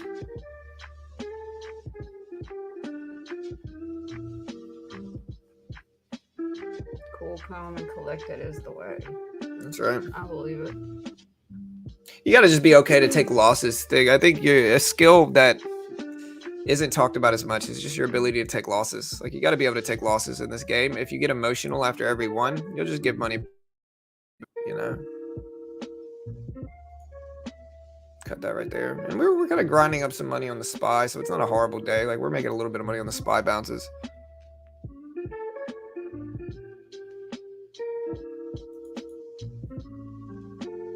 SPY and Q, you need to let it play out today. You're getting tight. Yeah. Yeah, I believe it. KTRA dipping down, INDO dipping down too, so little struggles here.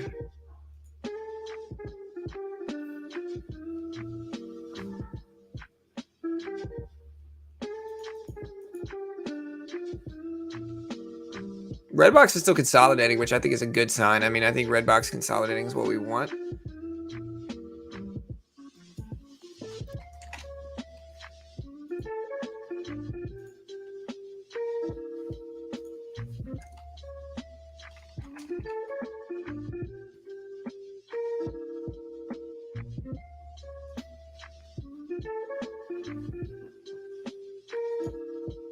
I'm definitely making more money on the SPY today pretty easily, so I'm probably just going to wait and trade that. Yeah, look at that. Yeah, that's terrible. Yeah. That's what I dealt with all morning. Did you say that? I tried to. Twitter basically stopped me from it. I was going to be like, F you, you blank blank.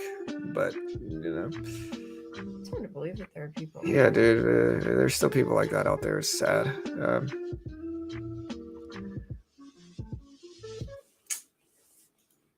I think we just need to love each other a little more. Yeah. I can feel that. Because it looks like a dead cat upside down with its legs sticking out like this, Juan. Oh, like or free my grandma. Up. Sorry, I thought that was Juan. Yeah, it looks like a cat upside down with his legs out. Is what it looks like.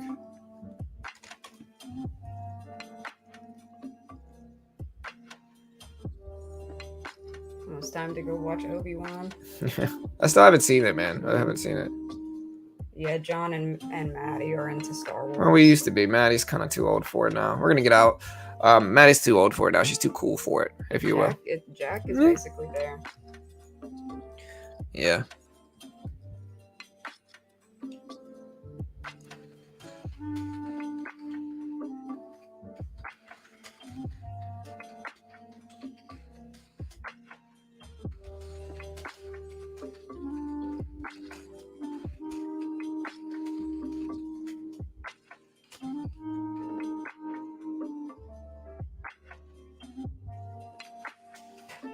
Too strong. Yeah, I'm sure we got a lot of Star Wars people in the chat then, huh?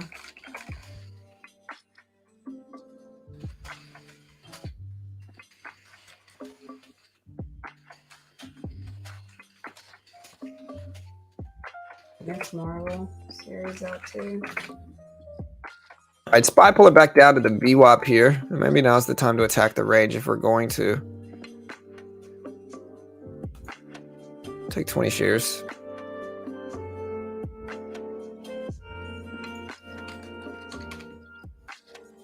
Apple's choppy too.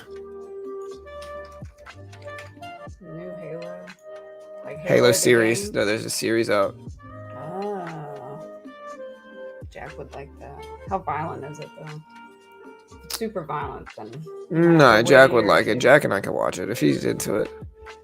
Him and I could watch it together.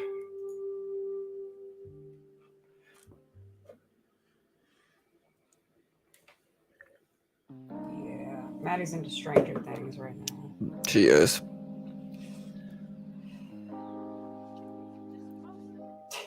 Her birthday's coming up too. Yeah.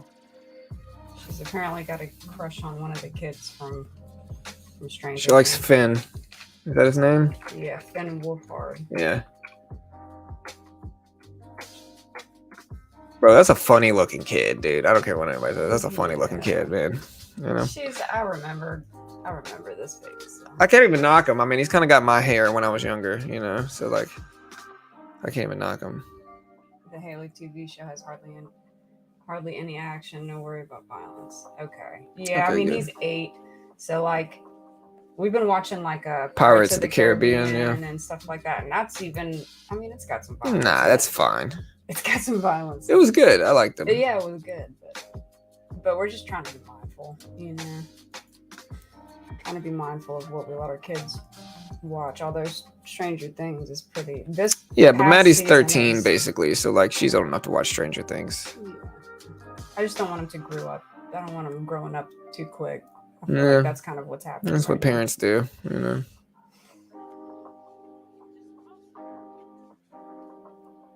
All right, so we're in the SPY here. We bought the dip to VWAP.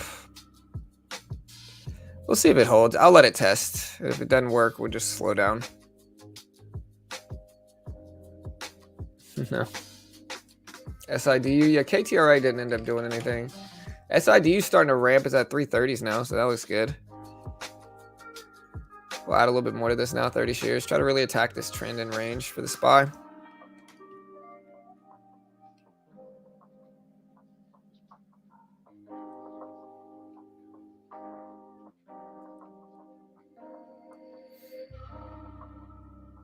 Take this. Oh yeah, Right. Finn Wolfhard. I had a picture of him up.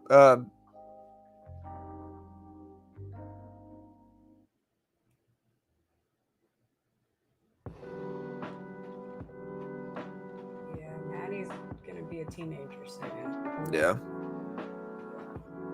I feel like that. I feel like I just closed my eyes or I blinked and then It happens so fast, man. and They're then getting now sold. it's- Yeah, like Maddie is becoming a young lady and Yeah. it's kind of scary. Parenting's hard, man. Yeah. 5. That's such a fun age though. 5 is a cool age. They're little enough to where they're still cute, And they're sweet. They still want to give you but they're old hugs. enough to where they can actually talk to you and stuff. So it's cool. Once they turn into Jack's age, you know, it's kind of like the puppy breath thing. You know, puppies are cute. They got their puppy breath. After a certain point, they just start stinky. You're just kind of like, ugh, you know. And that's the kids nowadays. I love Jack, but he's past the cute little puppy breath age. You had your first girl in the beginning of October. You and your wife together 7 years. Hey, congrats, Jonathan. That's amazing, man. Congratulations. Oh, that's fun. Yeah, it is. And maybe I'm sure your wife will get like this, but girls, one of the things that's fun about having girls is they're really fun to dress. And I mean, coming from the perspective of a woman, but I feel like daddies and daughters do have a special bond now. There's something special about it, Yeah, for sure. All right, we're in 30 shares of The Spy. Trying to ride the bounce up, just trying to attack this upward trend here. I mean, we're testing VWAP. I'll let it hold and try to work. Yeah, VWAP. We said no social media, period. So that's how we, Yeah.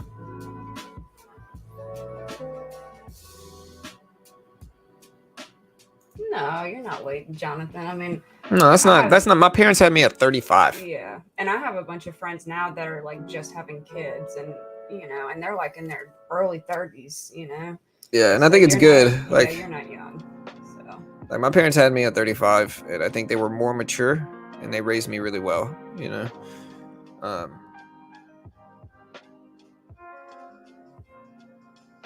I get it. So it's not always a bad thing, I think there's pros and cons. I think when you're younger, you can relate to your kids more. Like we had our kids young, for the most part, pretty young, And so when you're younger, you can relate to them more, and so they kind of understand. You understand kind of what they're going through a little bit more than I would say the older, generations. But I do think there's wisdom that comes with age, and I think when you have kids when you're older, like my parents had me, there's a little bit more wisdom that you get passed on that way. Yeah. So pros and cons. I got this fruit fly on this.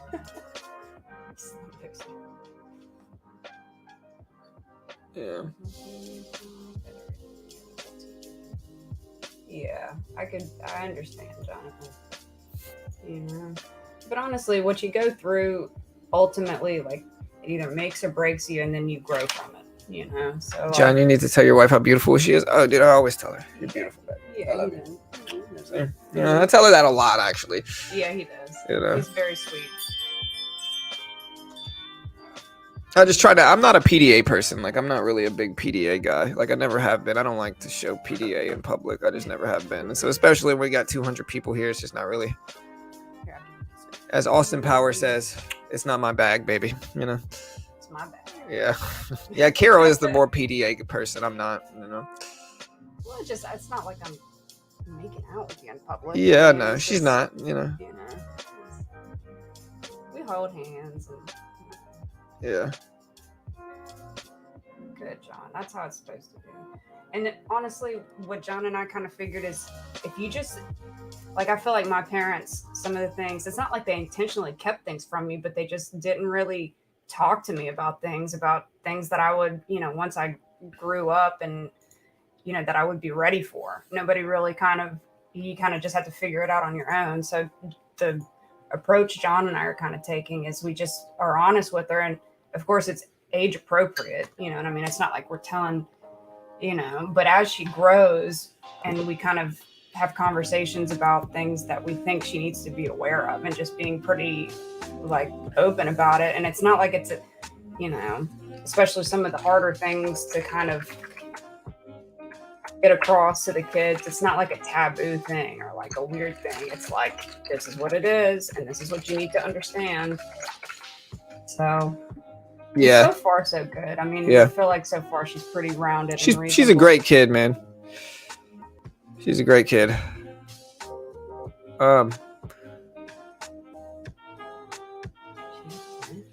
Yeah, and listen, if you complain about us not talking about whatever you want, like, I'm gonna warn you. I appreciate you, Ann, but like, it's slow right now in the stock market. We're just kind of hanging out. It's right towards the end of the show, and so we're just kind of hanging out. Shouldn't be a problem, Yeah, we're talking about being parents. People are talking to us about it, so we're just responding. It should be understandable. We're waiting for the Fed meeting, just like everybody else. Yeah, for sure.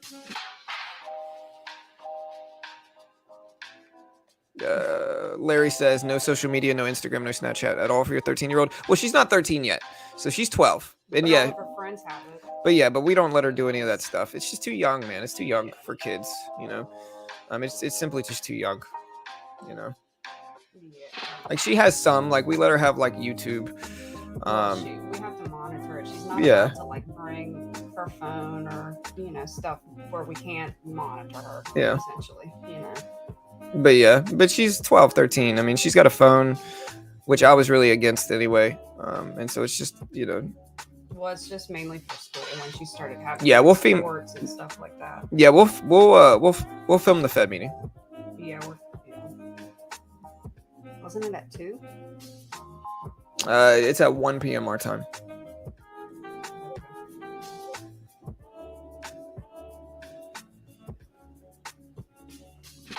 Oh, that's nice for a while. See, that gives me hope. 96, happily married for a lifetime. Hopefully that'll be where John and I are. Yeah, we know, Ann. We get it. What I'm saying, though, is this morning at the Open, we kept it almost purely stock market talk. Like, we didn't talk about anything at the Open like that, at least not that I know of. And so, to be honest, and I'll be real with you, it just seems like you're just looking to criticize, While we appreciate your thoughts, it's, we got it. We've noted your feelings on this, and there's no reason to bring it up. That's just antagonistic. It's okay to speak your feelings plainly. But just not over and over and over again. You know what I mean? Because, plus, it's a slow day, guys. We're not going to keep it strictly stock market. Like, nothing's really running like that. SIDU tried to. Redbox is up there, but it's been consolidating for the last, 30 minutes or so. And so it's just a slow time, and we're going to fill that void with stuff. Okay, Ann. Yeah. We got it. Yeah. I tried to warn them, man. And listen, if you're sitting there listening, like I said, we understand your feelings on it. Please stop bringing it up. Like I said, it's just antagonistic. Number one, it's 10:30. Stock market's not like this is the most exciting stock market. It's pretty slow and boring right now. And so, to be honest, and also, you're the only other person that I've seen criticize us talking about whatever. In the end, we're going to talk about whatever we want. It's me talking, not you talking. Yeah, in the end, we're gonna talk about whatever we want, and you're gonna have to be okay with that. And if not, you can go watch somebody else respectfully. You know what I mean? It's all good. We got plenty of people here anyway. You know what I mean? So it's just kind of like we're just hanging out, guys. We're hanging out. Market's slow. I'm still trading. You guys can see my trades. I'm still trading and hanging out, but it's just a slow time. And so we're trading small. We're waiting for the Fed meeting. There's a lot of sideways action today, and so we're just kind of filling the void, talking about life, talking about kids. Should be an understandable thing for a large majority of people, I would say. And so,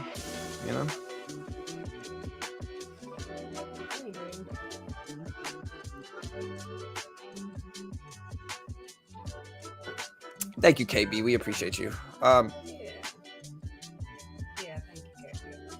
Yeah, you talk about stocks 95% of the time. It's okay for the other 5% to be about anything. Right, especially at the end of the day. At the end of the day, at the end of the stream where not much is going on. Come on now. What do you want me to do? Just sit here silently saying the SPY's back down, the SPY's back up, the SPY's back down? Come on.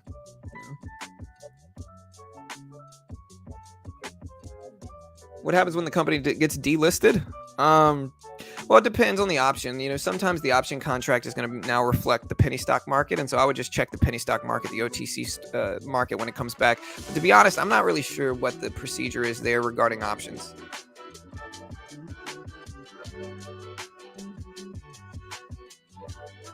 Yeah, Fed raising by 75 basis points should be interesting,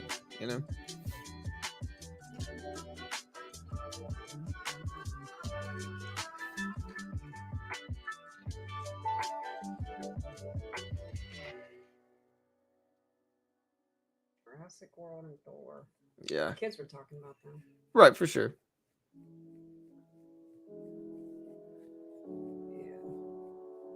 Yeah, thank you, Hobo Braun.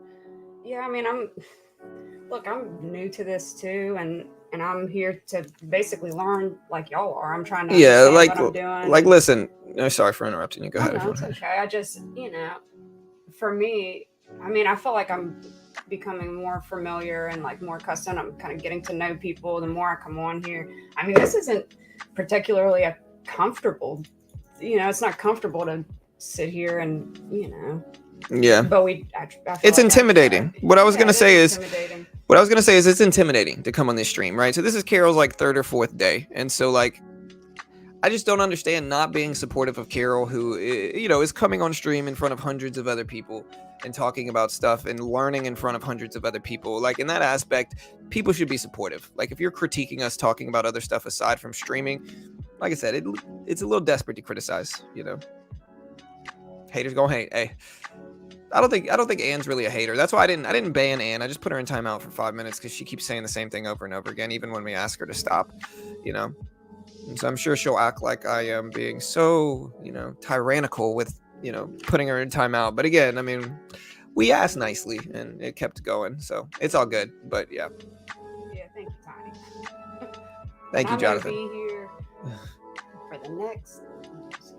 I'm going to be here, but it's kind of poking fun, I guess. Yeah, thank you guys. Yeah, look. Yeah. SPY started dip, and the market's completely sideways. Like, look at the SPY today. So the SPY is completely sideways. It's probably going to remain this way leading up into the Fed meeting because, frankly, market's slow, boring, and choppy, and people are nervous about the Fed decision of potentially raising 75 basis points, and who knows what will happen. But again, that's a little bit what it's worth.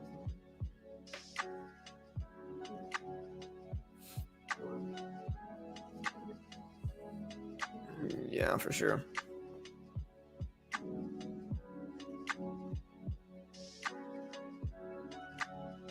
Yeah, for sure. And thank you guys. I appreciate the support. Yeah. And look. Sounds like a nickname, Juan. John the Tyrannical. Ooh, have you told him? Should I change my? Look, I'm gonna change my name right now.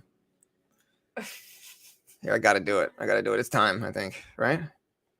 Uh-huh. I don't know, man. That's pretty classic. Have you told him what we were kind of brainstorming? Oh no! Don't. Carol. Yeah. John's line. That's John's line. He's always, and y'all don't need to think it. It's fine. Look, guys.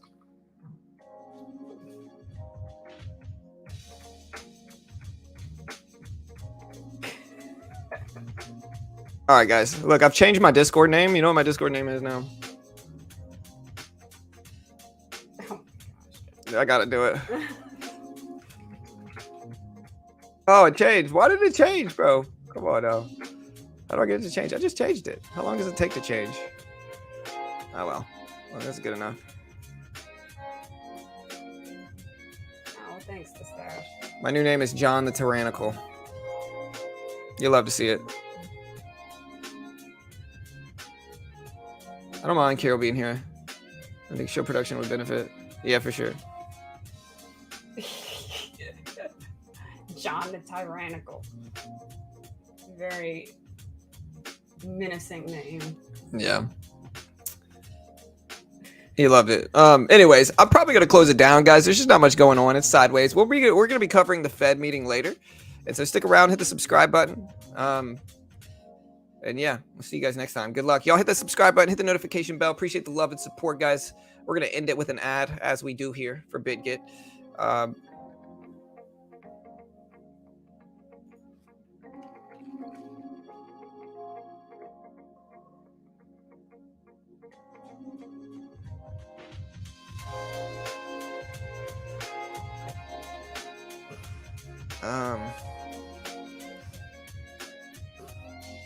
Yeah, I mean, yeah, it'll be all right. Yeah. Yeah, I know, Anne, but to be honest, I'll be completely real with you, Anne. It seems like you're pretty insecure of Carol, or from Carol. Like I'll be real. Like even when Carol came on stream before, like it's nothing but criticisms of Carol. Carol does this. Carol does this wrong. Carol does this wrong. And so to be honest, Anne, stop worrying about other people so much. Like it'll be okay. It's all right. Look, I know that, Anne. I know you've been in the chat for a while, and look, I don't want to make it weird. Like that's not my intention. No, listen, it's gonna be weird regardless. The big thing you could do is just not give them too much attention.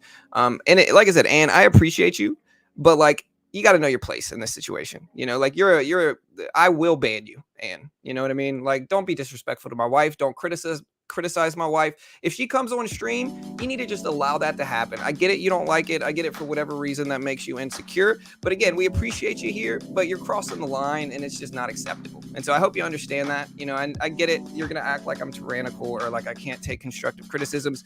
I understand. But like, to be honest, like I said, you're kind of crossing the line a little bit, you know? Anyways, with that said, guys, love you all. Good luck. We'll see you guys later. Bye, guys. Hey team, if you're interested in getting around the PDT rule and trading crypto futures, BitGet is probably where you want to be. First off, it has a 10 out of 10 CoinGecko trust score. You can trade tons of different things on BitGet, specifically futures trading, allowing you to actually short or go long with up to 125 times leverage. Another element that you might find interesting is copy trading. And with this, you can find crypto traders and copy them trade for trade. And so if they buy it, it auto buys for you, so forth and so on. And so you can choose a multiplier as well if you want to trade larger or smaller, maybe 2 to 1 or 3 to 1 relative to what the copy trader is doing. And really, there's hundreds if not thousands of copy traders. When I'm looking at a copy trader, I really try to see how consistent they are. You can see, you can kind of look into the trader's previous data and trading results, and you can see like this guy, for instance, over the last month has made some pretty solid returns. He's made some pretty solid income, and overall on his time at BitGet, he's made almost 200%, 189.6% or 0.7%. He's made $60,000 total. And again, if I want to follow this guy trade for trade, I can on BitGet. I just select follow. I can say, hey, I want to follow him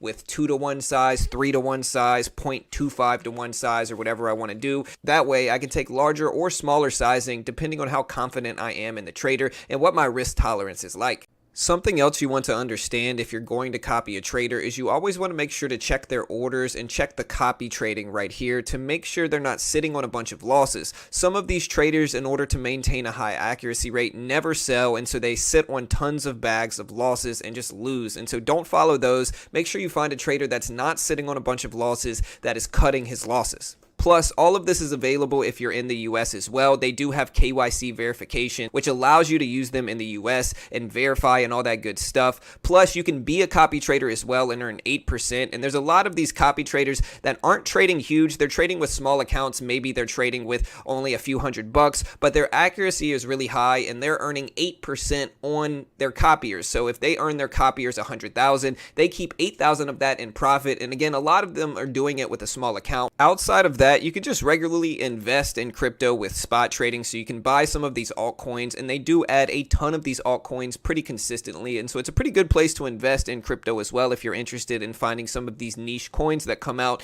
and really run. Depositing is super simple. They can use Visa, Google, Apple Pay, MasterCard, Google Pay, whatever you're really trying to use to deposit money, they accept it for the most part, and you'll get your coin within 5 to 30 minutes. They also have algorithmic AI trading that you can implement with yours as well, so you can build trading bots and kind of build algorithmic AI trading, all from BitGet as well. And again, they have a 10 out of 10 CoinGecko trust score. And so if you want to check them out, it's a great way to help support our channel. They are a sponsor of this video, and so be sure to check them out, and I'll include a link in the description. All right, guys. So good luck. Like I said, sorry for the late drama. Again, I mean, I'm going to set this standard now, though. Again, if you have criticism for the channel, that's fine. You know, but if you keep bringing up that criticism over and over and over again, this must have been like the 5th or 6th time Ann has said that today. You're just gonna get banned here. You know what I mean? Like I said, everybody respect Carol, respect the fact that she's trying to learn trading, and you know, just be supportive. You know, with that said, love you all. Hit that subscribe button. We'll see you guys a little bit later. We're gonna be covering the Fed meeting later for sure, and yeah, y'all join the Discord. I'll see you guys next time. Good luck, team.